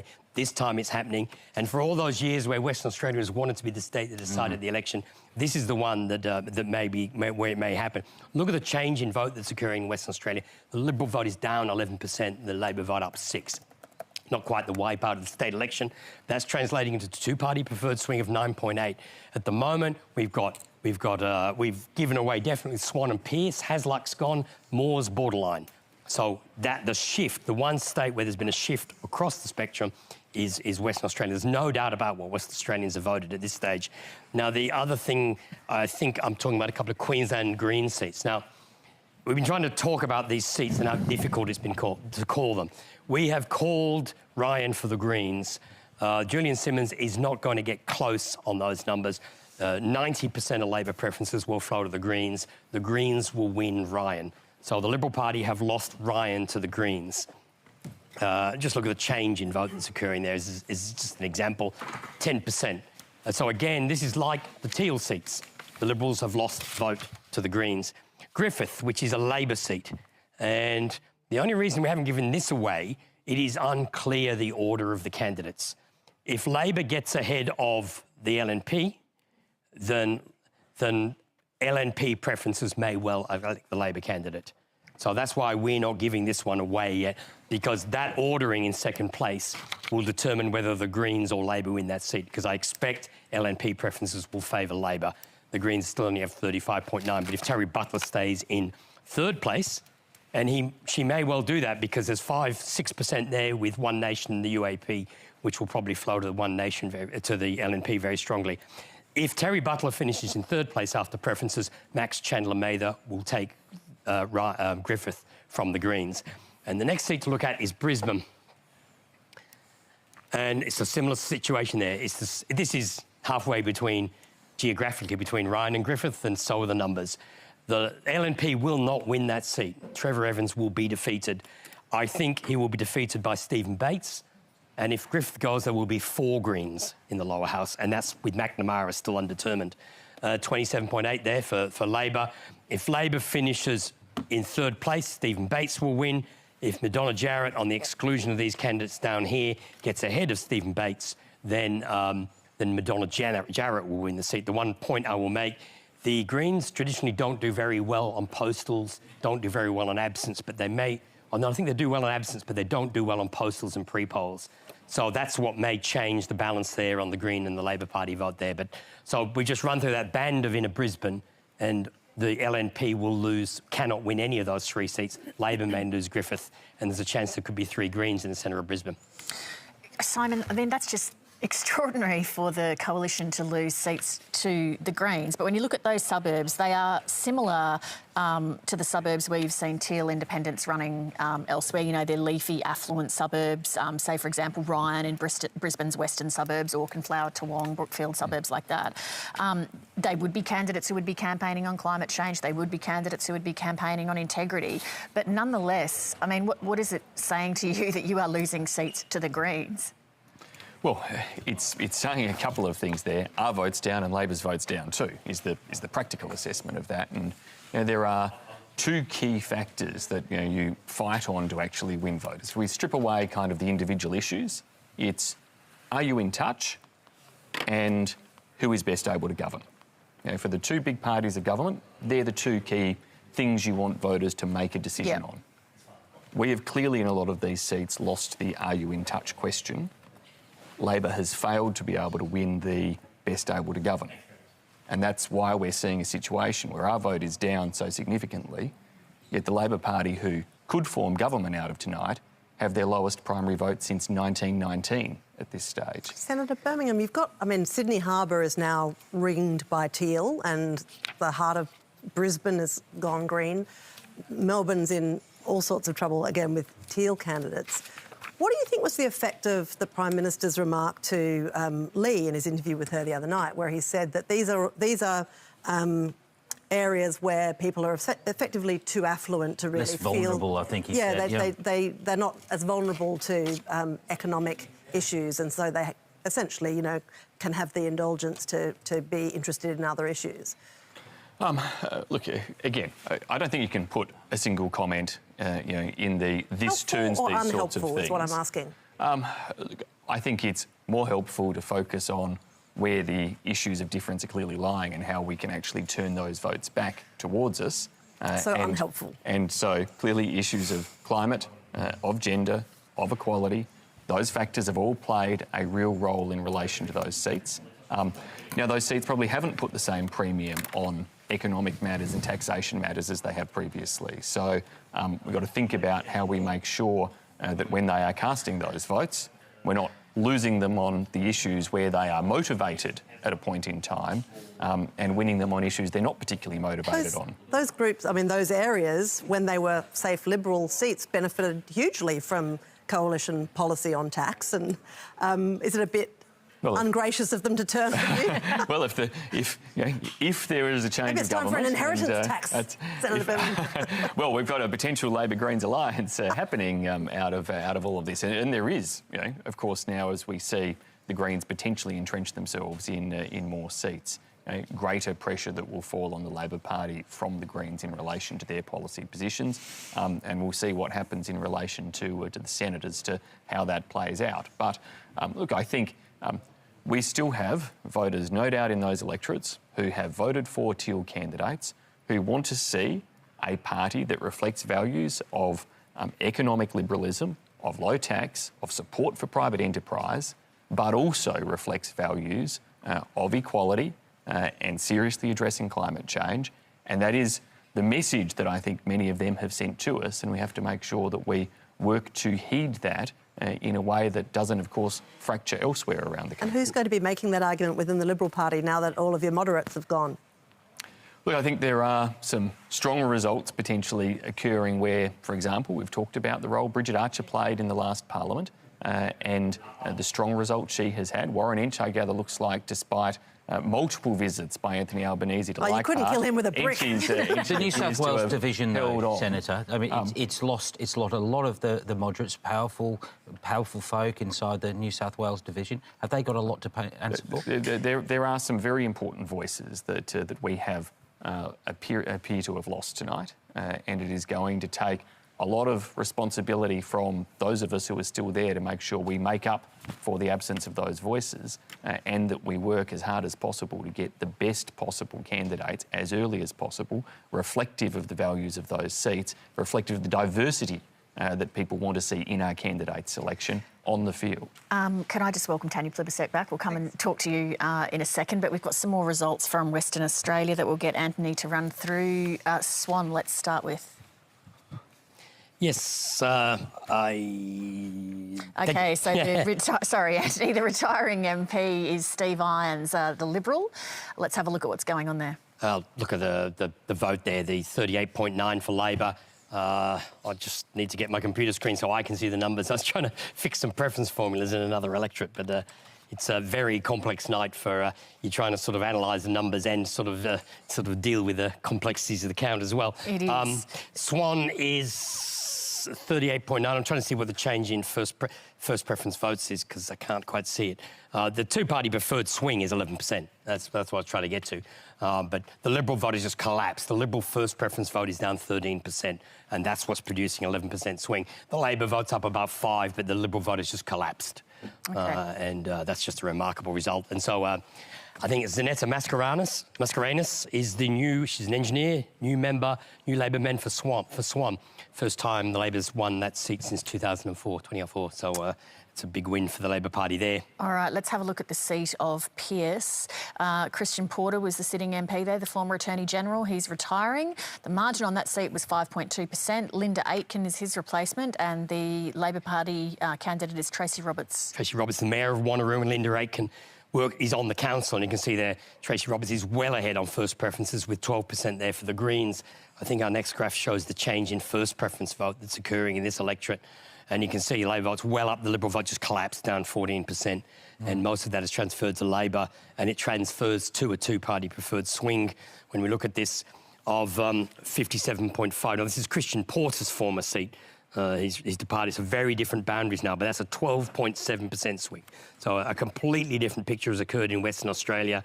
Labor Party gain. Tracy Roberts is the new Labor member for Pearce. Okay. First Labor member for Pearce. OK, Hasluck, Ken Wyatt's seat, the Minister for Indigenous Affairs. He holds it on a margin of 5.9%. Labor is running Tanya Lawrence. Now, this is Eastern Perth, up in the hills, and Labor's ahead on first preferences. Now, this is reminding me of the WA election in the sense that there's a lot of seats in WA Labor hasn't campaigned in for years, and they've campaigned in these seats for the first time with a bit of momentum behind them.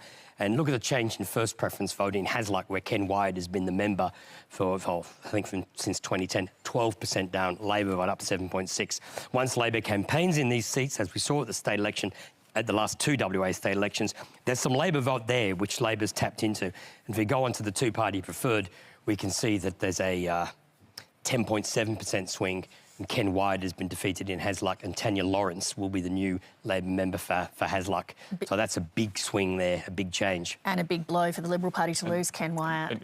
Indeed. I think whilst there are many colleagues who I will grieve for tonight, and many who would play a more important role perhaps in the future of the Liberal Party than Ken would, I think it is important that we note the historic contribution that Ken Wyatt has made to the Parliament as an Indigenous Australian to serve at the highest levels of office. And I know Ken has enjoyed bipartisan respect, and we pay real tribute to him tonight. That's certainly true, and I think that this is one of the really surprising results in WA.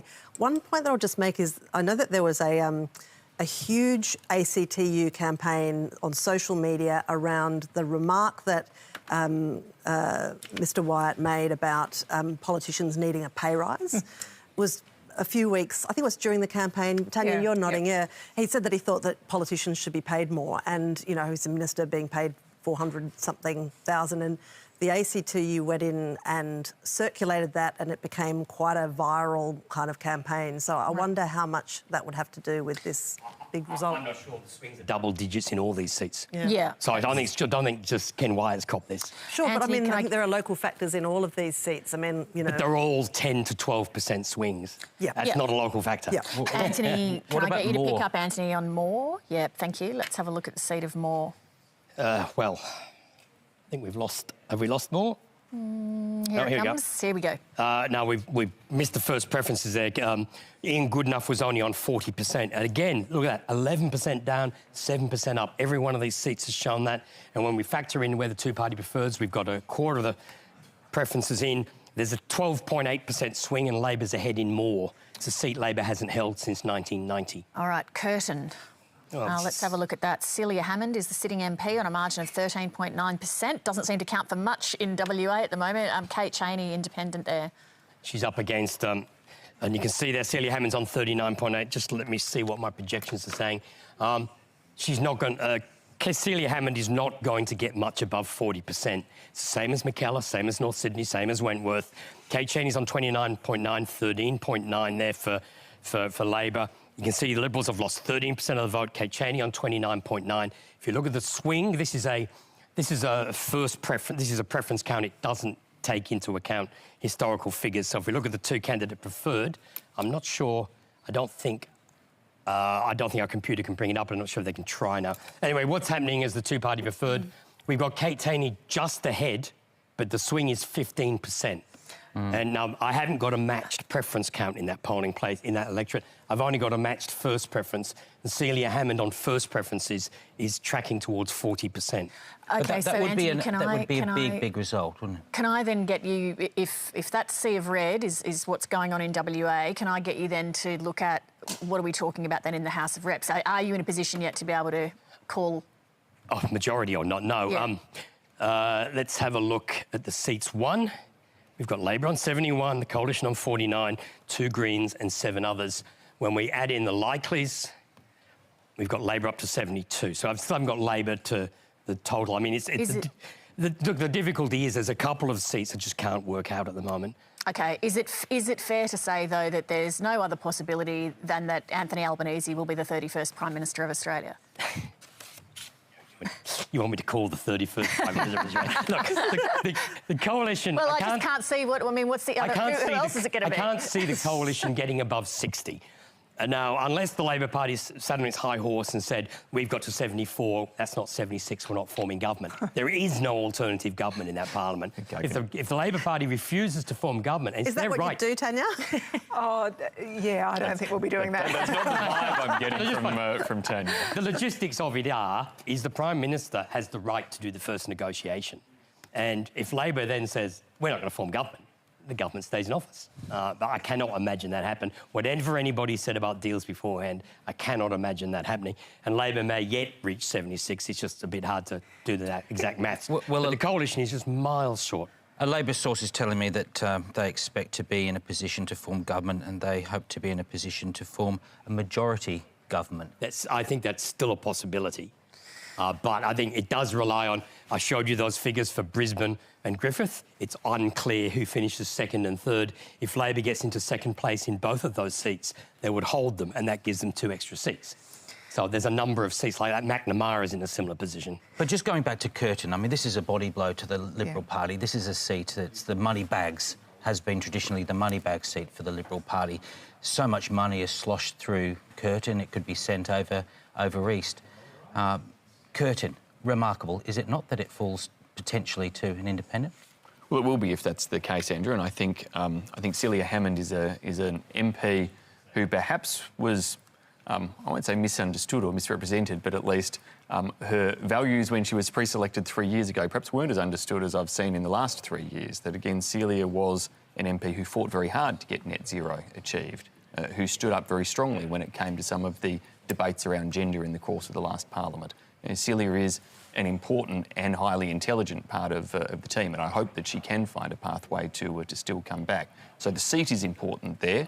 The member is actually very important too, as is the case in a number of those seats. Simon, can I ask, I think it was Laura who raised the point that the ratio between the Libs and the Nats in the parliament it's going to be quite significantly changed. The Nationals are going to have, comparatively more people, and you've, lost MPs. How does that affect the coalition? Leigh, that's not an entirely unusual thing in opposition for us.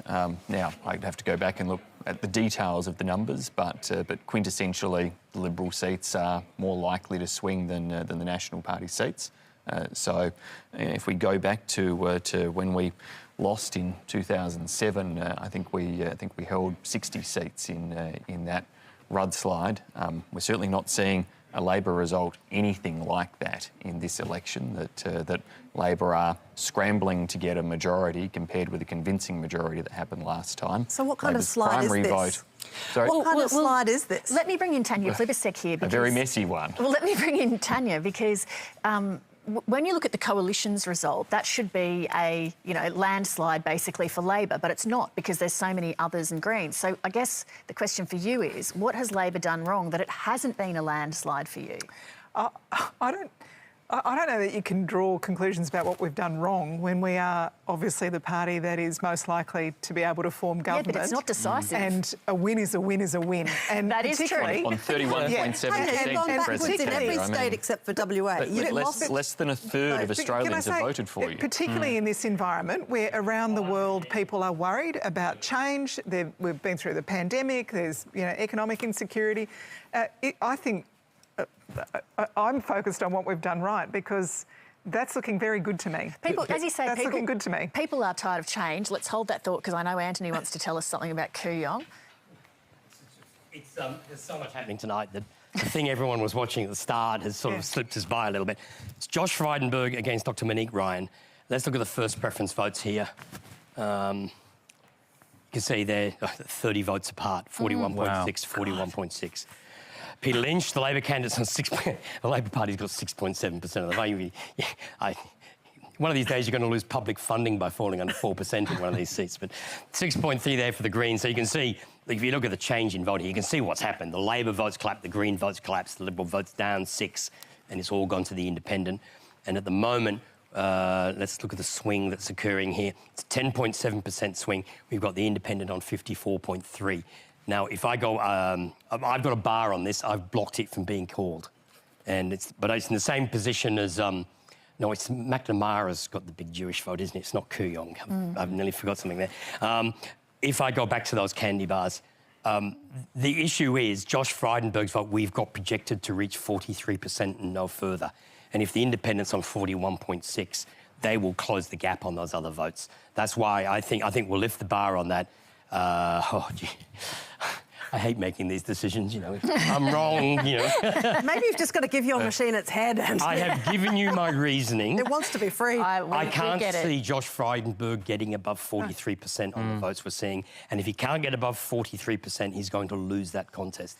I'm assuming, Antony, that in none of these seats where we're seeing, about 40% counted, if I'm reading the screen right there, that we've got that big pre-polling yet. That does worry me. That's the big rock that is waiting to come into the jar. You've just put the argument that makes me think I'm not going to call it. I think, look, there's no... I think I will leave that there. I don't think there's any point calling a defeat when there's enough doubt on things like that. I mean, if they do well on the pre-polls and postals, that could narrow. But the modelling we've got at the moment is Josh Frydenberg will lose that seat. But I think for really obvious reasons, I think I'm better off just leaving in that position. OK. Simon Holmes Accord is standing by, one of the big backers of the Teal candidates. Where are you, actually, Simon? I can see you're at a party, but I don't know exactly where you are. I'm here at the Auburn Hotel in Hawthorn, which is in the middle of Kooyong. Oh, Mr. Holmes Accord, it's Annabelle Kooyong, and it's about... OK, Simon Holmes Court, this is... over this crowd. It is, really. This is Annabelle Crabb, and you know Antony Green hasn't quite called Kooyong, but it looks like a majority of the Tealites behind you have. Now, what have you done to the Liberal Party in Melbourne tonight? Sorry, can you say that again? I'm just asking, what have you done to the Liberal Party in Melbourne tonight? Because it's starting to look as though you've kind of gutted its most fancy bits. Yeah, look, I wouldn't... It's very hard to talk above the crowd. Look, I wouldn't... Everyone's been asked to be quiet. Look, this community independence movement is incredible. You've seen it initially rise up in Cathy McGowan's seat of Indi, passed over to Helen Haynes and then Warringah. And then this election, 23 independents running in these community-backed campaigns. Two of the strongest in the country were Goldstein and Kooyong. This campaign's been amazing. There's 2,000 volunteers and they have knocked on every knockable door in the electorate. 55,000 doors knocked, which I think is the highest number, certainly this century, maybe ever, of doors knocked in an electorate. It's been such a strong campaign. We spoke to Tim Wilson a little bit earlier before it was confirmed that his seat had fallen, and he said that this was an orchestrated attack on the Liberal Party. And to be fair, the removal of a lot of moderate voices from the Liberal Party is going to change the shape and orientation of that grouping. How do you think that your new grouping can account for that? I think, well, firstly, it's not my grouping. I really want to make that clear. But secondly, I think what we're seeing here is that the communities have seen through the fake moderates. These people that have lost their seats tonight weren't true moderates. They voted with Barnaby Joyce every time on climate. They voted with Barnaby Joyce every time on integrity. These MPs that have lost, or ex-MPs, I guess, who have lost their seats, they've been seen through as fake moderates in electorates that want moderate politicians. Well, I mean, fake or not, I mean, the Liberal Party is running desperately short of them now. So do you think that that's going to push the Liberal Party and the coalition generally to the right? And what does that do for politics in Australia? No, I don't. This is not pushing the coalition to the right. The coalition went to the right. Howard kicked out most of the moderates, and Abbott and Morrison kicked out the rest. There are barely any moderates left, and I reject the claim that any of those who've lost their seats tonight are moderate. The reason the Liberal Party has lost these seats is because they left a great vacuum, and these candidates have filled that vacuum. Simon, Andrew Probyn here. You say it's not your grouping. What role will you have from here on, or have you simply brought them to the school door and let them blossom? Andrew, I reject that. So Climate 200 hasn't run these campaigns. We didn't start these campaigns. We haven't run these campaigns. In fact, we're a minority funder of these campaigns. Here I am in Kooyong. They've raised $1.1 million, I think maybe even 1.2 from the community, with Climate 200 having given less than half of that, so less than a third of their total fundraising. And you see the same thing again in Goldstein, Wentworth, North Sydney. It's a common story around the place that these campaigns are, they started in the community, they're genuine community campaigns. We just gave them a kick to level the playing field so they'd have a fighting chance against the party machines. So what is your ongoing role with this grouping, which you don't possess or command, but what is your ongoing relationship with this political grouping, which is obviously going to be hugely potent in the shape of this next parliament? Yeah. So my personal involvement, so I'm only about 2% of the funding of Climate 200. There's a 11,200 donors to Climate 200 from 151 electorates, every single electorate in the country. A third of our donors are rural and regional. So this is a broad crowdfunding movement that has helped to level the playing field. My personal involvement, Climate 200 gave our last donation about 2 weeks ago to the community independents, and that's the end of our involvement with them. But certainly, this community independent movement, I think, has got. You've seen tonight, it's got legs. Wouldn't be surprised if there are many more next time, and Climate 200 will be there to help them when we come into the next election. Well, Simon Holmes-A-Court, recent Australian political history is littered with examples of billionaires who sprayed around a lot of money to achieve not much, and I don't think anyone could say that of you tonight. Thanks for joining us. Thanks a lot, Annabelle. When I'm 90... When I'm 90... When I'm 90, I'm still going to laugh a lot. I want to be like the next Chris Hemsworth. I can't imagine myself in a flannel with my pants all the way up to here. It's not me. It would be really sad if we went together when we're 90. I hope... Actually, maybe you need to change your diet. Can I say something? Okay. I would get people to do all my work. She's really going to be sexy when she turns 90. Yeah. I would love to have at least 78 grandchildren. You know, when we go to the beach and we always point out the grandmas that are still in their little bikinis and they're going for a swim and we're like, yeah, you go girls. You've got goals. Happy birthday, ABC. Yours for 90 years.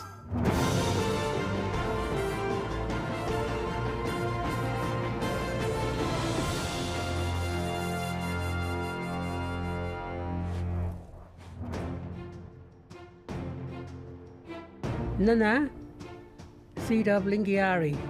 Vincent Lingiari Jala Alari Nanantaka, Ala Spring of Mura, Triak Naradaga Manama, of Marandla. Badwandam, Brandanilam, Lingiari and Nama, Tawana, Andagaram Benin Jalala, Nagotaka Lama, South Australia, borderline ona ataga. It is 10:02 p.m. on the east coast of Australia and almost half the votes counted. Anthony, what have you got for us? What's the latest? Well, I'll look at the national swing, 2.5%. Let's compare that to around the states. New South Wales, 2.6%.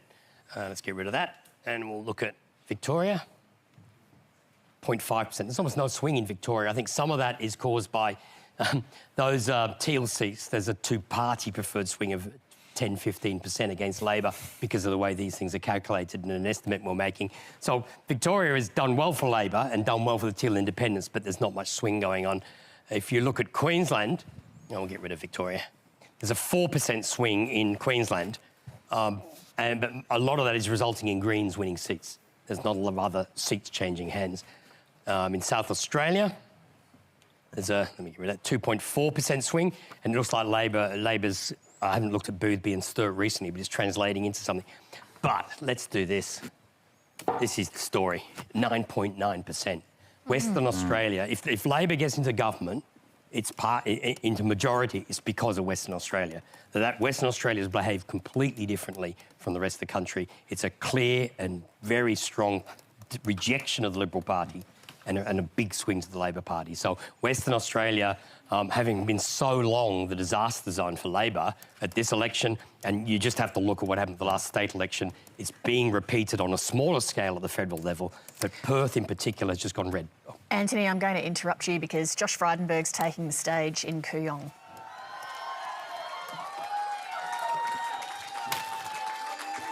Wow. OK, friends. Bit of a different atmosphere to 3 years ago, but still a lot of shouting. Firstly, as you know, there's still thousands of postal votes to count. And so while it's mathematically possible that we win in Kooyong, it's definitely difficult.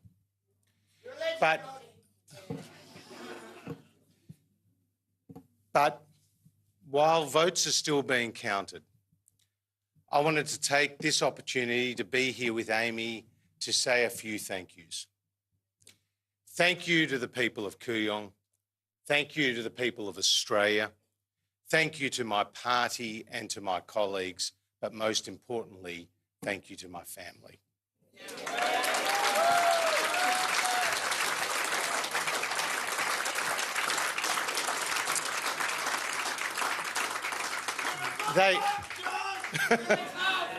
Well, I hope I'm not a bad bloke, I do.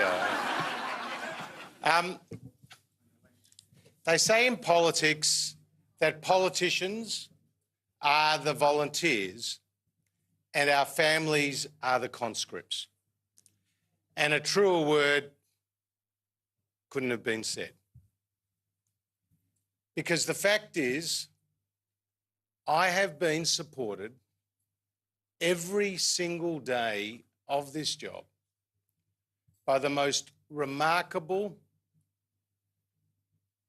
partner in life in my wife, Amy Frydenberg.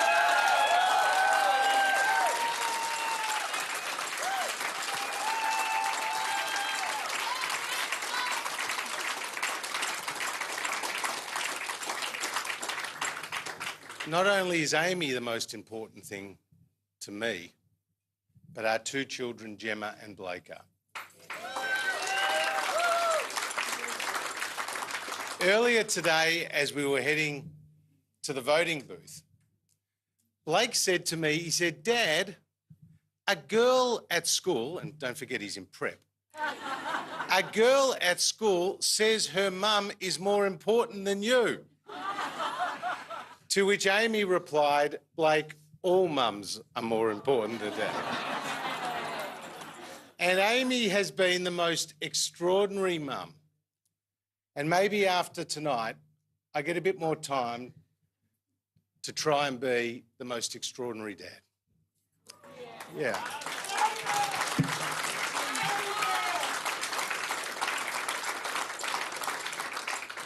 So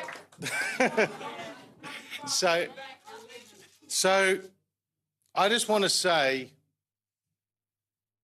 in front of you all I am nothing without my family.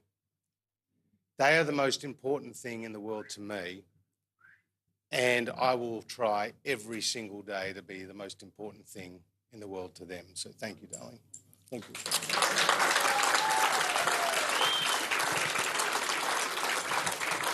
To the people of Kooyong, they say politics, or all politics, is local. And for me, that's always been the first and fundamental task I have, to be a good local member.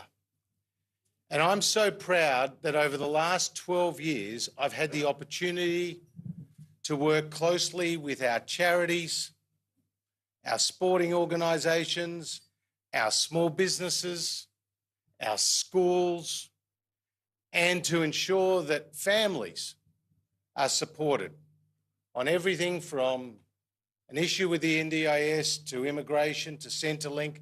My office, led by Colin and Maria, are just unbelievable.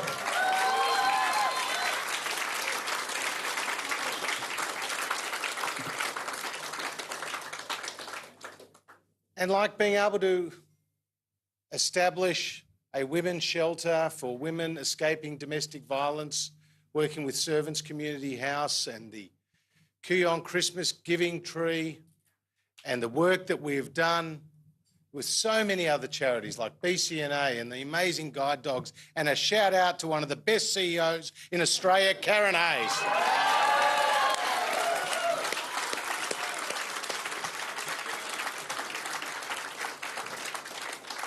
And I'm just so proud of those relationships and the good work that we have done, work that will last and stand the test of time.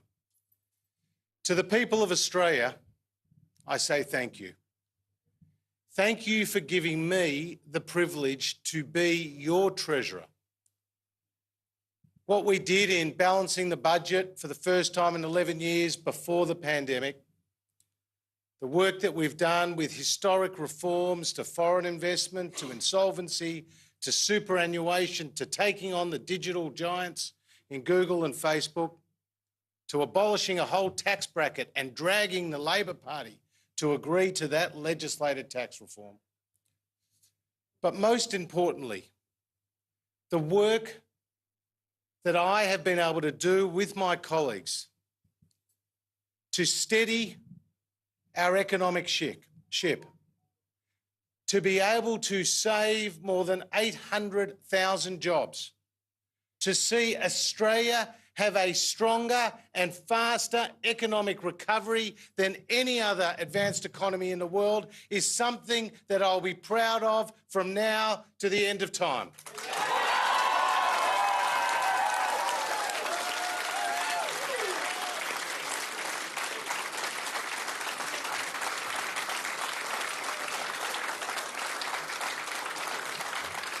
In what looks to have been my last press conference as treasurer. You're a bloody good captain, John!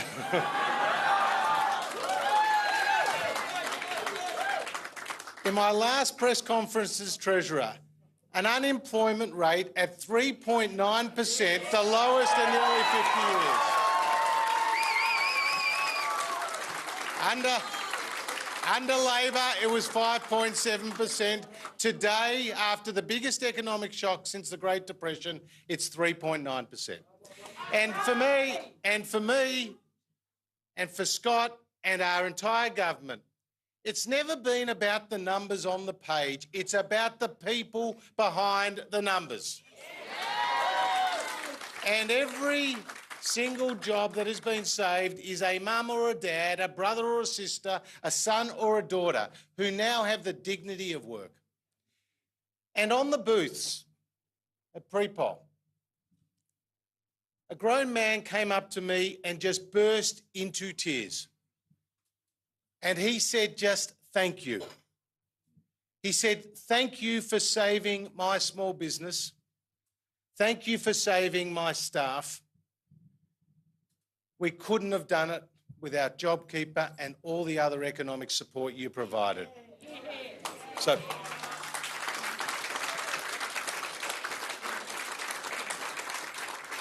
So for me, to know that our economy is stronger today than when we came to government, that more people are in work today than when we came to government, that taxes are lower than when we came to government, that we're spending more on health, education, disability support, women's safety than when we came to government, that defence and national security are seeing the investments that we need in a more unstable world, more so than when we came to government, is something that I'm internally proud of that our government has achieved.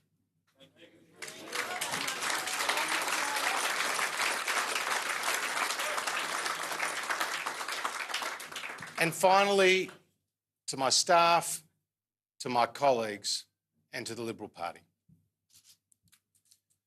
John Howard was right when he said he is nothing in politics without the Liberal Party. People have never voted for just Josh Frydenberg. They've always voted for the Liberal Party's candidate in Kooyong. And it's the Liberal Party's values that have driven us for more than 70 years and made us the most successful party in Australia. And it's those Liberal values that will continue to drive our party, making us represent the people of regional Australia in the Pilbara or in Gladstone, or people in the suburbs, or people in our cities. It's our values that resonate so strongly with the people of Australia since our party's formation. And to be the deputy leader of our party has been an enormous privilege. And to serve as Scott Morrison's deputy, a person of great decency, a person who loves his family, a person who is of deep faith, and a person who has shown extraordinary leadership in extraordinary times. And so I thank Scott Morrison for what he has done for our country to leave Australia in a stronger position than when he found it. Give him a clap.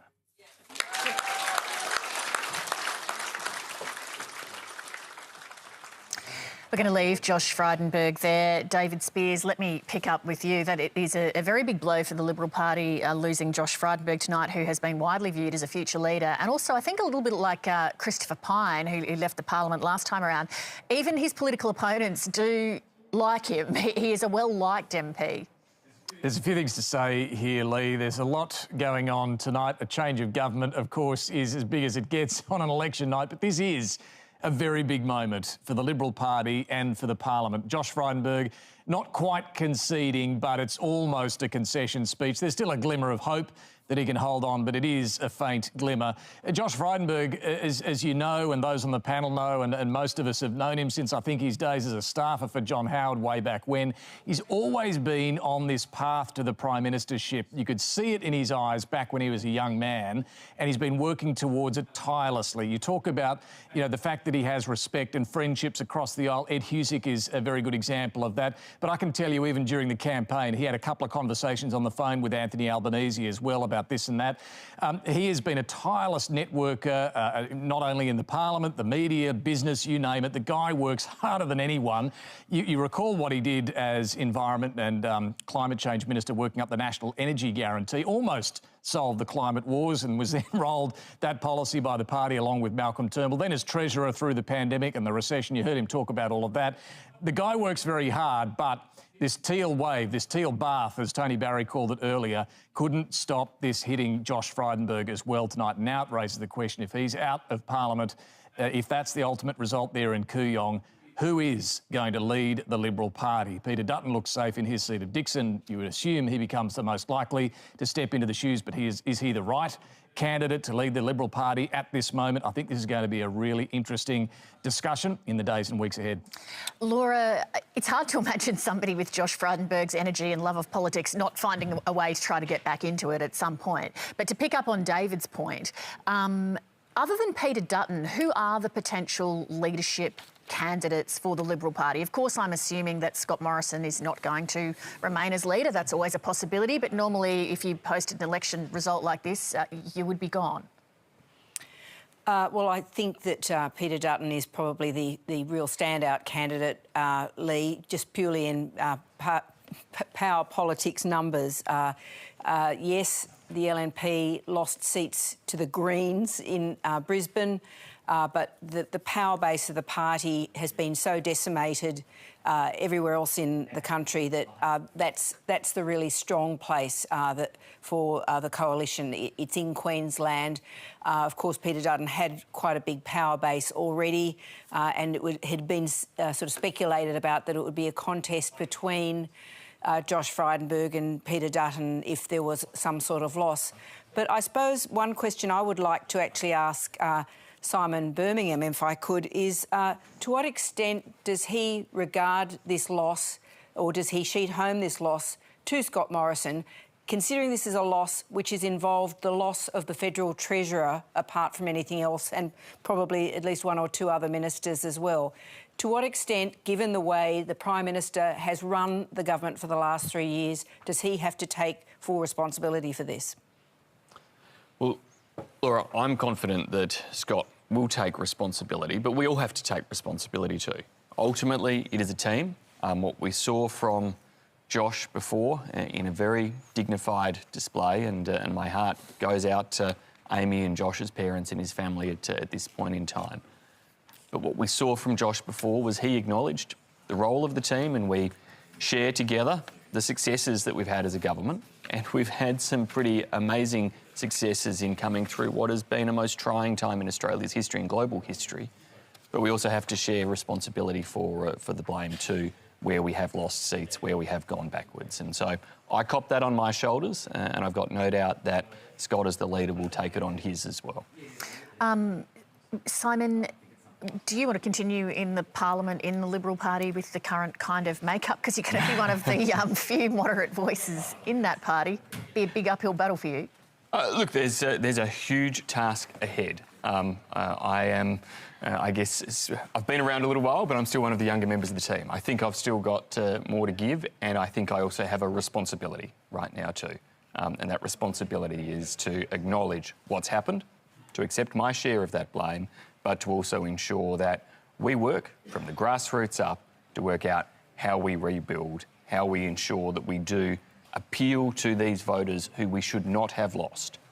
These are voters whose value set, whose lives are ones that should accord with Liberal values, and we need to make sure the Liberal Party matches those values. You said earlier that there are two things that people judge governments on. One is, are we in touch with what you care about? And the other one is, are we competent?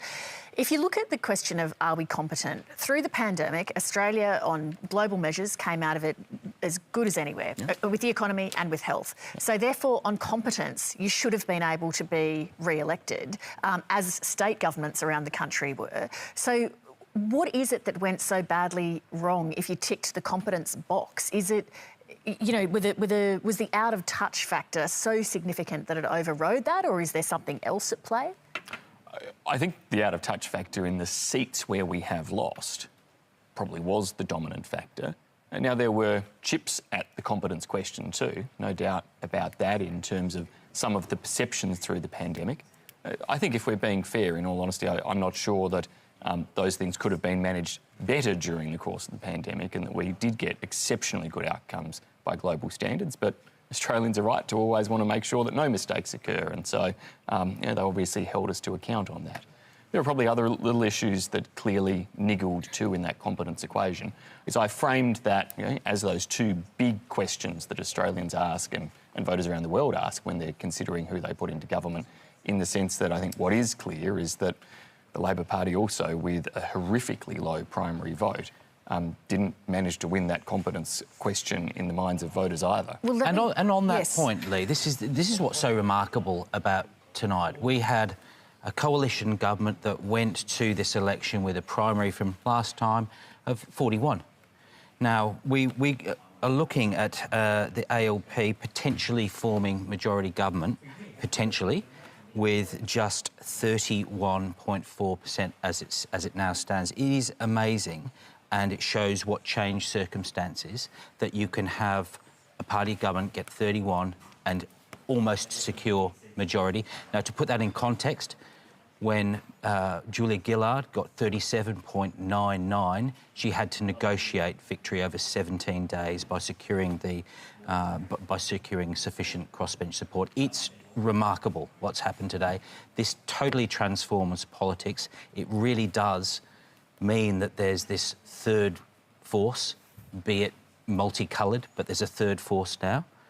ALP, coalition, and this third force, which is more than 30%. We also don't necessarily have a guarantee that they will vote as a bloc. I was reading, for example, this week, Leigh, the independent candidate who looks like she's going to win Fowler, said, I have nothing in common with the teal independents. I'm about the issues that people care about in my seat, housing, cost of living, health, those kinds of issues. So, and also, as we mentioned earlier, she's formerly a Liberal, so she may not have a natural alliance with that group of teals. The group of teals might also find, as anyone does when they gather in a political grouping, that you have differences with people even on your own side with whom you broadly agree. One thing that's funny about tonight is it's like this crazy... It's a real roller coaster ride, right? And we've talked about all the ins and outs and who's going to be where, but I mean, essentially what's going to happen here is probably a Labor government. So I guess it's congratulations to you. Annabelle, I don't see how... I mean, I don't want to get ahead of ourselves. Of course I don't. But if you're talking to the teal independents about what they care about,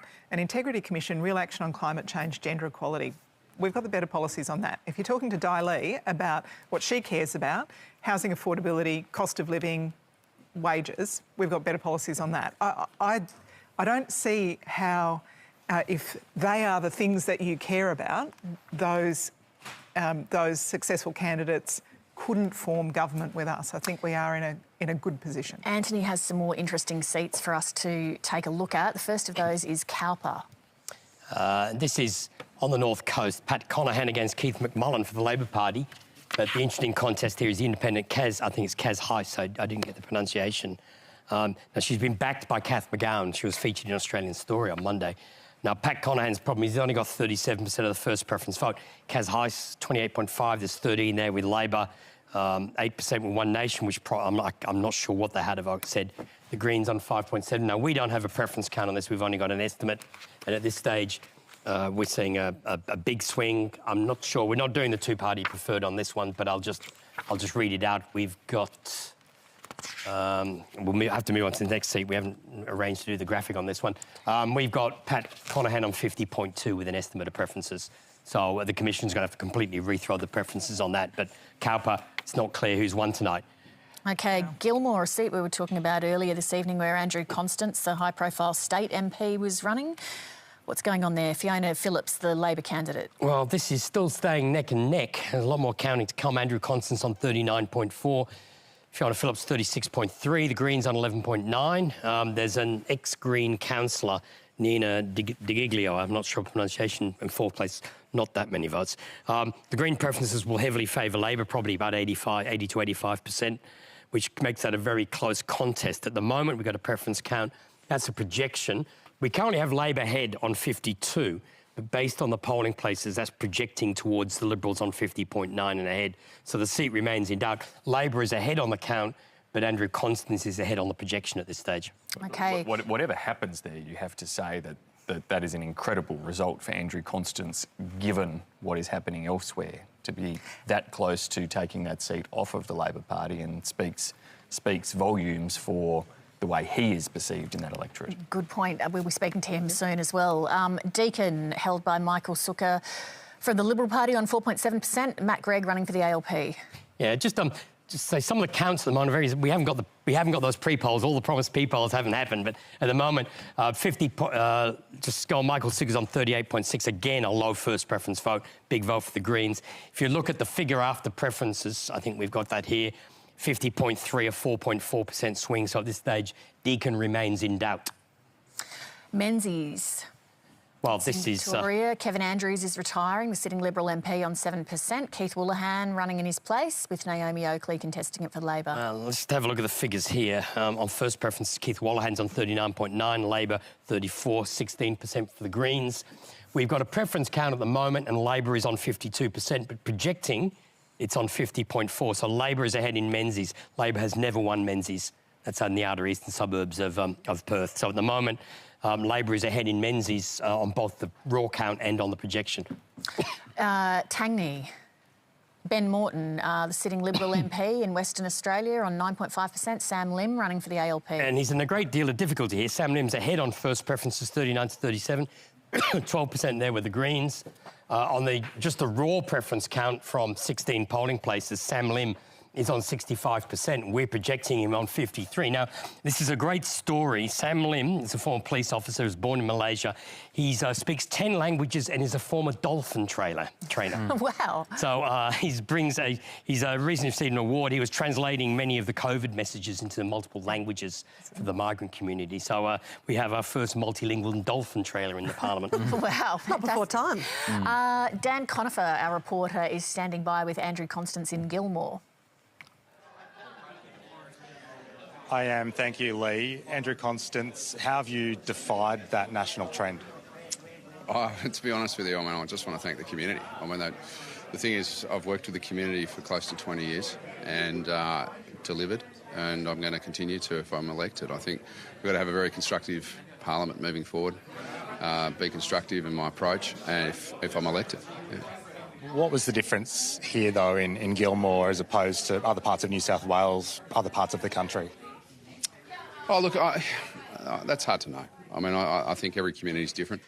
You can see that with the way in which the booths have come in.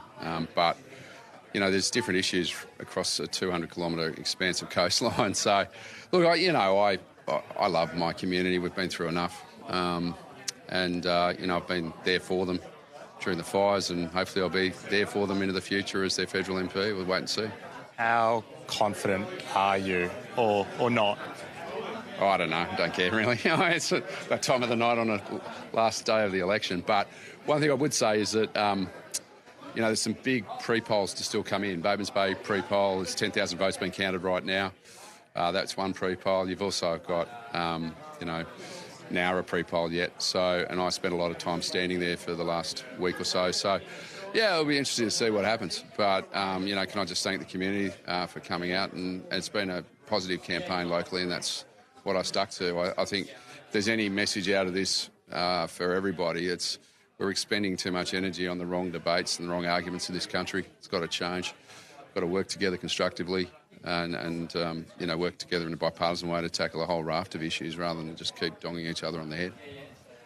The national swing away from the LNP, do you have any sense why that's taken place? No, I've kept my head down, tail up in Gilmore. But, I think, the Liberal Party's got to be about the community first and foremost and reflect the community and the community's sense and direction and values. And, it's been a tough time for Australia. I think one of the key things that, particularly with the impact of COVID, we saw across the nation governments making decisions which did trample on people's civil rights. And that's been a really tough time and some very tough calls made. And I did see throughout the course of this campaign, even in Gilmore, just some of those strong views come out. So, look, it's been a very tough time for the country. There's no doubt about that. And I think it's reflective in the way in which people are now thinking about their politics and governments and their leadership. So, look, I think we've got to obviously take stock and see what comes of it. There's still a whole heap of declarations yet to be made. So we'll see what happens. In the New South Wales context, the ALP is projecting, the ABC is projecting that the Liberal Party has lost 4 seats. 2 further Liberal seats are in doubt. How big a role do you think that the pre-selection drama in New South Wales had with candidates not being installed in some seats until the 11th hour? Look, it's up to the party to go and work through those processes and work, be honest with itself about that. I think that's the big thing. There's got to be some honesty in it. There was some candidates who quite literally have only been in the field for less than 2 months. So, look, that goes without saying. But look, at the moment, I think let's just wait and see where, obviously the apple falls from the tree for a lot of people, and we go from there. if you do win Gilmore, would you be looking for a position on the front bench in opposition or in? No, as I've said all along, I mean, I've got to focus on Gilmore. And the best thing that I did through the course of the campaign is made my Labor opponents match everything that I've done. So, you know, regardless of the national outcome, there's a lot of delivery that will happen because I put the right pressure on to get the right results. It wouldn't matter if it's filling in, you know, or rebuilding roads, which, you know, a major issue locally, through to narrow bypass, through to all the bypasses and you know, staying the course in terms of looking after Gilmore. So, you know, that's my focus. Thank you, and you're in for a tense few days. Thank you, Andrew. Leigh, panel, back to you. Dan, thank you. We're going to go straight to Peter Dutton in Dickson, where he's speaking. To work hard in our community to help people realise our aspiration, to make sure that we can help their small businesses, that their families can survive and thrive. And together we've been able to do that, and we will do that for another 3 years here in Dickson.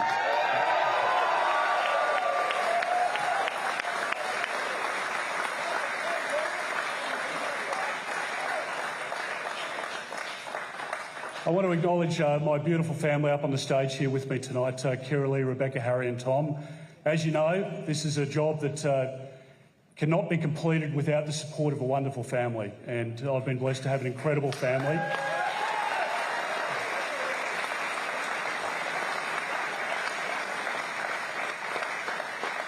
And to all of my extended family here tonight as well, it's a wonderful opportunity to speak to you tonight on a couple of things. One is that we have, as a Liberal family, suffered you know, a terrible day today, and there are colleagues around the country, good people, who have potentially lost their seats. Now, there are still thousands and thousands of postal votes and pre-poll votes to count. So there's some hope and still in some of those seats, but in many the race is very tight. So I want to acknowledge the pain that they're going through tonight, their families, their supporters and our supporters across the country. There are some amazing people who support the Liberal Party day in, day out, through good times and bad, and they're wonderful people. They believe in their country and they are hurting tonight, so I really want to acknowledge them. I want to acknowledge the work of the Prime Minister, of the Deputy Leader of the Liberal Party, Josh Frydenberg, our entire Cabinet and backbench. This has been a united team. And we've worked day and night through the last couple of years of great difficulty for our country. We've been able to put our country in a position that is the economic envy of the world. We've been able to provide support and leadership to the Australian people through very difficult times. And the leadership of the Prime Minister has been quite remarkable. The stewardship of the economy by Josh Frydenberg has been world-leading. And all of us within the National Security Committee, within the Expenditure Review Committee, have really been able to work as a united team, and I'm particularly proud of that. I also want to thank you. Would you please thank them? Thank you.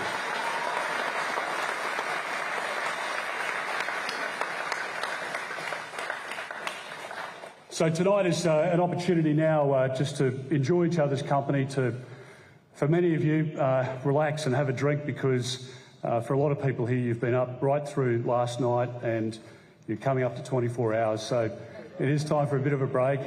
But I just want to say thank you so much for your loyalty, for your support, for your friendship, and we have incredible days ahead of us, but I just want to say thank you for your support and for being here tonight. We live in a wonderful country and we have many challenges ahead as a country, and we need to make sure that, that we can meet those challenges and provide what is the best opportunity for our country to succeed. And I'm very proud to be here with you tonight. Thank you so much. The Prime Minister has left Kirribilli, heading for the Liberal Party gathering at the Sofitel Wentworth Hotel, where the Liberal Party always gathers on election night, so we should be hearing from him fairly shortly. For the time being, let's go to David Speers in the virtual tally room. Yeah, thanks, Leigh. And you're hearing other senior Liberals not quite able to concede until the Prime Minister's done so. So we'll hear from Scott Morrison when he does that. But you won't be surprised if in the days that come, Peter Dutton puts his hand up for the leadership. Let's check in on our virtual tally board to see what's happening. Follow me, so I want to show you something right over here on the safe side of the Labor list of seats. One that hasn't yet been filled in is Fowler, where Christina Keneally has been trying to hold that seat for the Labor Party, but has not done so yet. So That one is, well, it's sticking out a bit, isn't it? Because all of this should really be red. These are the safest of Labor seats. Not foul are they yet. And the other ones that haven't yet been filled in, you've got a couple here that the Greens are a problem for the Labor Party, McNamara and Griffith. The Greens are having a cracker of a night tonight. We'll get to some of their victories over that side in a tick.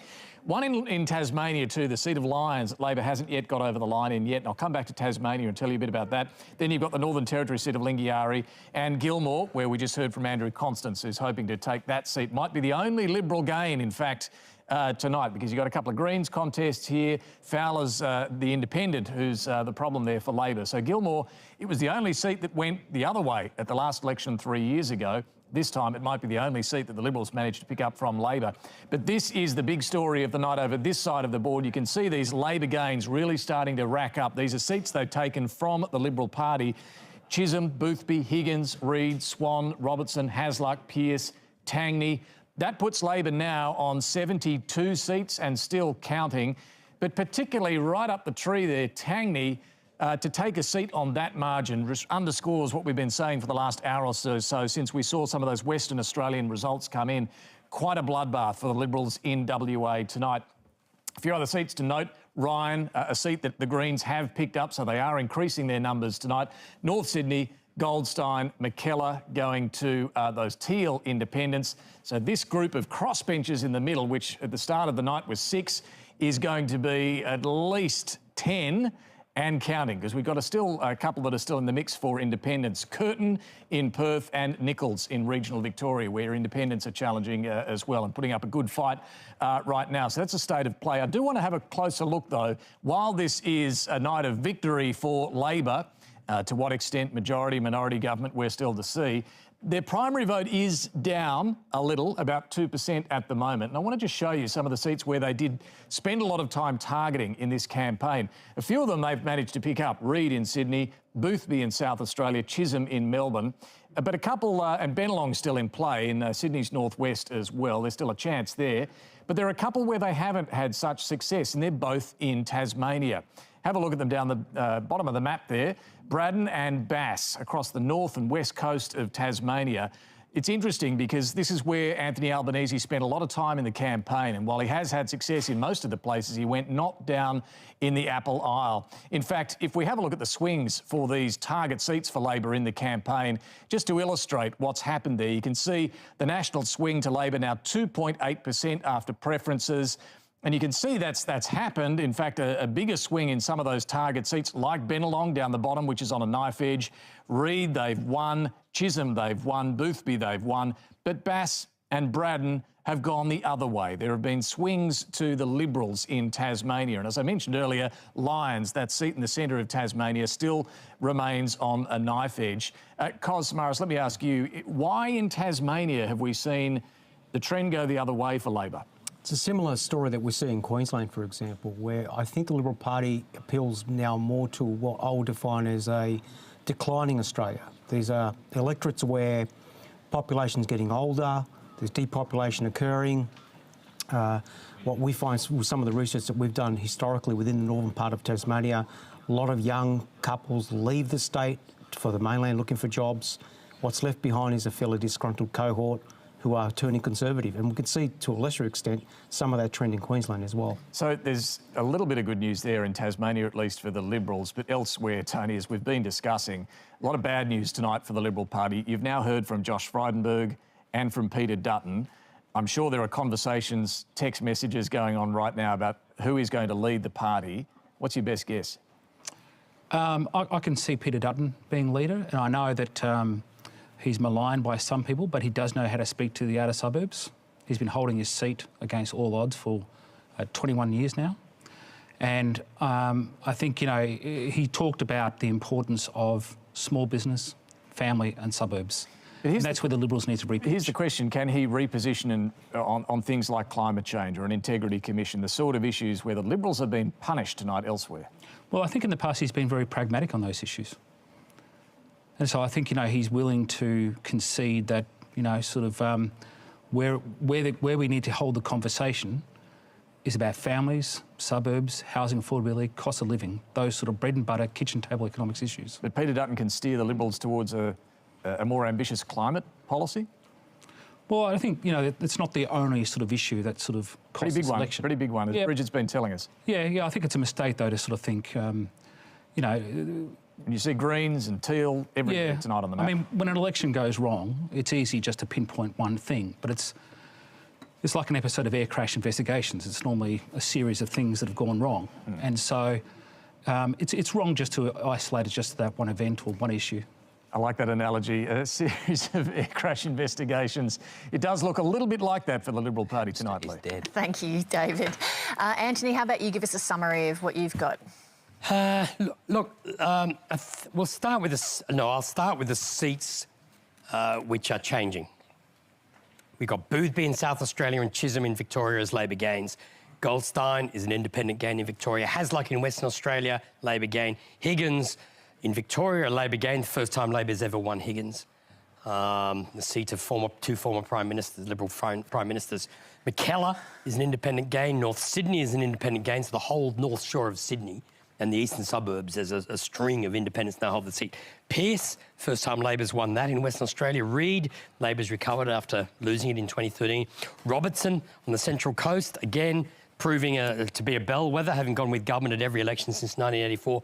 Ryan is a Green gain. Swan is a Labor gain. And Tangney at the moment we've got as a Labor gain. That's just an extraordinary result.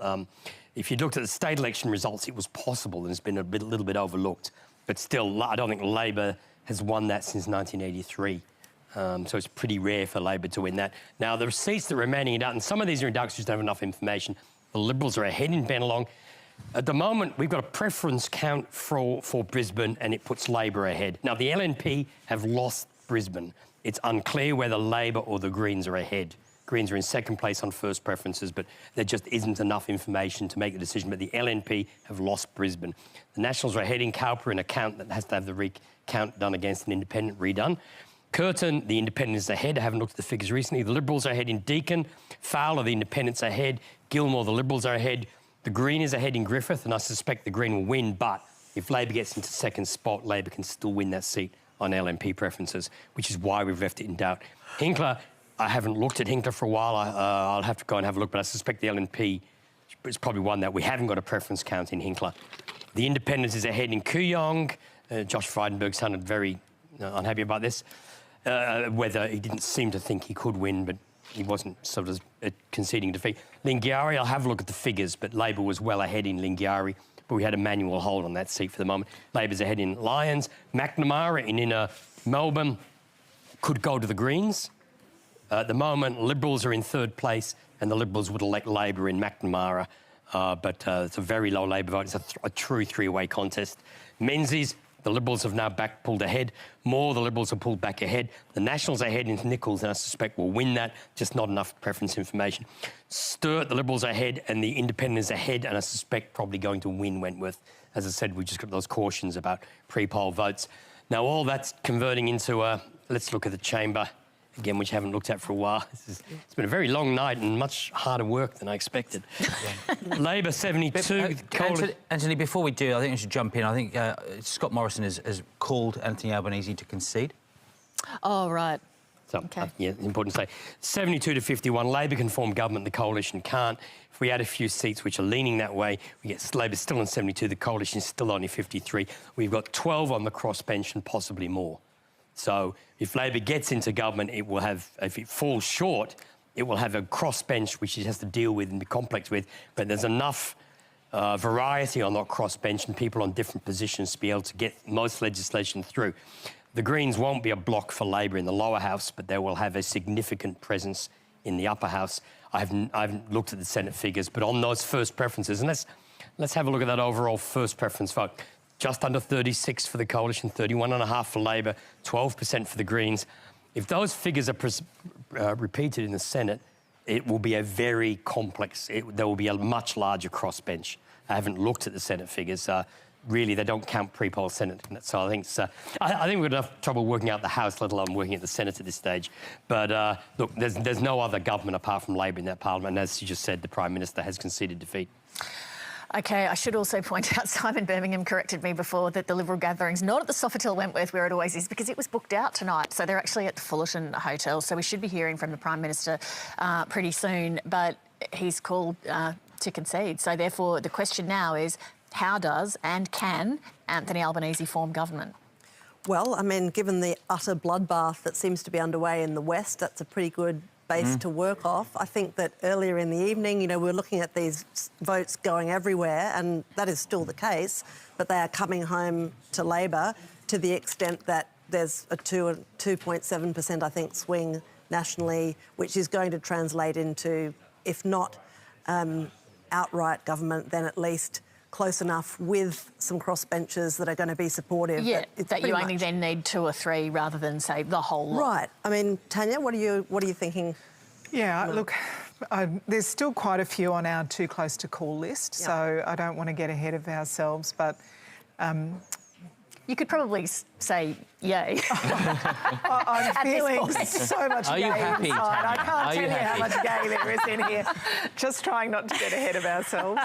And, you know, I'd really go back to the issues that have been big in this election. I really think we're in a very good place to have a positive agenda for the country with those crossbenchers, working with them. Looks like a whole lot of new women coming into the parliament. Fantastic. Tanya, how would you feel about having a teal or 2 in cabinet, if that's what they asked for? Well, Anthony's been very clear that he's not into making deals with the minor parties. He's been very emphatic about that in the lead-up to polling day. I think the Teals have been pretty clear about what they want. Can I interrupt you? Sorry, Tanya. Scott Morrison's just arrived at the podium to speak. Thank you. John and Jeanette Howard, it's wonderful to see you here tonight. Well, can I start tonight by firstly acknowledging the Gadigal people, their elders past and present and emerging. Can I also, as has been my custom ever since I became Prime Minister, to acknowledge any members of our Defence Forces who are here tonight and our veterans, and to say thank you for the country that you fought for and you've gifted to us, and for the freedom that we enjoy here today. It's a difficult night for Liberals and Nationals around the country, as nights like this always are. They are humbling, but so is victory. Victory is also humbling and always should be. Tonight, I've spoken to the Leader of the Opposition and the incoming Prime Minister, Anthony Albanese, and I've congratulated him on his election victory this evening. In this country, at a time like this, when we look around the world, and particularly when we see those in the Ukraine fighting for their very freedom and liberty, I think on a light night like tonight, we can reflect on the greatness of our democracy.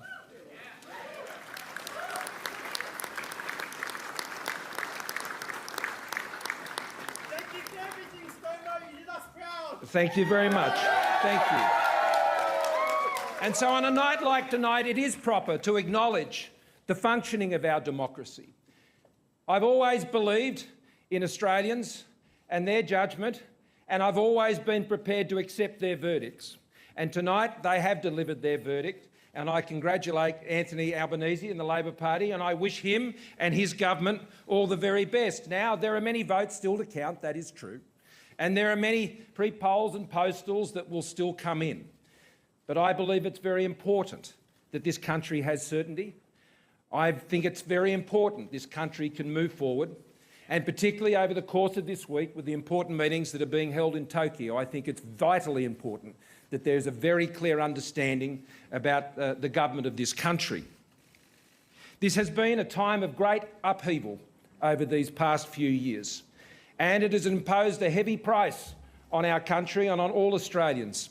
And I think all Australians have felt that deeply. And we've seen in our own politics a great deal of disruption as the way people have voted today, with major parties having one of the lowest primary votes that we've ever seen. That says a lot, I think, about the upheaval that is taking place in our nation. And I think it is important for our nation to heal and to move forward. But at the same time, 3 years ago, I stood before you and I said I believed in miracles. I still believe in miracles. I still believe in miracles, as I always have. And the biggest miracles, as I said 3 years ago, were standing beside me, and here they are again tonight with Jenny and Abby and Lily. They are the greatest miracle in my life. Thank you. Thank you. But there's another great miracle. Thank you. There's another great miracle which I want to give thanks for tonight, and that is the miracle of the Australian people. What Australians have endured over these past few years has shown a tremendous depth of character and resilience and strength. And each and every day, I've had the great privilege to lead this nation over the last more than 3.5 years. And the one thing I have always counted on has been the strength and resilience and character of the Australian people. It has been the Australian people under the strong support of a strong government that has enabled all of us to come through to where we are today. And I think that's something that all Australians can give thanks for as we move forward. But of course, I also said 3 years ago, how great is Australia? And how great is Australians? And that remains as true today as it was 3 years ago. We hand over this country as a government in a stronger position than we left it, than we inherited it when we came to government those years ago under Tony Abbott. Unemployment today is at the lowest level in 48 years.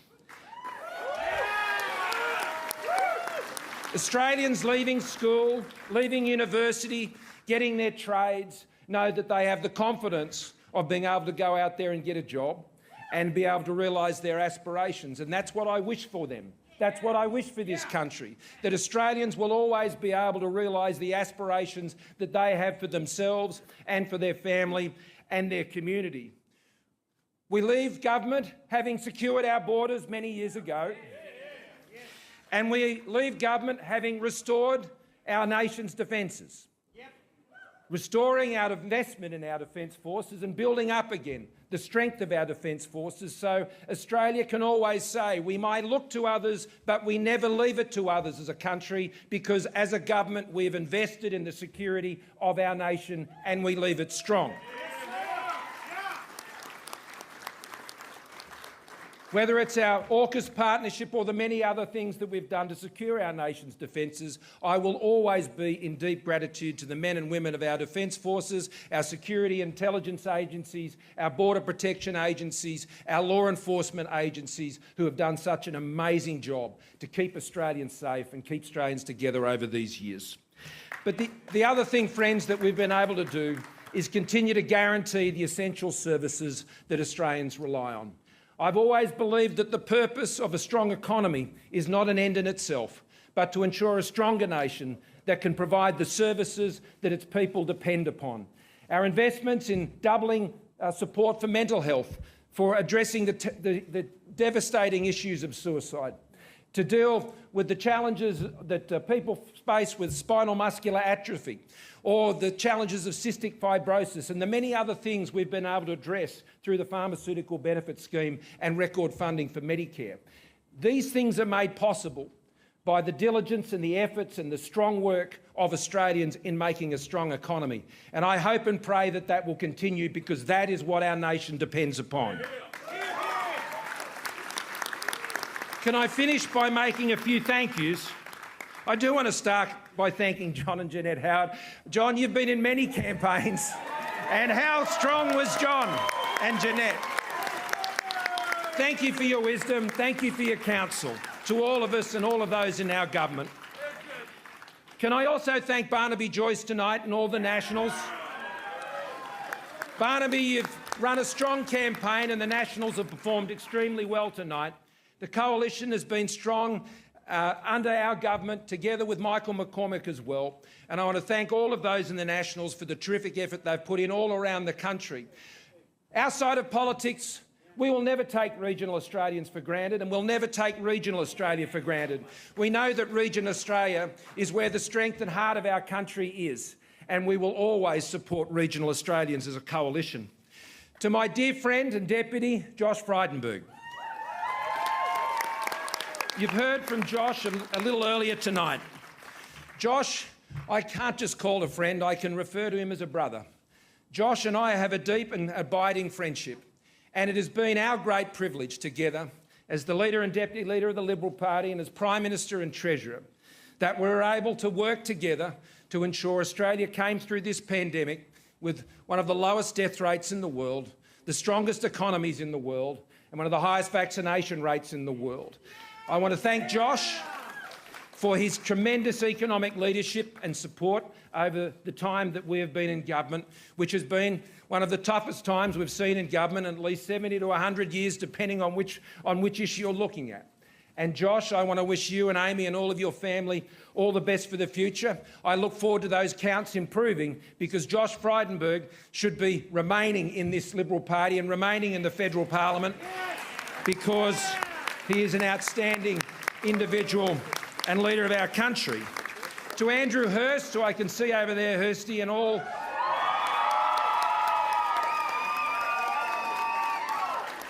And to John Olsen and the party president, I want to thank you and all of our volunteers who are here tonight and all around the country.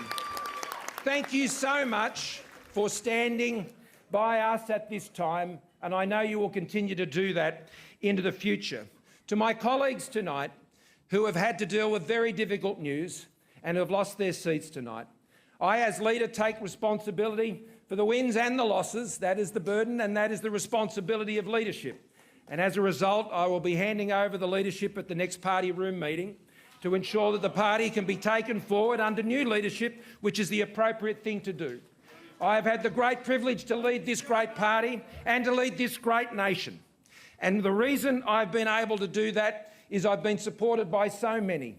And I want to thank all of those colleagues tonight for all of their great work in service of their country, and you can feel proud of the service you've rendered. To all of those who've been elected again tonight, you carry forward that Liberal mantle, you carry forward that coalition flag, and I can only see myself continuing to support you in those efforts, because the country will need you in the years ahead. Thank you. Can I thank John Kunkel and my own personal staff and team? Can I thank Julie down there in my electorate office there of Cook?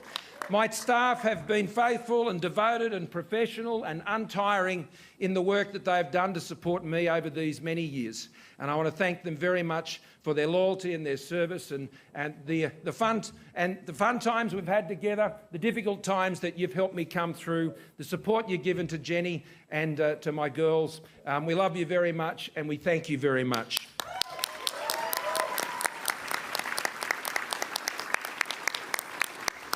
Of course, I've already acknowledged Jenny and Abby and Lily, the loves of my life.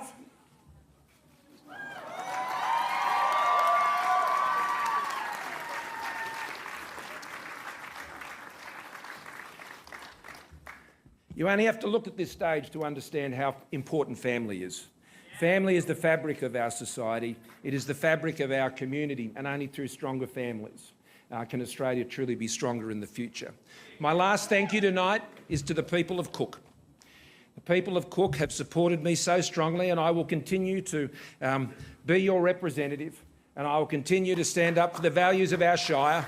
And St George, I thank you for your support today out there across southern Sydney, and I look forward to continuing to serve you to the best of my capability. But tonight, it's a night of disappointment for the Liberals and Nationals, but it's also a time for coalition members and supporters all across the country to hold their heads high. We have been a strong government. We have been a good government. Australia is stronger as a result of our efforts over these last 3 terms. And over the next 3 years, I have no doubt, under strong leadership of our coalition, 3 years from now, I'm looking forward to the return of a coalition government. Thanks, everyone. The Prime Minister there, bringing down the curtain on 9 years of coalition government. Our reporter, Greg Janet, is at the Fullerton Hotel where the party faithful have gathered. Greg? Yeah. 30th Prime Minister, 54 years of age and 14-year veteran of the Parliament. Scott Morrison telling us, Leigh, as he outlined what he views as his government's legacy of his intention to remain in Parliament in some capacity as the member for Cook, whether that be on the opposition backbenches or the front remains to be seen, but what is clear is that he won't be seeking to recontest the leadership when the party room next gathers. And so there were the obligatory thank yous, gratitude expressed to everyone from John Howard through to his current staff and, of course, his family, and he's highlighting his friendships with Peter Dutton and Josh Frydenberg in particular. But on the legacies, Scott Morrison pretty much right off the top naming the economy and national security as things that he still to this day holds as signature initiatives that his government implemented, not only, of course, seeing through the pandemic itself. So now off into the darkness. It's been a pretty subdued night here, as you would expect, Leigh. There was reverential observance of some of the speeches, particularly Josh Frydenberg's, when it was broadcast in the room. But otherwise, you got the impression that quite some time ago, an hour and a half to 2 hours ago now, everyone here realised that the count was up and there was no path forward for the Morrison government, and so it ends. Greg Jennett, thank you very much. Scott Morrison really has done both of your sides a favour there, because Tanya Pliberseki's been crystal clear. Congratulations, Anthony Albanese, wishing your new government all the very best. So there's no doubt there that, that's what's going on. But also Simon Birmingham, crystal clear. I'll be stepping down from the leadership. I take responsibility for the loss. So you've now got a clear path forward there as well. Yes. Well, as clear as it can be. Indeed, Leigh. And let me start by congratulating Tanya and Anthony and the Labor Party on their win. Obviously, they're going to have to bring together a government and a majority on the floor of the Parliament, but I am confident that they will from the numbers we're seeing, and our country needs them to succeed. And so, of course, we wish them well in terms of doing that for Australia. How quickly, just for your side, do the logistics move in terms of gathering the party room to elect a new leader? That will depend how quickly the results come in and the like. I mean, there's, I guess, not so much urgency on that in opposition. So we need, I think, to take that time to make sure we're clear about who is part of the team going forward, and then to look very carefully at the options in deciding that. Australia needs a strong alternative government as well. Every government is better for having a strong alternative. And indeed, we leave office, I think, with a very strong track record. Nobody's going to hold against the Liberal and National parties the fact that unemployment had blown out, or there were long unemployment queues, or that the COVID pandemic had been mismanaged in terrible ways that left Australia worse off. In fact, we are in a very strong position as a nation. But we face huge international pressures, and so that's why I do wish the new government well, but we also will be able to move forward, I trust, if we can address some of those issues we've discussed tonight, to then present quite a strong alternative to Australians with a very strong track record of performance. So it sounded like, from what Scott Morrison said, that he would anticipate that Anthony Albanese heads to the Quad on Monday as Australia's Prime Minister. Well, it certainly sounded like that. I'd like to hear from Anthony tonight before. I don't want to be the one claiming victory for later. But, yes, I'd expect that. I mean, Anthony's made it very clear, and I know that he's been in talks with the public service as well to prepare for this eventuality. And I think, look, of course, we still need to talk to the crossbenchers, and we need to work out what this majority government will look like. But I think it's a very exciting night for Labor. I understand that Simon and his colleagues are very upset. I know it is very hard for those who've lost their seats and for their staff and supporters and families and so on. But it's a very exciting night for the country. And we've got a great plan. We've got a terrific leader. I'm looking forward to hearing from him very shortly, I expect, and a really strong plan to take some pressure off the cost of living. Simon's talking about how great the economy is. We're heading towards $1 trillion of debt. We've got very high inflation. We've got very low wages growth. There will be some real challenges that start very early in this new term, including the international security situation that Simon's talking about. But we have thought those through. We have plans for them, and I'm very much looking forward to getting to work. All right, Anthony, what have you got for us? No, I think they've given me down here me see here. There's a lot going on. They're insisting I call people winning and losing all the time. And I'm very cautious. Look, Christina Keneally's on 35.8, Di Leigh on 34. Liberal preferences will flow strongly to Di Leigh, as will some of the other candidates. And at this stage, we've got a preference count, which is 53.9. We've got about another 12,000 have come in as a pre-poll voting centre. And if you factor in the preferences we're getting on these votes to that pre-poll centre, it comes down to 52.3. But that's adding an extra, 10% of the vote. So there's nothing there that seems to indicate that that's going to turn around from this point. So I'd say that Christina Keneally has lost her attempt to move to the lower house, and Di Leigh goes into federal parliament. OK, David Speers down in the virtual tally room. Yeah, well, this is how the board looks at the moment. And look, we still have a few that are to be filled in. But the point is, and what Anthony's talking about there in this seat of Fowler, underscores the point that we could see even more crossbenchers, Di Leigh being one of them there in Fowler, joining that middle line. The middle line is the crossbench going into tonight of 6 people, but you might have Di Leigh going in. Got a couple of Labor seats here where the Greens are a real chance, McNamara and Griffith. And then you've got this teal wave tonight of Goldstein, North Sydney, McKellar. Kooyong, of course, is still in play for Josh Frydenberg, who we heard from earlier, but Ryan also going to the Greens as well. So you're going to see a much, much bigger crossbench. Could be twice as big by the time we get to the end of the count. Have a look at the teal seats, though, in particular, because, this teal bath, as we've called it tonight, it really shows just how dire things are for the Liberal Party. I want to show you, looking at those teal seats, just what's happened to the Liberal vote in these particular parts of the country. Let's start with Kooyong, the seat that Josh Frydenberg, as I say, is still holding on to a glimmer of hope he might be able to retain. The Liberal vote there has dropped, the primary vote this is, by 6.4%. Tim Wilson's seat of Goldstein, now Zoe Daniels' seat of Goldstein. That's dropped 13%, the Liberal vote there. North Sydney, goodbye, Trent Zimmerman, 14%, the Liberal Party vote drops. Wentworth, well, not as bad, only dropping 6.6%, but McKellar on the northern beaches of Sydney, again there, a whopping 12% drop in the primary vote. And over in the west, the Perth-based seat of Curtin, we see a huge drop of 13.4%. So you put all that together, you can see why this is such a dire night for the Liberal Party. That primary vote for them across these seats, inner urban seats, has really plunged. It's plummeted. Now, Scott Morrison, he did give a gracious concession speech there, talked about the strength of democracy, respecting that, and congratulated Anthony Albanese. Didn't really address, though, why we've seen what we've seen here. And this is going to be the challenge for whoever takes over as Liberal leader. How do they restore some of these terrible performances in these parts of Australia, not to mention other seats, and particularly in WA, where they've had a shocker tonight as well. But Bridget Brennan, when we look at these teal seats in particular, we know we're talking about a lot of professional women in particular who have turned against the Liberal Party.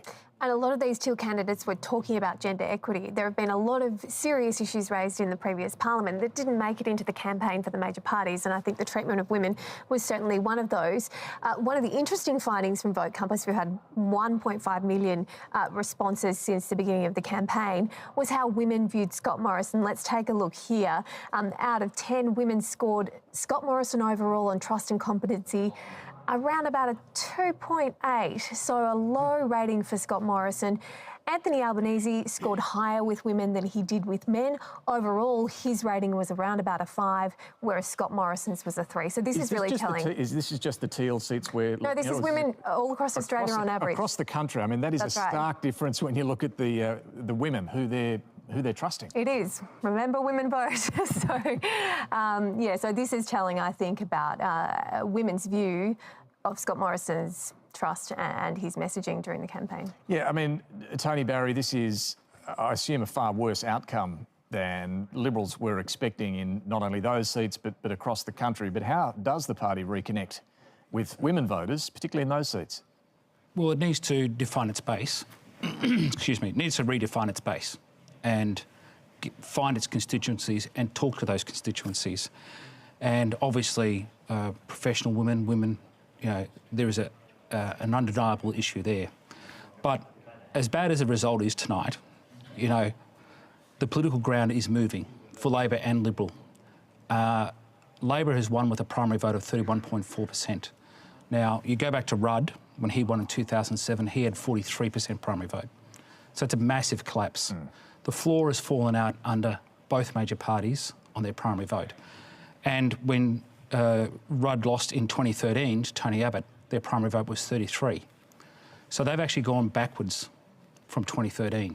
Well, because this is true, but Labor can celebrate coming into government, and this hasn't happened. Well, this is the fourth time since the Second World War that Labor has won from opposition. Nonetheless, that primary vote is still a problem for them. It is, and just going back to the teal campaigns that were run, I've been informed 17,000 volunteers drove that change. Incredible. In these electorates. Now, if you think about the party's membership, the major party's membership, and the structure of the major party's membership, it would not reflect the types of people that we saw volunteering to elect these independents in these electorates. Electorates which are incredibly dynamic and have actually been changing rapidly over the last 20 years. Well, they've changed rapidly tonight, Leigh. This does reshape the map, the electoral map, and I think Australian politics seeing that many teal candidates, these independents coming in, and it is now a crisis for the Liberal Party, really, in working out how to, to reach out to those lost voters. And the Labor Party will have to look at its primary vote too and do a bit of soul-searching, notwithstanding, obviously, that they're going to be forming government. Let me bring Laura Tingle into the discussion. Laura, we heard David say there that Scott Morrison didn't address in his speech what happened in their blue ribbon Liberal seats, why the Teals had that opportunity. The only thing that he did say was that the low primary votes for major parties say a lot about the upheaval that Australia has had. Is that how you read the low primary votes for the major parties?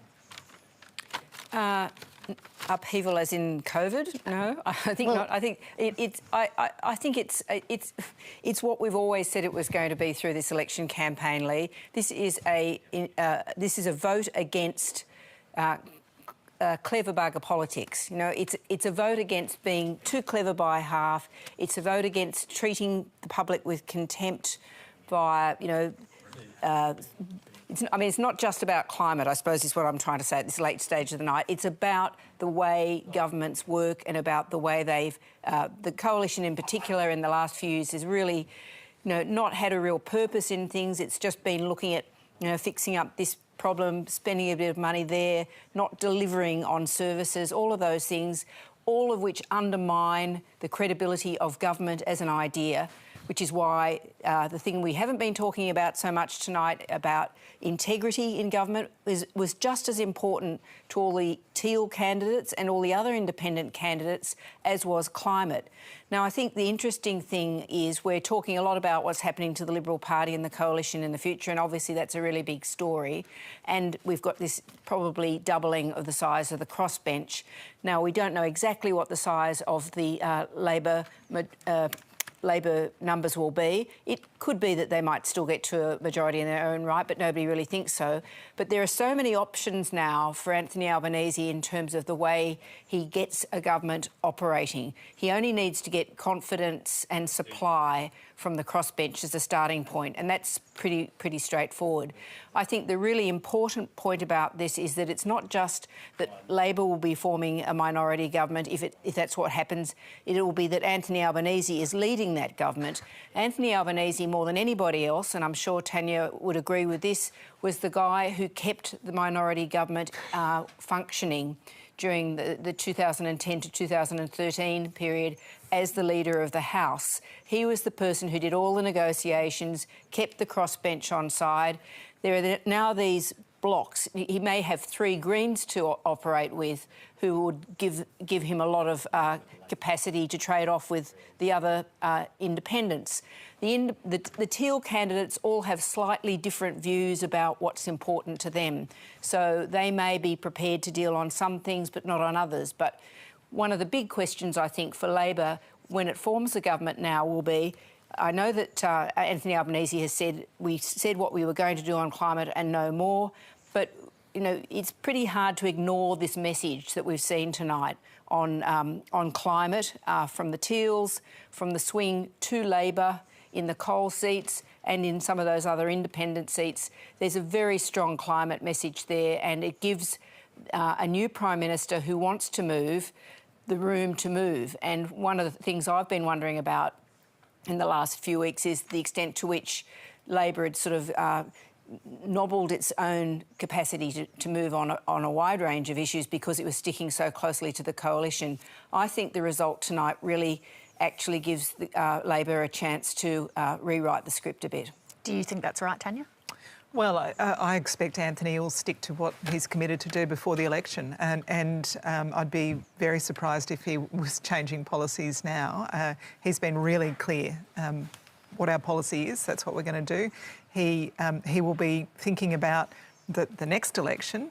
We've got 3 years to make sure that people understand when we make a commitment, we keep that commitment, and that'll set us up, I hope, for another very good result in a few years' time. Laura mentioned that he's a very experienced negotiator from running government business in the House. I guess the challenge, though, is when you're Prime Minister, is he going to have the time when you've got that many crossbenchers to be negotiating with and massaging all of the... Well, I'm sure the Manager of Government Business will be doing most of that, as Anthony did when he was the Manager of Government Business. But in establishing the relationship, in making sure that we can form government, in working out what the priorities are of the people that we're working with. I'm sure that he will play a very important initial role in that. The day-to-day stuff, who's going to vote which way on every piece of legislation, that's not a job for a Prime Minister for sure. Mr Fibersack, do you think that tonight's result puts an end to the climate wars in Australia? I think this is a really strong signal that people in city areas, in regional communities right across Australia are up for strong action on climate change, and we've got a really good climate change policy. I think in 3 years' time, do I think we will be having another election campaign where this is the same sort of issue? I hope not. And same goes for the Integrity Commission. In 3 years' time, we will have bedded down strong action on climate change, cheaper power prices. We will have bedded down a strong National Integrity Commission with teeth. And on the issue of the women's vote that we were talking about earlier, we have fantastic policies for women coming into this election on the gender pay gap, on investments to reduce violence against women and their children. In 3 years' time, I think we'll have a lot to show for that as well. Tanya, what about the question of mandate? Labor's gone backwards by almost 2%. I don't know how often I need to say this. A win's a win's a win. Right? So you're all very focused on the primary vote. We've seen that the primary vote has fractured everywhere. There's a rise of minor parties. That is undeniable. But if we come out of tonight with the ability to form government with some of these crossbenchers, I don't think anybody's going to be complaining about the primary vote. We're going to be celebrating that we get to implement a positive Labor agenda that will see relief for some of the cost of living pressures we've seen, that will see wages, particularly for those low-paid workers like those in aged care. We'll see growth there. We'll be implementing those policies I was talking about a second ago. I don't think people are going to be worried about the primary vote. Simon, would you acknowledge that? Look, I think forming government with fewer than 1 in 3 Australians having voted for you and without a majority in the floor of the House of Representatives is a very weak starting point for a government. That is just a statement of fact. Now, obviously, there's a lot of independence, as we're acknowledging, and so that will provide a basis for a Labor government to get things done and to govern, but nobody should pretend it's going to be a strong starting point. And if the Liberal Party can listen and unite in terms of listening to the messages the electorate has sent us today, and then unite in terms of how we respond to those, then we have an enormous opportunity. You can't deny, though, Simon, that there would be a collective mandate on stronger action on climate change integrity. Oh, I think I've acknowledged already tonight that on climate change, on gender and equality issues, I think there are very strong messages in relation to an Integrity Commission.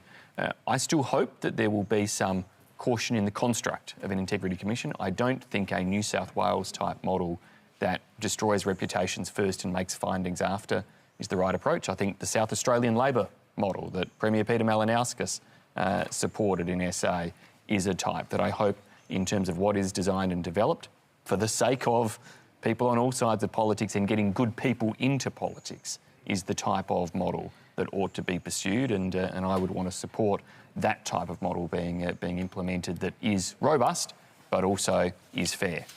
OK, let's go to Antony and do a seat run. We're going to look at seats that are in doubt for the coalition, starting with Bennelong, where John Alexander's retiring on a margin of 6.9%.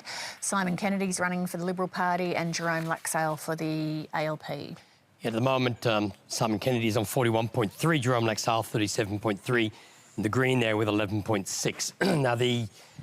Now, look at the two-party preferred. You can see that what we're projecting is 50-50. Now, at the moment, Jerome Laxale's on 51.6. Yeah. We might end up on 51. That's a projection based on postals and the like from last time. If the trend isn't quite as strong to the Liberal Party on the postals, and that's possible when you've got a retiring member, then Jerome Laxale can still win that. So I don't think we'll know the result. When I turn off our predictive tool later in the night, Labor will suddenly be ahead in Bennelong, but they could end up losing the seat. So Bennelong remains clearly in doubt.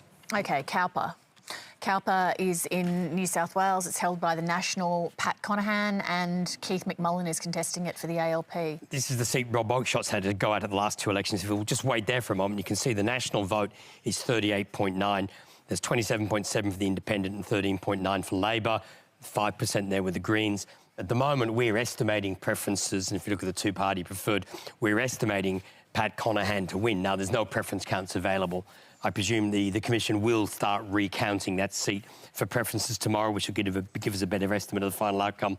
I suspect, look, given there's a substantial One Nation vote there, I think there might be a bit of a leakage to the National. So at this stage, it remains in doubt. That'll be clarified when we get a preference count in the next day or two. I'll just let our viewers know that Anthony Albanese is now on the way to his function, just in case you attempted to duck off to bed. He is on the way, so hang in there. OK, Deakin in Victoria, held by Michael Sukkar, the Lib, on 4.7%. Matt Gregg contesting for the ALP. Well, he's had a big loss of first preference vote, down 6%, which is his problem. He's on 38.6, Matt Gregg 34.4, 15% with the Greens. Now, we are projecting, at the moment, Matt Gregg is on 52.8 on the preference count we've got. We're projecting that it'll be 50.4 by the end of the count. Now, there's quite a number of these seats have to have a really serious close look at the vote to come. But at the moment, Michael Sukkar is only just ahead in that seat, and it remains clearly in doubt. OK, Gilmore, which we've talked about quite a bit tonight. This also remains in doubt. And this is another one of those seats. Andrew Constance is there, 40.2. Fiona Phillips, 36.5. The Greens, 10.9. Now, if you look at the preference projection here, 50.2. Currently, we have Labor on 51.9 and ahead. Now, these are all based on the postal and pre-poll trends from last time. If those trends are slightly different this time, then that lead disappears. So Labor is ahead on the vote, behind on the projection. So it's another one of those seats rightly in doubt. OK, Menzies in Victoria, Kevin Andrews' seat where he's retiring, Keith Woolahan for the Libs, Naomi Oakley for the ALP. Well, this was a bit of a surprise earlier, and it remains a surprise. This is another one of these seats. Keith Woolahan, 39.7. Again, you're under 40%, you have danger. 15% there with the Greens. The preference count we have is that Naomi Oakley is on 51.6 of the count. The projection turns that round by 2% and puts the Liberal ahead. These results, depending on the preference and the projections, these may not be as good for the Liberal Party by the end of the count. But that's what the current count looks like in Menzies, and the Liberals haven't won it yet. I should point out, too, that Kevin Andrews was knocked off in the pre-selection for that seat. Yes. More in Western Australia. Ian Goodenough holds it for the Liberal Party. Tom French contesting for Labor. We had him well behind earlier in the evening. He's improved his position. He's above 40%. But you can see the Labor plus the Greens are on 47 at the moment on our preference count, which isn't as complete as the primary count. We have Tom French on 50.2. We're projecting that will become 50.3 for Ian Goodenough. So more remains in doubt. Nichols, which is in Victoria. Damien Drum, the retiring National Party MP. It has a 20% margin. Sam Birrell contesting, and Rob Priestley's running as an independent. I think I might give this one away now. Sam Birrell's on 27. The Liberals have got 18. There will be a strong flow of preferences between them. I presume Labor preferences will flow to Rob Priestley, but we're getting a preference count, and the preferences are flowing strongly to there's enough preferences, a strong preference flow of the National overhaul. So I think I'll give that seat away, actually. I think the Nationals have retained Nichols. I just haven't had a chance to look at it recently. OK, and Sturt, let's take a look at that one. James Stephens running for the Liberal Party, Sonia Barham for the ALP. 40.8 for the Liberals again, 30.9 for Labor. The raw numbers have Sonia Barham ahead on 51.5. At the moment, we're projecting that to be on the two-party preferred 50.8 for the Liberal, but that's a projection. Some of these numbers are going to change later in the evening, so it's going to be very interesting to watch. But there's another seat remaining in doubt. All right, thanks very much, Anthony. It's interesting with Sturt, which was Christopher Pyne's old seat, seeing Peter Dutton hold his seat. Josh Frydenberg, I noticed when David went through all the swings before, the swing against him was a bit less than some of the other teal seats. It's just a reminder that a local member who works the seat really, really hard is absolutely critical. Simon pointed out before that Peter Dutton has held that seat against the odds for a long time, and it's those kind of personal relationships really in elections like this that can make all the difference. That's right. I think these two were squabbling before as to whether Kevin Andrews might have been able to hold on to Menzies, and he got knocked out in an ugly spat down there in Victoria. I think we were agreeing with were each you? other. You both reckon that Do you think he would have held it if he won the pre-selection? Look, I'm not sure. I think you also have to be mindful. I think you do sometimes know, there's an don't its time you? factor too, and issues would have worked there. So I think that's a complex. But that's an amazing result. That's been Liberal strongly Liberal for so long, and suddenly it's gone. Yeah. Yeah, and I mean, some of those, going to the personality thing, once people have an opportunity to get the foot in the door, as you were pointing out earlier, Simon, with Zali Steggall, if they then work their seat hard and they're seen to represent it, then it can become very problematic to get it back.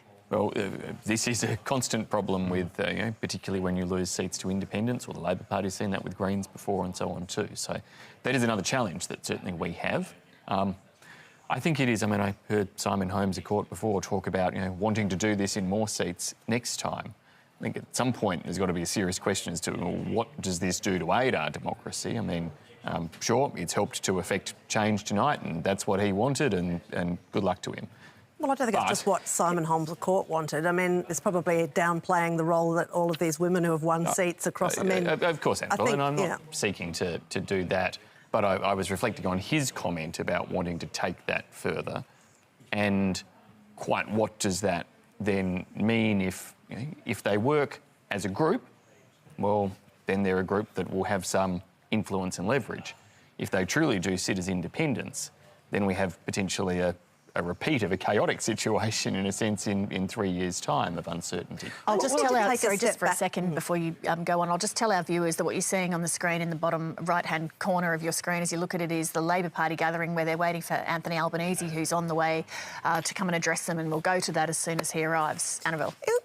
I mean, don't we need to take a step back with this phenomenon and just look at what's happened over the last few years? I mean, women have been angry for ages, and it feels like in this campaign the Prime Minister has made a call to not really respond to that and to keep campaigning as though he's trying to win kind of blue-collar and tradie voters and blokes and all that sort of thing. And essentially, one of the big stories of tonight is that you've got women who have just said, absolutely not, had enough of you. I mean, that's a significant outcome from this evening, and surely a major miscalculation on the part of the Prime Minister in this campaign, Simon Birmingham.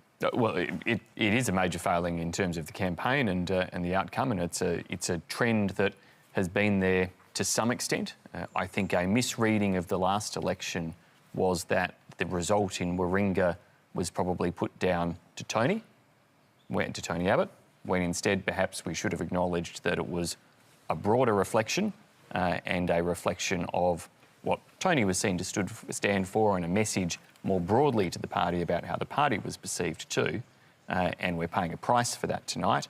We've canvassed the what and the issues a bit that's driven the result in those seats, but I think as we've heard from some of the rest of the analysis, the who, which I think is where your question there is kind of coming to, Annabelle, the who is what is really going to matter for can we rebuild? Can we ensure that we do win educated voters back, particularly educated women? By making Peter Dutton the leader? And, well, that will be the challenge for whomever the leader may be, but making sure we win that cohort, because it's not just cost us the teal seats, it's cost us seats like Reid and Boothby as well. So these are electorates where we have also seen an erosion of a vote out of concern for those issues, but then if we go to the demographics, there's a clear demographic that we should have and we don't. I think it's really interesting that when the Prime Minister was thanking everyone, he was talking about police, soldiers, tradies. He didn't mention the nurses, the teachers, the others who kept us going through the pandemic. And I think it's just another indication, given all of the things that have happened tonight, this very strong message that equality is something that the electorate's demanding, that it was, again, just the blind spot. Tanya, I had someone that I know who's a very active member of the Labor Party send me something on this exact issue, and it was a question for you. It's been a term plagued by the mistreatment of women in your workplace in Parliament House. Your party's pressed Mr Morrison repeatedly on his party's internal processes, and we've seen that reflected in the white-collar women's vote. Are your processes any better? Are there any examples of how Labor has fielded complaints against sitting MPs in the past, and how will it handle them going forward? Because I can tell you, when the Brittany Higgins story came out, there were quite a few Labor women and Labor staffers who were in touch on these issues. I know.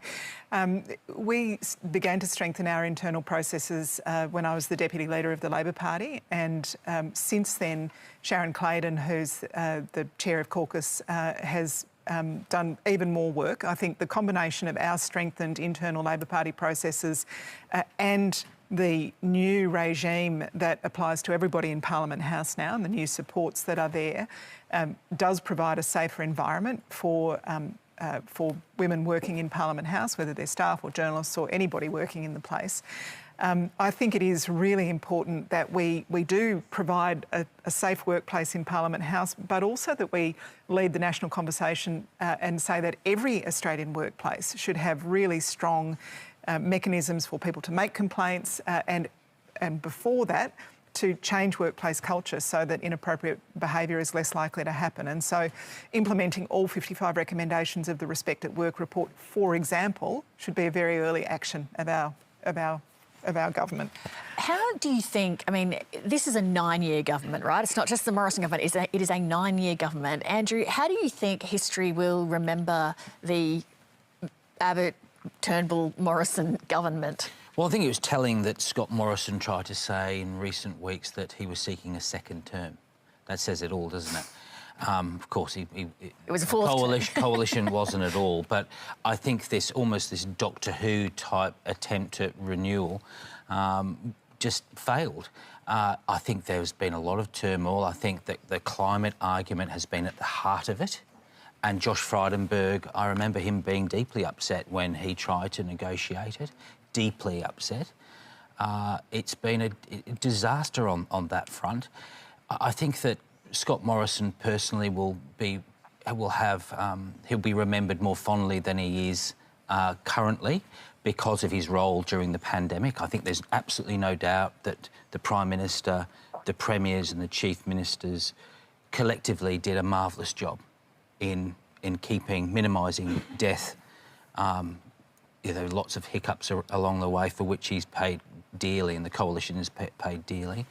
I think that Scott Morrison will also be will be remembered for the AUKUS agreement, which I presume Labor will wholeheartedly support. And the next few days with the Quad will be just fascinating to see how Anthony Albanese progresses some of those things.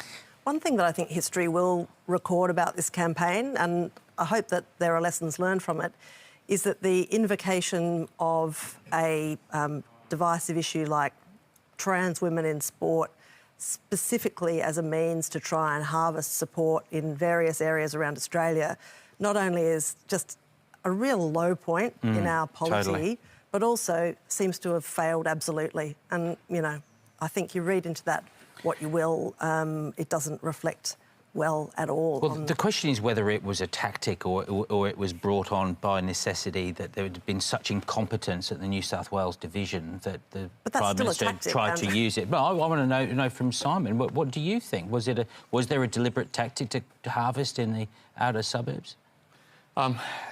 Andrew, I think there was a fair bit of incompetence, and I'm tempted to use other words to attach to that. Go ahead, go on then. I don't need Leigh hitting the button wherever that may be. It's no longer so you're right. Around the selection processes, but very clearly as well, the candidates' issues may have been part of the view of some in selecting her. The way she had framed those issues, I suspect, was not fully appreciated when she was selected, and that clearly became a dominant feature of the campaign, throwing us off message, but more significantly than the throwing us off message is the point that I made very early. Periodically over the course of the campaign. And is the point I made early in the night. So do you think she should have been disendorsed? Well, it would have been far preferable if she'd not been endorsed in the first place. Should she have been disendorsed? In hindsight, yes, because that would have cauterised the issue during the campaign. I don't think it would have solved the problem, though. I don't think it would have solved the problem and made much difference to the election results in the end. It would have cauterised the issue and meant that we didn't have to go through... And this goes to one of the characteristics of Scott Morrison, the bulldozer, the stubborn man, that it has become a problem in the last couple of years. And look, I think the bigger issue there, in the lesson to be learned, is that very important lesson. Australians respect others, Australians are tolerant of diversity, and Australians want to have clarity from their leaders, particularly the leaders and the major parties, that they share that respect and that embrace of tolerance, and that is a crucial element. I feel that Tanya was about to say something interesting. I was just going to say as well that I think it shows that people are tired of cynical politics as well. The idea that you can use a group of people for electoral advantage. And I think that, going forward now, it's going to be really important that we learn to disagree better. That politics has been so conflictual and so, at times quite nasty in Australia in recent years. I think that is one of the reasons that we've seen the growth of these teal independents. They don't relate to that. And we've been talking about professional women. They don't relate to that. They don't want to see that behaviour at work. They don't want to see it at home. They certainly don't want to see it in their parliament. But also, Tanya, things like, say, the Mediscare campaign in 2016, I asked Anthony Albanese about it last night because the election had been about character and trust, and so the question was framed around, if you were telling the truth, well, where is it? Where's the privatised Medicare? Isn't it that also an issue for the public, that they're smart enough to know when they're being sold a pup, and that was over-egged? It wasn't actually a Liberal Party policy at all, and those are the kind of things that cause people to lose faith with politics. OK, so there was a privatisation task force. Simon can remind you of it. They didn't go Tanya, come on. I've been pretty open. And out-of-pocket expenses have gone up by a third and a half, depending whether you're talking about GPs or specialists. Medicare. I don't think anybody thinks Medicare's been operating as well as it should at the moment. But if death tax. Where was our death tax? Well, and Tanya, this election campaign, the pensioner scare campaign, we couldn't have been clearer in ruling out again and again and again the extension of the cashless debit card. So, on Medicare again this election without campaign, going to all of the Medicare issues again this election campaign, you took us accepting advice of expert panels about how the medical benefits scheme might be changed in terms of different items and how they're listed, and you turned it into a scare campaign saying we're cutting Medicare. Is an incoming Labor government not going to change any Medicare schedule items? You sent out text messages today saying, ooh, there's a Coast Guard, taking over an asylum seeker boat, vote Liberal. I guess the point that we're making is that both major parties do this and people are irritated by it. And this is where I started, I guess, which is if we are going to have a healthy democracy, we have to learn to disagree better. Anthony wants to take a look at the Senate. What have you got for us? Start with the ACT, and this is where David Pocock, the independent, is trying to get elected. The problem for the Liberal Party is they've only got 23% of the vote. David Pocock, 22%. Labor's got roughly a quota. Green and other party preferences will favour David Pocock. So there's a strong possibility that the Liberals, for the first time, the ACT will not split one Labor, one Liberal, and that David Pocock will knock off Zed Seselja in the ACT. Now, there's a lot of pre-polling. They're not counting any pre-poll Senate positions tonight, but that's a bad starting position for the Liberal Party. And David Pocock is well ahead of the Greens, and that means he can win the seat, and Labor has kept close to the quota.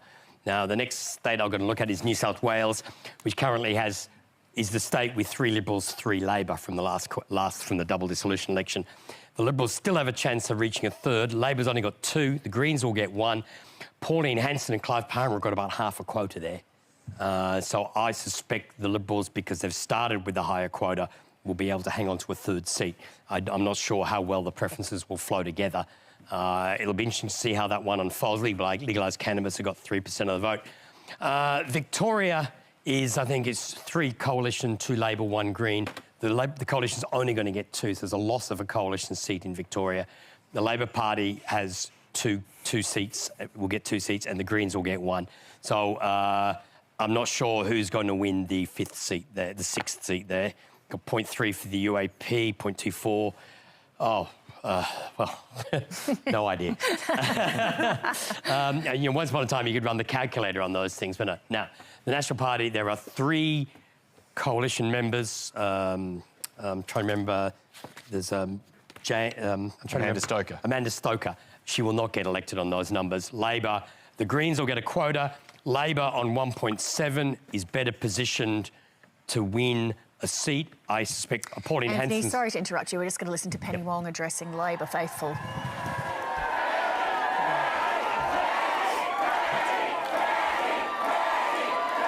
Thank you, everybody. It's a pretty quiet crowd tonight.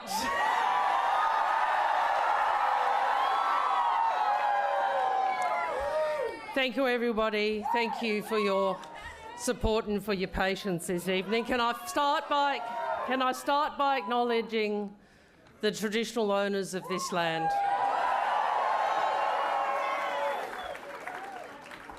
And saying to you that tonight we can take that step forward to fulfilling the promise of the Uluru Statement from the Heart.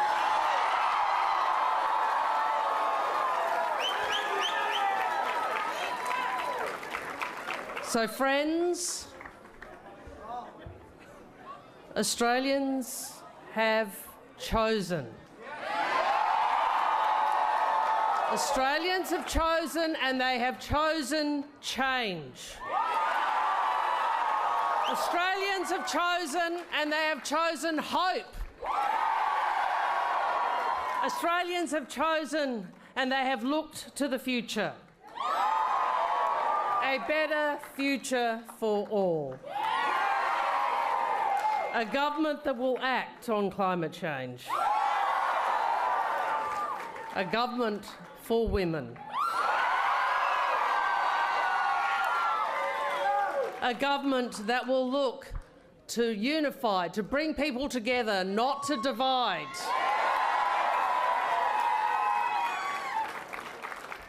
A Labor government.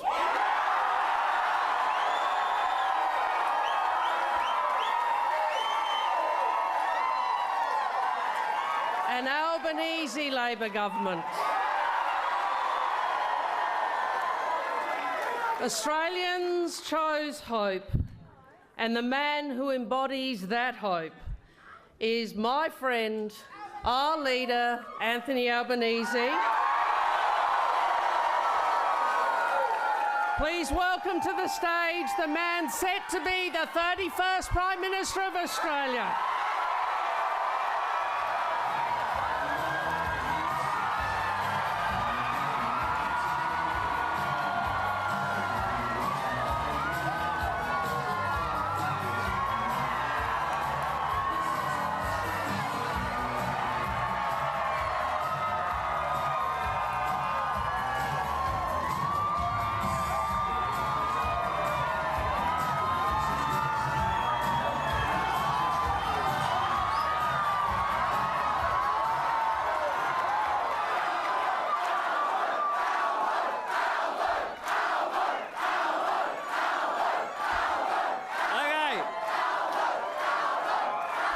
Thank you.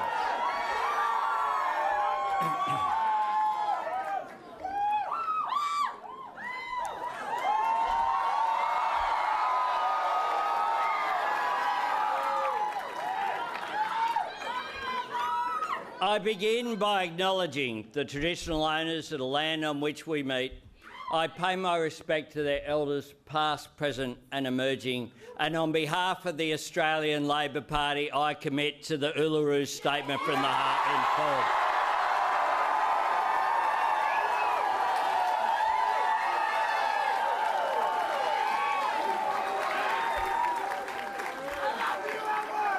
And I say to my fellow Australians, thank you for this extraordinary honour.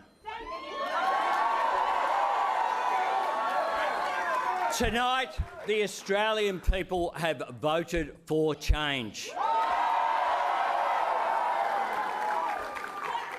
I am humbled by this victory, and I'm honoured to be given the opportunity to serve as the 31st Prime Minister of Australia.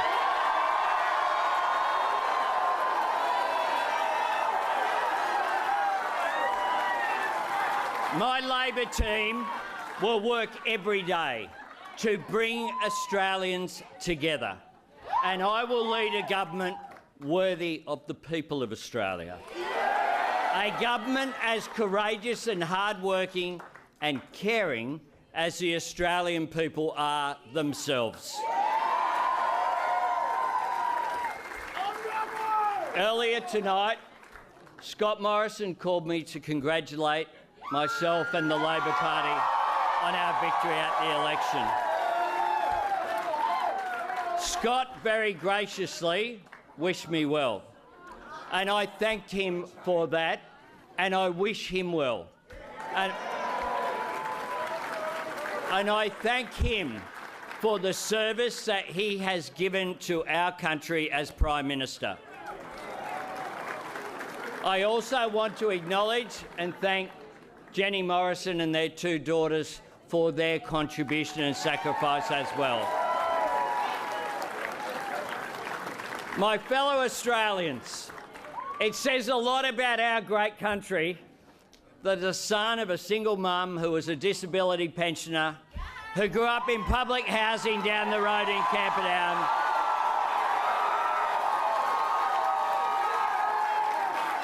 can stand before you tonight as Australia's Prime Minister.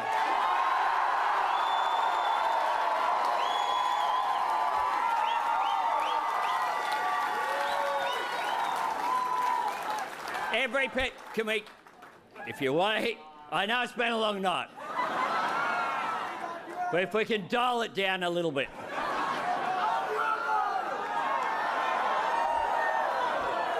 Every parent wants more for the next generation than they had. My mother dreamt of a better life for me, and I hope that my journey in life inspires Australians to reach for the stars. I want Australia to continue to be a country that no matter where you live, who you worship, who you love, or what your last name is, that places no restrictions on your journey in life.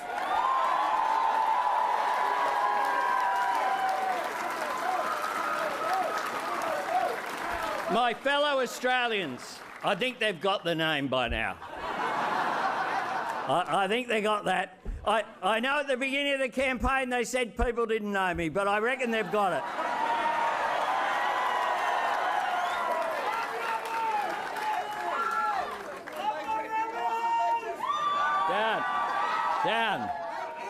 Down. No. Can we have order, please? Can we have a bit of order?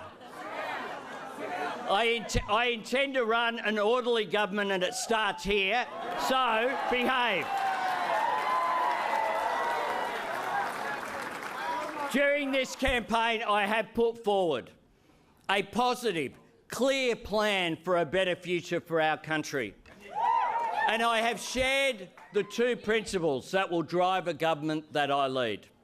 No one left behind, because we should always look after the disadvantaged and the vulnerable. But also no one held back, because we should always support aspiration and opportunity. That is what my government will do. That is the what, but the how is also just as important, because I want to bring Australians together. I want to seek our common purpose and promote unity and optimism, not fear and division.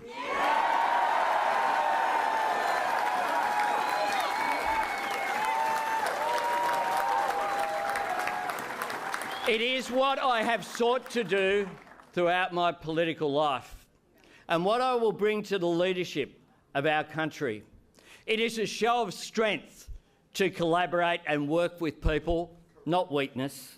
I want to find that common ground where together we can plant our dreams. To unite around our shared love of this country, our shared faith in Australia's future, our shared values of fairness and opportunity, and hard work and kindness to those in need.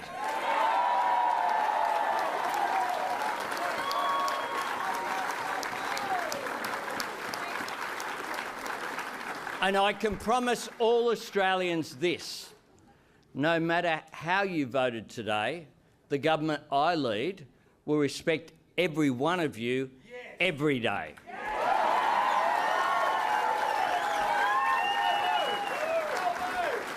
And I'll seek to get your vote next time. We are the greatest country on earth. But we can have an even better future if we seize the opportunities that are right there in front of us. The opportunity to shape change rather than be shaped by it. And we can shape change more effectively if we seek to unite people on that journey of change.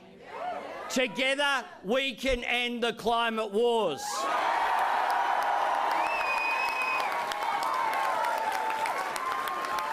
Together, we can take advantage of the opportunity for Australia to be a renewable energy superpower. Together, we can work in common interests with business and unions to drive productivity, to lift wages and profits. I want an economy that works for people, not the other way around.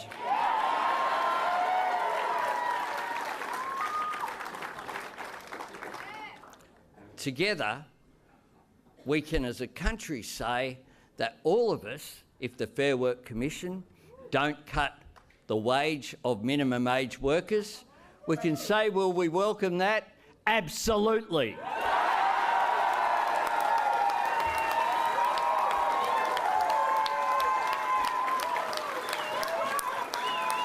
Together we can strengthen universal health care through Medicare, we can protect universal superannuation. And we can write universal childcare into that proud tradition.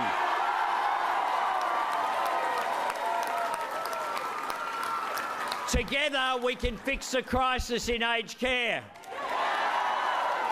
Together we can make full and equal opportunity for women a national economic and social priority.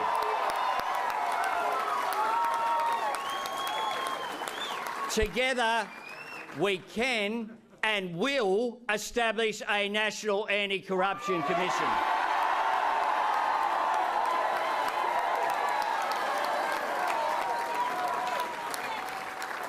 Together we can be a self-reliant, resilient nation, confident in our values and in our place in the world. And together we can embrace the Uluru Statement from the Heart.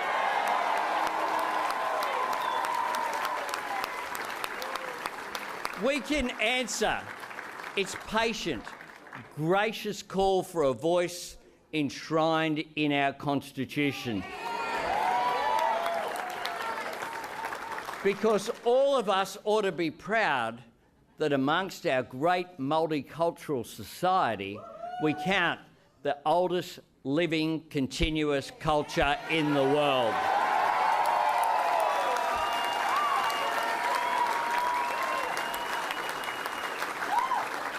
And I acknowledge Australia's next Indigenous Affairs Minister, Linda Burney, who's here.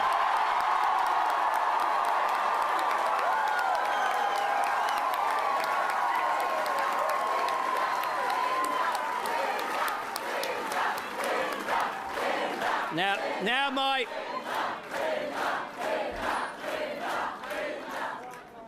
my fellow Australians, no one gets here by themselves. And I wouldn't be standing here tonight without the support, hard work and belief of so many people. To my parliamentary team, including my Deputy Richard Marles and my Senate Leader Penny Wong.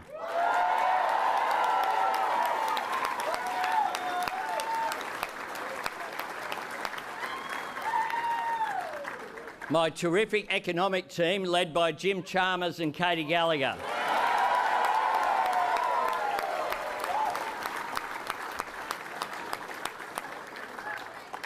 On Monday morning, arrangements are in place to have these people sworn in as members of my team. To enable Penny and I to attend the important Quad Leaders meeting in Tokyo with President Biden, Prime Minister Kishida and Prime Minister Modi. And I want the leaders of the economic team to start work on Monday morning as well. I want to thank my shadow ministry and my amazing caucus members, including the people who are here tonight at this joint function from in the corner of our seats, including Tony Burke, who's here.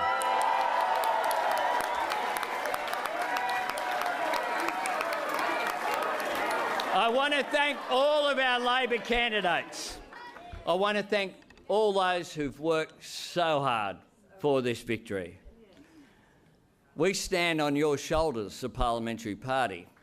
Most rank and file members of the Labor Party will never ask for anything. They knock on doors, they make calls, they work so hard, they hand out how to votes.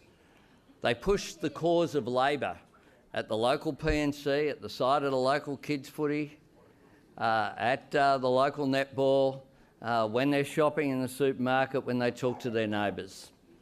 I thank each and every one of the true believers of the Australian Labor Party.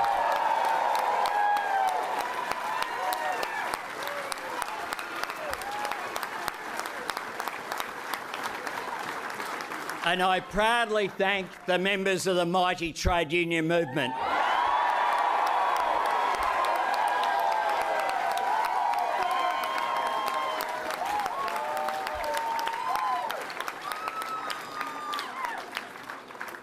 I do want to thank my campaign director, our amazing National Secretary Paul Erickson and his team.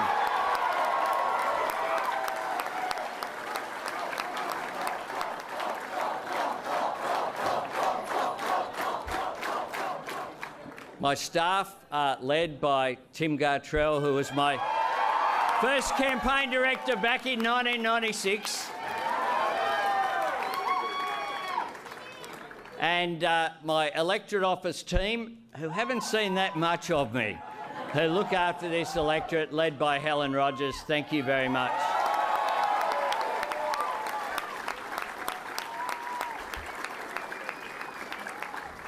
But to all those, and I'm not going to name them because they're too many, there's a lot of people who believed in me and backed me over many decades in this great movement to be where I am today. You know who you are, and I know who you are, and I thank you.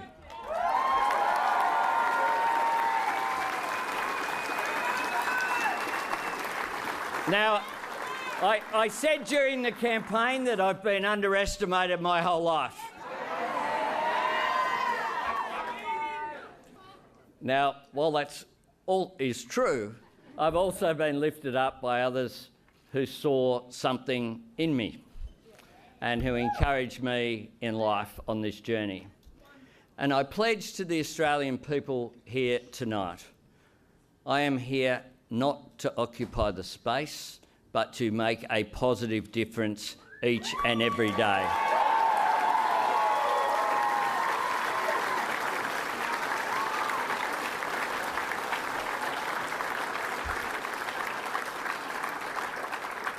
And to the amazing diverse people of Greenlaw.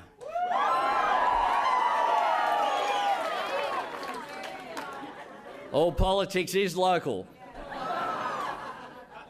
And in 1996, there were various people wrote off the chances of Labor holding on to that seat. This is my 10th election, and I want to say thank you for placing your faith in me.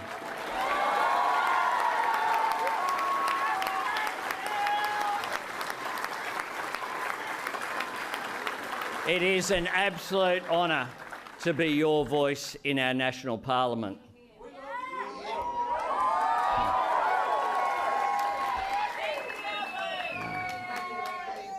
To my partner Jodie Hayden,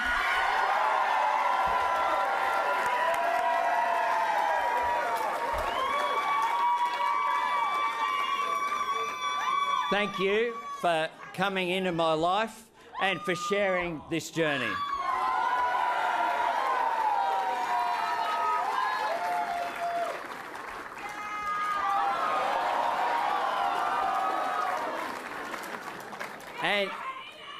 And to my proudest achievement, my son Nathan.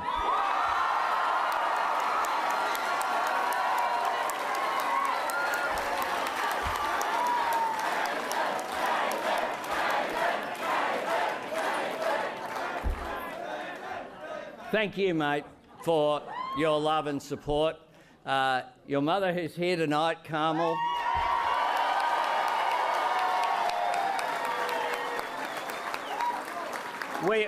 We are both so proud of the caring, wonderful, smart young man you have become.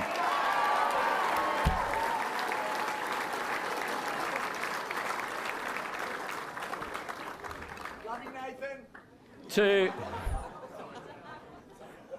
To my mum, Mary Ann, who's beaming down on us, thank you.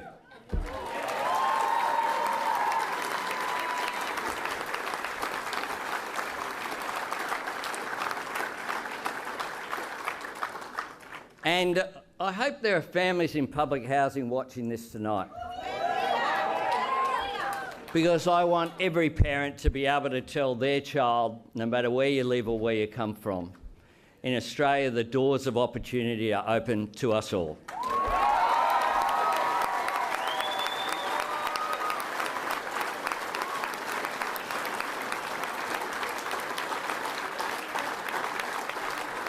And like every other Labor government, we'll just widen that door a bit more.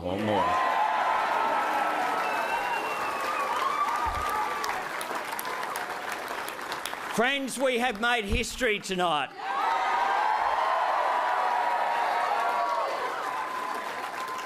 And tomorrow, together, we begin the work of building a better future.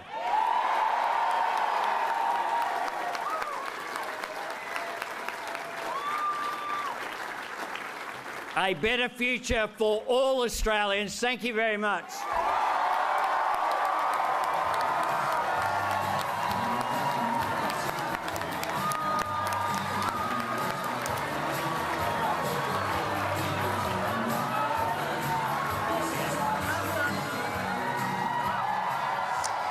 Anthony Albanese there, Australia's 31st Prime Minister, claiming victory tonight for the Labor Party. Patricia Karvelas is there with the Labor faithful. The excitement is just pummelling through the screen, Patricia. It really is, Leigh. It is electric in this room, and in fact it has been for some time. The Labor faithful have gathered, of course, and have been cheering all night, overwhelmed with what is a historic victory for the Labor Party, of course. Now, that message that was delivered there by Anthony Albanese was pointed and precise. He talked about the Uluru Statement from the heart and the fact that Labor would deliver it now. A constitutional voice for Indigenous people, an incredible commitment right at the beginning of his speech. He talked about women and was actually very, very carefully introduced by Penny Wong, his Senate leader. That was not an accidental message, Leigh. It was about recognising that this election victory, but also the message from the teal candidates, had been one about women and the treatment of women. He talked about governing for all Australians, bringing people together and not dividing. It was an incredibly powerful speech by Anthony Albanese. He talked, of course, about his public housing upbringing, his mother. This has become a familiar story from Anthony Albanese, but it was a powerful message that he ended on there, wasn't it? I got to say, a bit teary people got in the room, but talking about families and children watching in public housing and knowing that in this country they can aspire to be Prime Minister as he takes that position as the 31st Prime Minister of Australia, and saying he wants to widen that door of opportunity, which is what Labor governments do. A really, really grassroots, classic Labor speech from Anthony Albanese, and he wants to get straight to work, he says, tomorrow with his economic team, and he'll be making that trip to Japan with Penny Wong. A historic night for Labor. They will be partying long into the night, is my firm prediction. Thank you very much, Patricia, and I reckon you'll be off to join them, will you, Tanya? Maybe. Just quickly, final thoughts for the panel wrapping up the night, Tanya. I just love that speech. That was so beautiful. And I was thinking when Anthony was talking about his mum, Marianne, I knew her, and she would be so proud tonight. And people like Tom Uran and Anne Simons, he was talking about the people that helped him on his journey. There were a lot of them who would just be so proud of him tonight. She was a lovely lady, Anne Simons. Simon Birmingham, final thoughts. Look, it is an incredible story of Anthony Albanese's life, and very sincere congratulations to him. And for all of us who've come from a mix of different backgrounds, it's wonderful to see. And I do, again, wish him well and every success. For the Liberal and National parties, we have, I think, much we can take out of the last 9 years of pride, but many lessons to be learned as well that the electorate have sent us tonight, and we have to get on and make sure we do learn those, that we learn them loud and clear, and that we embrace the constituencies that we have lost. Final thoughts, Andrew? I think with his speech he showed that he's a decent and authentic man. I think with Scott Morrison, with the miracle win, he shaped the Liberal Party in his own likeness. And today, Australians told the Liberal Party and the coalition that they didn't like that. I think that Anthony Albanese, though there was a very modest agenda presented by the ALP, it will claim a mandate because of the broader mandate on climate and integrity, gender equality. And I think that that will be a powerful message, despite the fact that there's also this long-term reshaping of Parliament. The fact that there is now this strong third force. Finally, I think we should mention that the polls got it wrong. Indeed. Annabelle Crabb. Becoming a bit traditional, isn't it? It is, isn't it? So tonight I thought was just an extraordinary flex of people power across the continent, really. It wasn't a consistent kind of motion. There were different things happening in different states. But if there was an overriding message, it is that people don't want to be overlooked, don't want to be taken for granted by their political representatives when they're in large parties. It was a vote for local issues in some situations as well. It is a situation where I think, and this happens from time to time, the population gets ahead of the Parliament. And I think that this result is an overcorrection of a couple of elections where major parties have made some assumptions about what's going to happen. This is a major snapback, and I think it will be a messy Parliament, but I don't know that that is necessarily a reason not to have this uprising of local communities and local sources of power. Well, if you want the benefits of a democracy, sometimes it's messy. Well, the other lesson is, you know, if you leave a gap, someone will fill it, right? And that's what's happened tonight. David Speers, to you for final thoughts. Well, just to pick up on Annabelle's point there, and I think she's absolutely right about what we're seeing in this snapback. And if there's one issue I think we see in the results tonight, whether it's the teal tidal wave, the Greens gaining ground and a much higher percentage of their vote, and obviously Labor gaining government, it's climate change.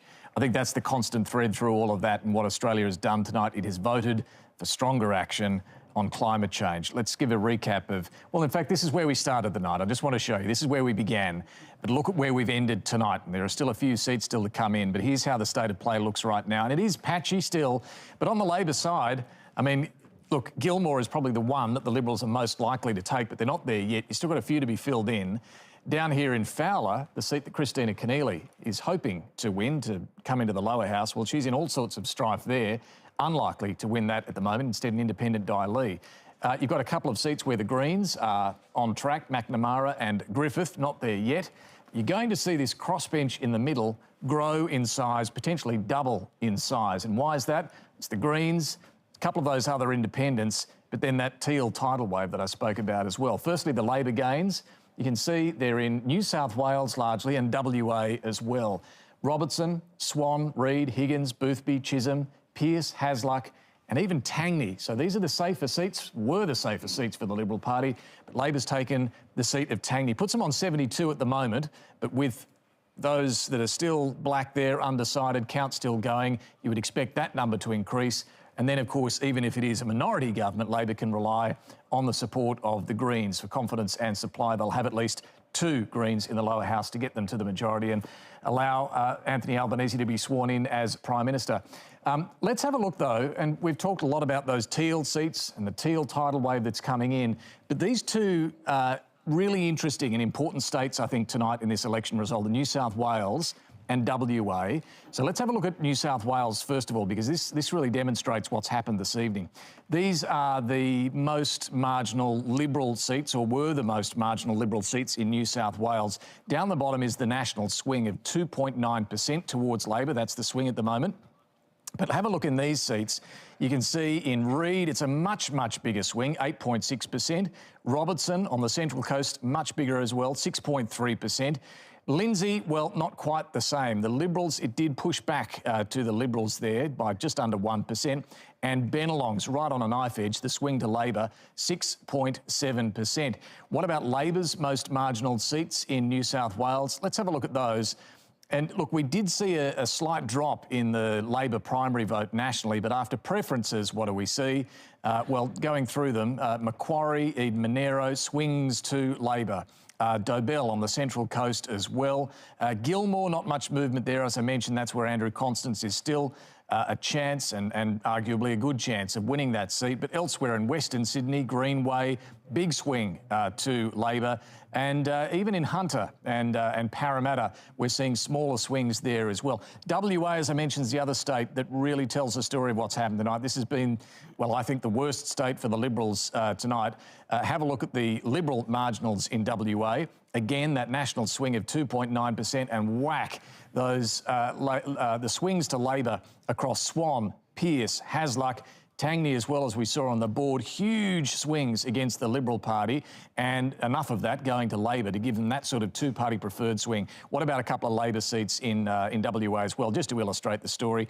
Perth and Cowan, let's have a look at those swings there, because there too, you see these consistent swings going to the Labor Party in WA. Now, we know why. This has been a problem state for the Liberals. We saw them wiped out at the state election. We saw Anthony Albanese attach his campaign to Mark McGowan in WA as well, really reminding people as often as he could about Scott Morrison backing initially the Clive Palmer challenge to the border closure there, and what a result for the Liberal Party again in WA, absolutely smashed. Let's get some final thoughts across the panel here. Tony Barry, to you first. Scott Morrison has resigned the leadership. Josh Frydenberg has lost his seat of Kooyong. This is a huge, huge blow for the Liberals. Who becomes the leader, and how can they reconnect with these lost voters? My intuitive sense is it'll probably be Peter Dutton, Dan Teal in some sort of leadership role. It is a disaster for the Libs. They've lost a lot of talented people, Tim Wilson being one. James Stephens looks like he might get through. But sometimes you need to burn the village to save the villagers. So it's an opportunity for the Liberal Party to reset. There's still a lot of challenges for the Labor Party having won. As we've discussed, their primary vote is 31.5, which is historically low. And they're coming up with enormous economic headwinds. You know, interest rates are going up, inflationary cycles are going up, housing affordability is getting worse, not better. Cos, your final thoughts? I think the message out of tonight is that the major parties need to understand that if you ignore groups of Australians, they will work out a way to make sure they are listened to. It's the point that Annabelle made just before. And that is, I think, you know, the end of the 2019 federal election, the conversation ended with us talking about coal, and tonight we're talking about climate change. And Bridget Brennan, what are your final thoughts tonight? Anthony Albanese mentioned the Uluru Statement from the heart at the outset of his speech, and so we will be going to a referendum on whether or not the nation wants to create a new Indigenous advisory body, our first referendum in 20 years, more than 20 years. I also want to say this is a record number of Aboriginal women coming into the parliament, which is something I think we all should celebrate. And we will have our first Aboriginal woman as an Indigenous Affairs Minister in Linda Burney, who will be carrying through this agenda on a lot of policy reform that needs to happen for Aboriginal people. Just on that, one of the interesting questions now, in terms of a referendum to enshrine a voice to Parliament in the Constitution, what will the Liberal Party do? A reduced Liberal Party after tonight's results, and we don't know under whose leadership. What's your sense of what the mood will be in the Liberal Party, bearing in mind tonight's results, when it approaches this question? Anthony Albanese has said he'll reach out to whoever is the new opposition leader to try and form a bipartisan position. We haven't had a referendum be successful without a bipartisan position. A refreshed Liberal Party, I don't know what their position is going to be on this issue. What we saw from Vote Compass is that overall Australians support enshrining this in the Constitution, and even among Liberal voters that is growing, but we know about 30% of Liberal voters either oppose or strongly oppose that proposition. Yeah, well, that is, thank you all for your contributions tonight. Leigh, that is one of the challenges ahead for the Liberal Party. How do they reposition on that issue, on climate change, on Integrity Commission, under whose leadership, with all those moderates wiped out in tonight's results? But the challenges too are ahead for Anthony Albanese and an incoming government, as you've been discussing. He's going to have to hit the ground running or flying to Tokyo for that Quad leaders meeting. He's going to have to get on with delivering the promises that he's made, but then dealing with the big challenges. And many of these we haven't heard him address in the campaign, whether it's tackling that big debt mountain and getting some productivity going in the Australian economy as well. So a big task ahead for the 31st Prime Minister. David, thank you. Thank you for your great work, and thank you to your excellent panel as well. Antony Green, your final words. Few loose ends first. Josh Frydenberg in Kooyong. Now, Monique Ryan is leading on first preferences now. Josh Frydenberg's on 41.4. I can't get his vote above about 43%. That's the best he can get. And so at the moment, we're saying it's 10.8% swing, and the independent Monique Ryan is on 54.4. I think we're prepared to call that seat now, and we think that Josh Frydenberg has been defeated and Monique Ryan will be the new member for Kooyong. So that's quite a remarkable thing. And the other one is Wentworth. Allegra Spender is ahead, 38.5, Deschamps 38. You've got Greens, you've got Independents. We've got a two-party preferred resultant swing, 7.3%, Independent 56%. There's a few pre-polls and things to come, but at the moment I just cannot get.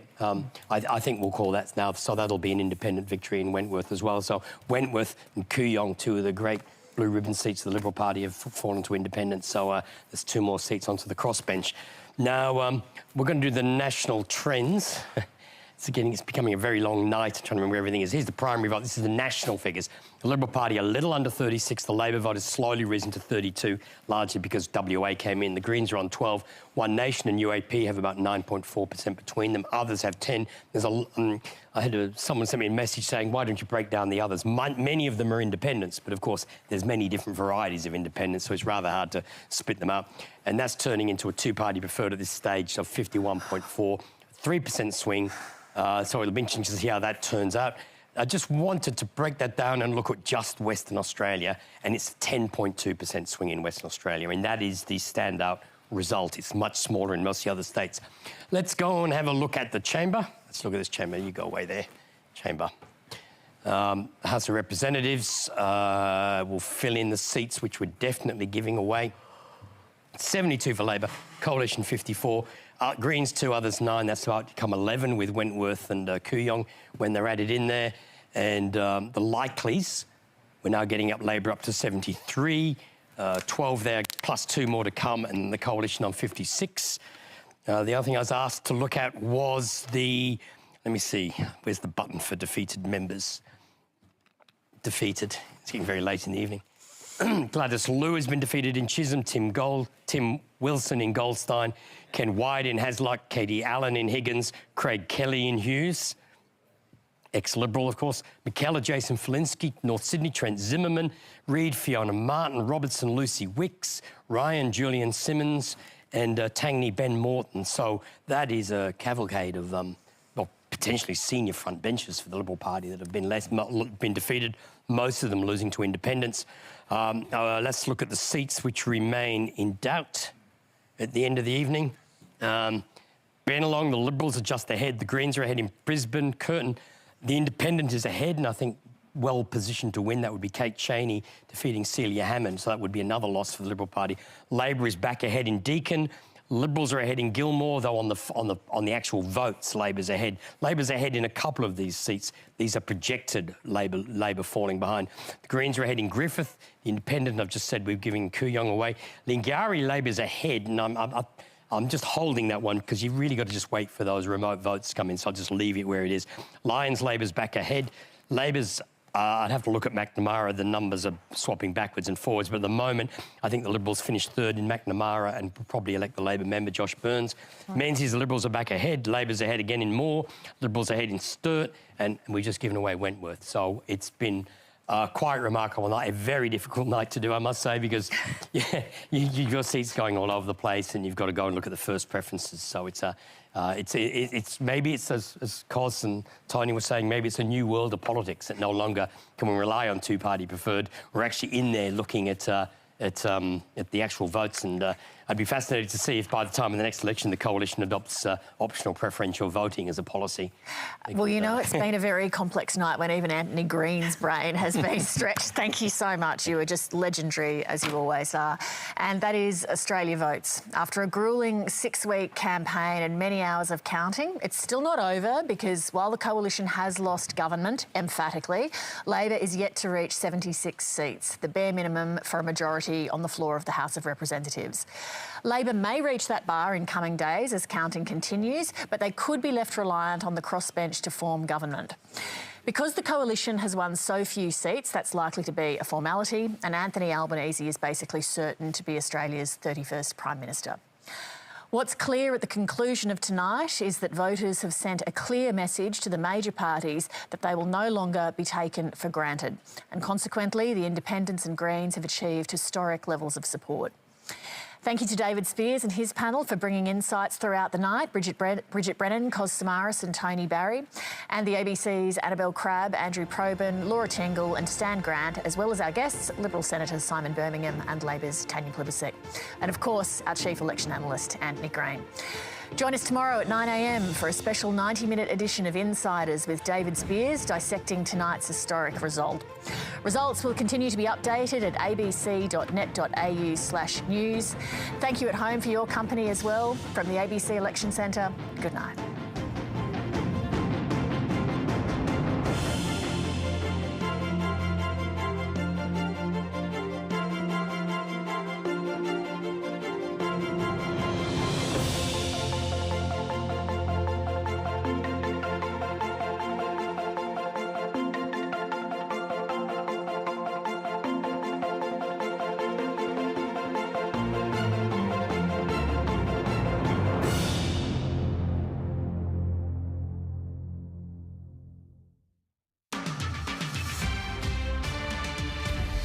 Hello and welcome to ABC News. I'm Mariam Saab.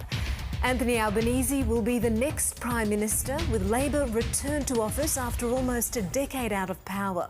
Mr Albanese has thanked his supporters, promising change for Australia. I say to my fellow Australians, thank you for this extraordinary honour. Tonight,